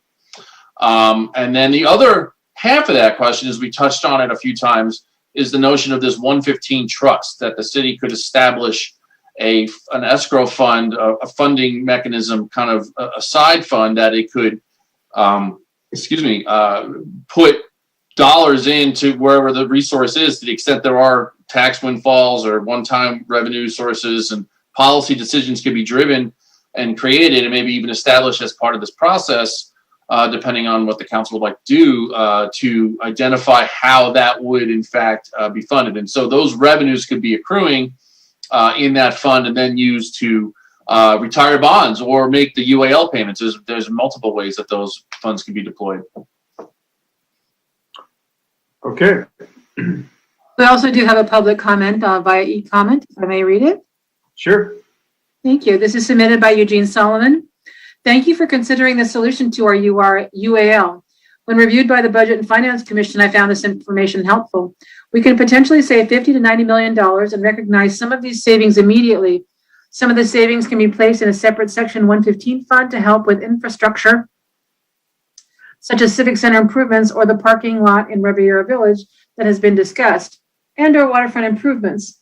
We can fund bonds for less than 100% of the UAL. Using the solution creates predictable level payments, making long-term budgeting easier. CalPERS is performing their quadrennial reset of numbers that will likely lead to our obligations increasing. According to the vendor presenter, investors prefer the least revenue bond option. Bonds are callable after 10 years. Thank you for the time and courtesy. And I'm just going to refresh really quick just to make sure we don't have another comment submitted. No, that concludes the public comments, Mayor Brand. Okay. Thank you, Vicki. And we did have some technical difficulties. That's why Eleanor got logged off. So here I am. What are the advantages, Larry or Dan? You're only doing 90% of it. You save a little bit less, but it seems like you're taking on a little bit less obligation too. I'm not quite sure. I guess that's why I'm asking the question. Okay. Well, first I just want to be clear that this still what's called $211 million is a line item. Right? It's on your balance sheet, and so it'll be here, and then you sell bonds, and that'll just be there. It's or wherever, maybe it's here. It's shifting an obligation from one vehicle to another, right? So that doesn't really change, except the interest payments on that do change. The advantage to doing like a 80 or 90% versus 100 is, and this is really going to be where the policy discussion occurs, I think, is it's similar to the discussion of how much should the city be funded in the first place. Should you be at 100% funding with CalPERS, or should it be 80% or 90%? And I'm not the one who's going to be able to direct you to what that answer should be, but I've heard various opinions. And the answers or the opinions I've heard that were something less than 100% came along with the explanation of, or the notion of, it gives CalPERS that room to have those great years. They can go ahead and earn the 14, 18%, and you won't be super funded. Unlike at the turn of the century, to coin a phrase my kids like to use that drives me nuts, when CalPERS was, yeah, makes me feel so old. When CalPERS was in the circumstance where we had those great .com returns of the late 90s, and CalPERS was just hitting it out of the park.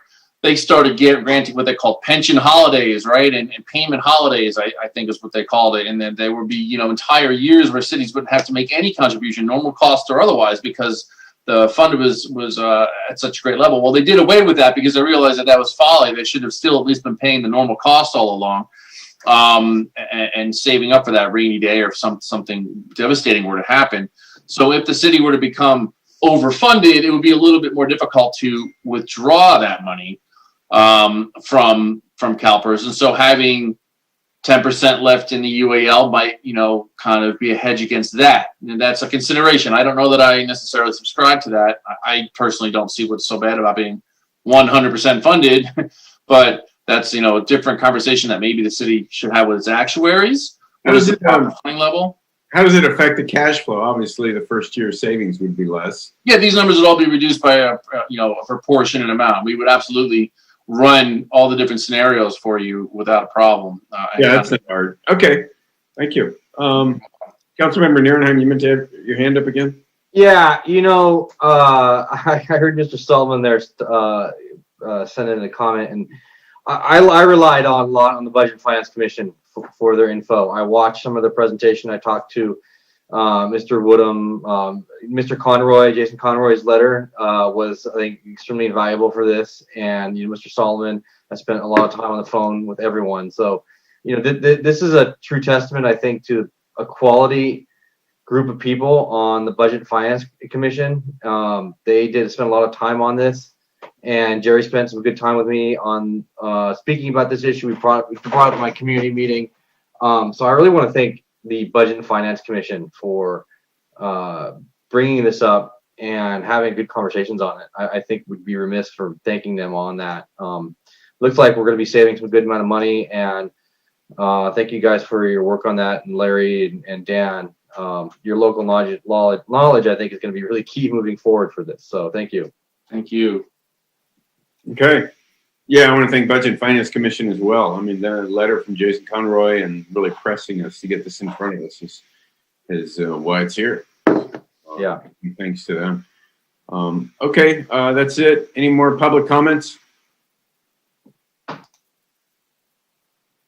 No, sir, there are none. Great. There's a motion on the floor and a second. Is the motion clear? It appears that Mr. Gran may have been knocked off due to a power failure. Oh. Yeah, we lost John. I know Larry's off, although he's not voting. Okay.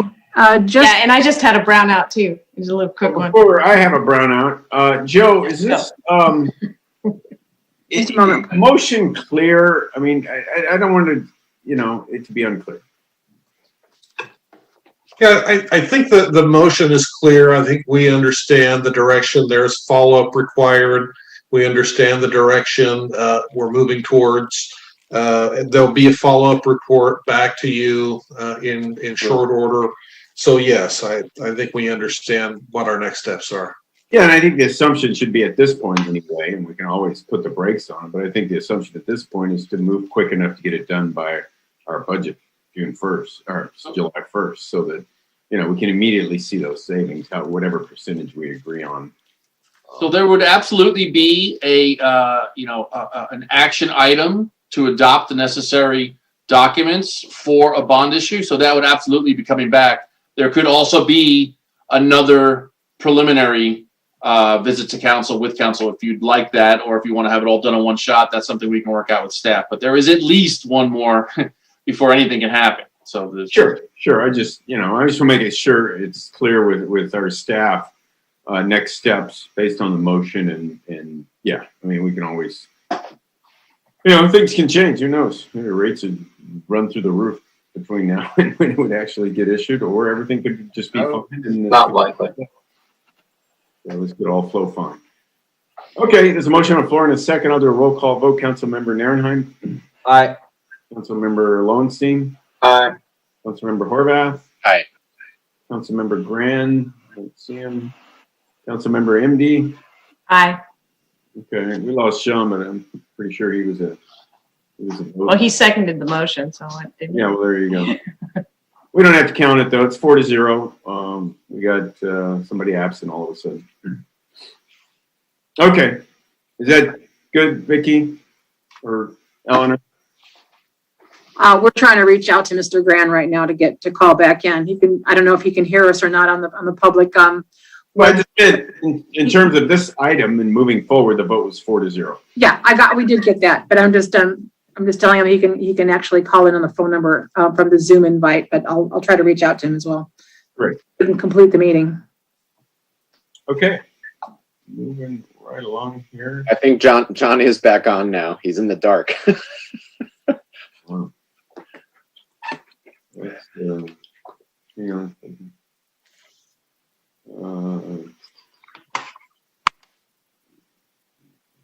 I don't see him.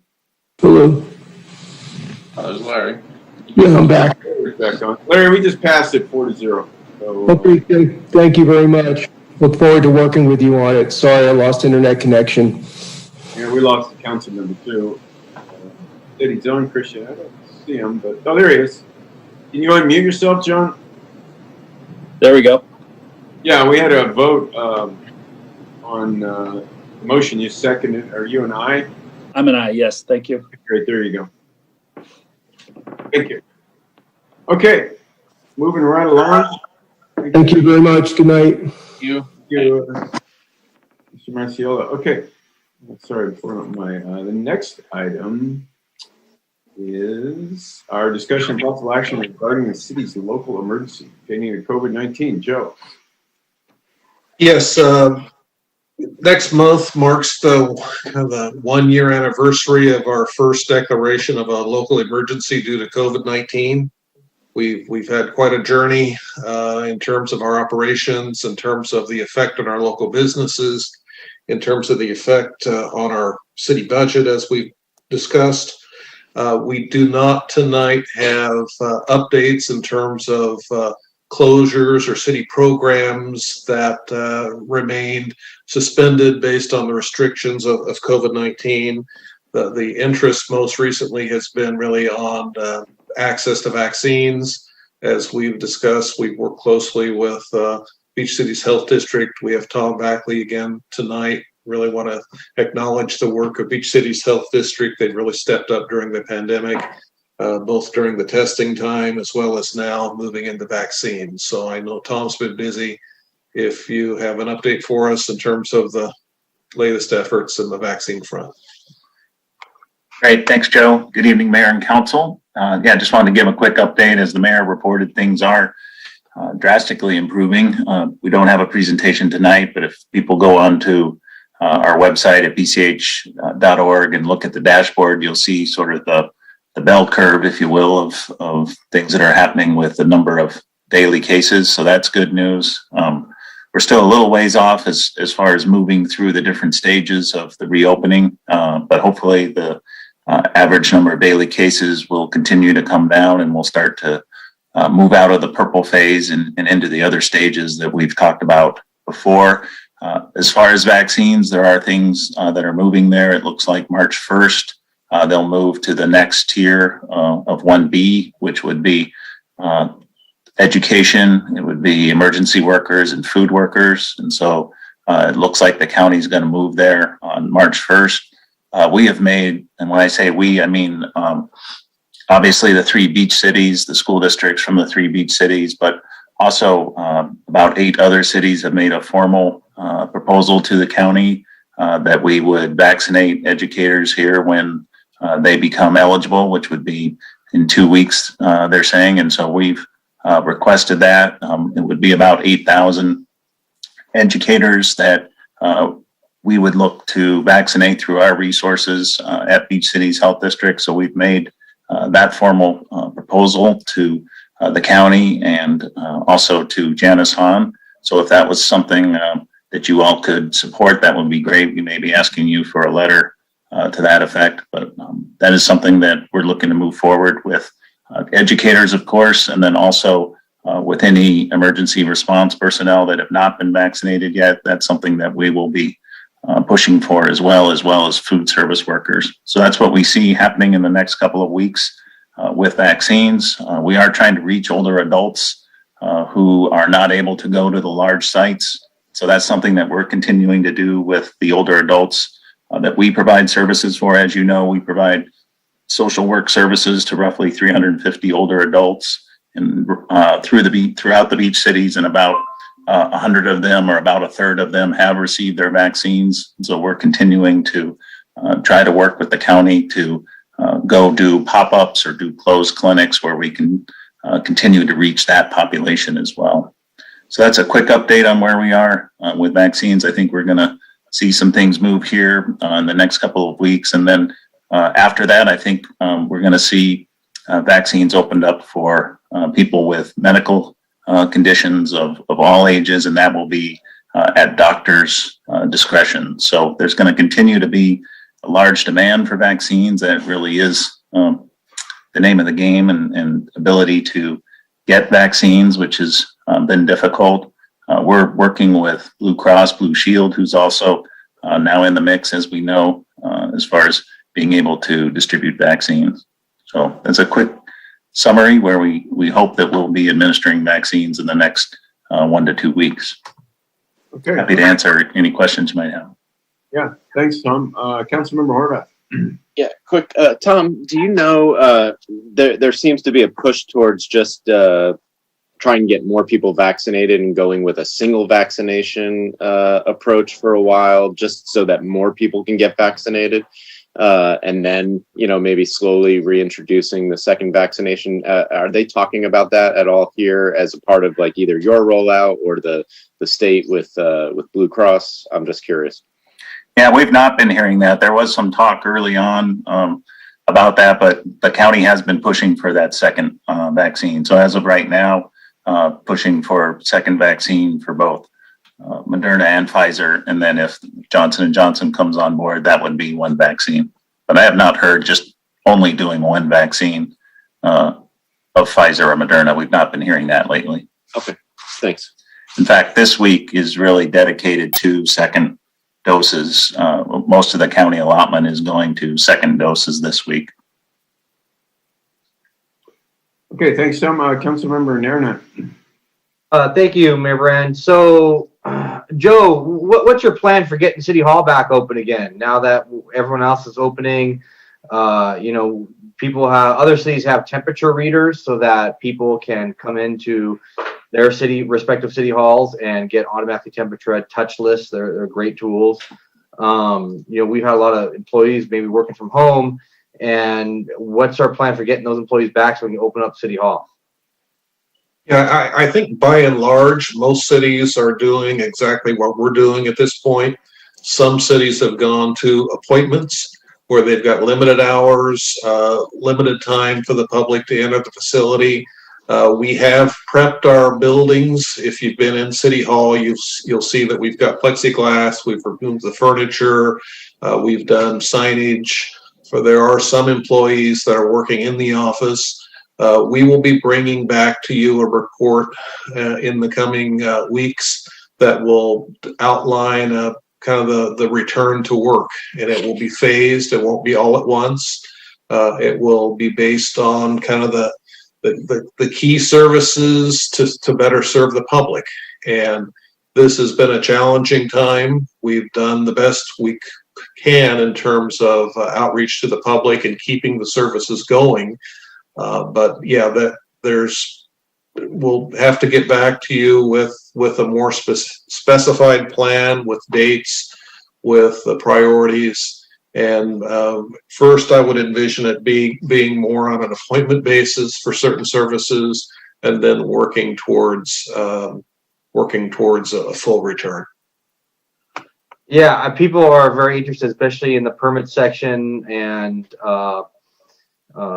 getting in there and getting questions answered and forms filled out, things like that. And that's a big hot topic from residents. Let me see here. One other. I think there was one.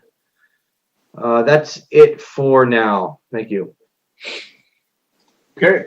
I don't think there's any action to take. Any comments from the public on this?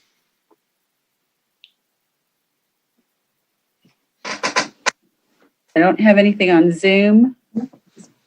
And then, let's see, none on comment. Thank you, Mayor. Okay. That's it. We don't have any action to take. So, yeah, thanks, Tom. Thanks, Joe, for that update. Any more city manager items, Joe? No other items tonight for me. Okay, we'll do mayor and council items. Councilmember Narenheim, you have anything? Yeah, I do actually. Joe, thanks for getting, actually Ted, thanks for getting the SCE right of way package to me.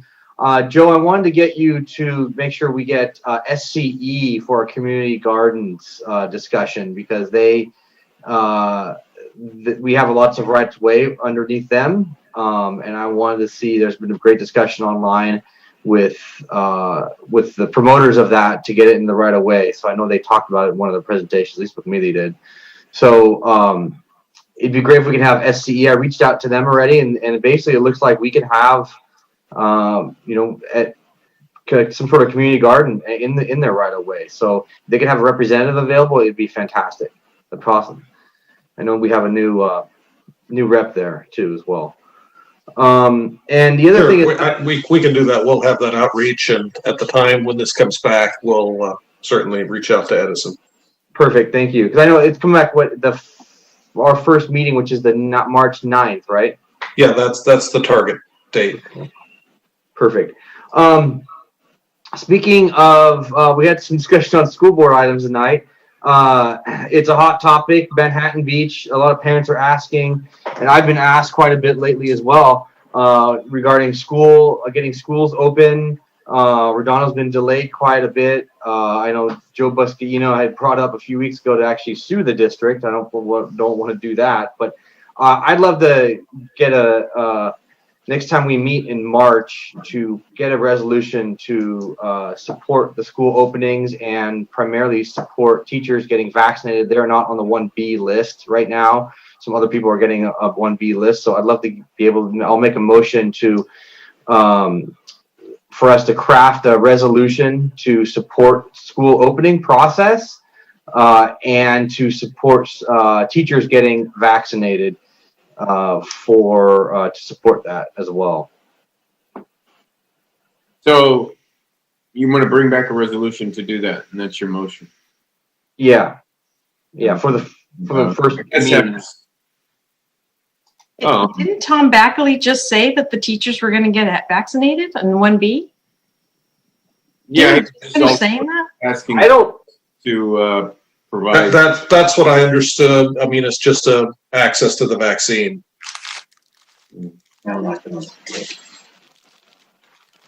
I guess you need to be a little bit more specific, Councilman Narenheim, what you want staff to come back with.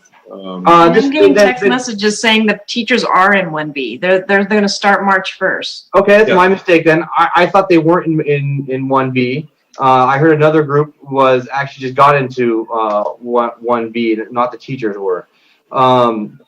So I've heard a lot from Manhattan Beach parents from when I was talking to council members over there. So I'd love to support those parents and getting the schools open. But if you guys don't want to go down that path, that's fine by me too. Is the school district looking for the council or is it, do the parents in Redondo Beach want the city council to pass a resolution asking the schools to open? I'm a little confused. Yeah, I've heard quite a bit lately from parents. It's a topic of hot discussion, and they would like to have the option, at least have the option of having their kids going back to school, and they wanted to know where we stand on supporting the school district and how we can support the school district in that venture. And that's really important to them. So okay. I think we need to get more information, because I'm hearing kids are going back to school. We've got K through 2 going back. They have A and B schedules. They're in school. My son's stepson is in school, right? On 3 days a week right now. So I just don't understand where you're getting your information. It's K through 3 right now, but it's the rest of the kids, including up to high schoolers. And the more support we can give them, that's all I'm going for is to support the opening process. And I think LA County just came out today saying that they're looking at K through 6. So Yeah, that was K through 6, but what about, 7 and forward through there? So I'm a little bit leery about passing a resolution for another governing board to do something. I don't want them passing resolutions for us. So I'm a little bit leery about doing Let the that. school board make this call. Yeah. that's fine. Okay, anything else? No, that's it. Okay, Councilmember Lowenstein, No, thank you. Councilmember Horvath, No, thank you. Councilmember Grant, No, thank you. Councilmember MD. No, thank you. Joe, there's a deadline coming up for comments on the notice of preparation for the Green Line extension. It's March 15th. I think the city staff should be taking a look at comments that we can submit to Metro related to their notice of preparation for their EIR. And it's an important comment period started January 29th, ends March 15th. So We are, Bill. We're going to be resubmitting also our comments and letters that we already did last year. from the city? Mm-hmm. Yeah. The city will be participating. Next agenda, Joe? Yeah, let me reach out to Brandy and pull that together. Yeah, because it's got to be on the next agenda, otherwise we'll miss the deadline. I know that Ted is working on that. Okay, great. So, because if it's not on the next agenda, then obviously we'll miss the deadline. So it'd be good to get all the comments there, notice of preparation. Yeah, I mean, simple things like, are you taking property values into consideration? Things like that. So if you come at the next agenda, we'll be able to amend it or add to it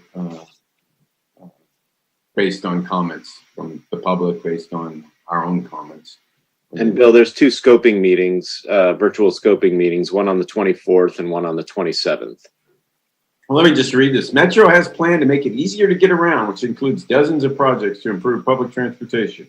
The Sea Line extension to Torrance project is studying light rail transit options between the existing Redondo Beach station and the under construction Torrance Transit Center. Trains from both the Metro Sea Line and the future Crenshaw Lax Transit project would run on this new extension.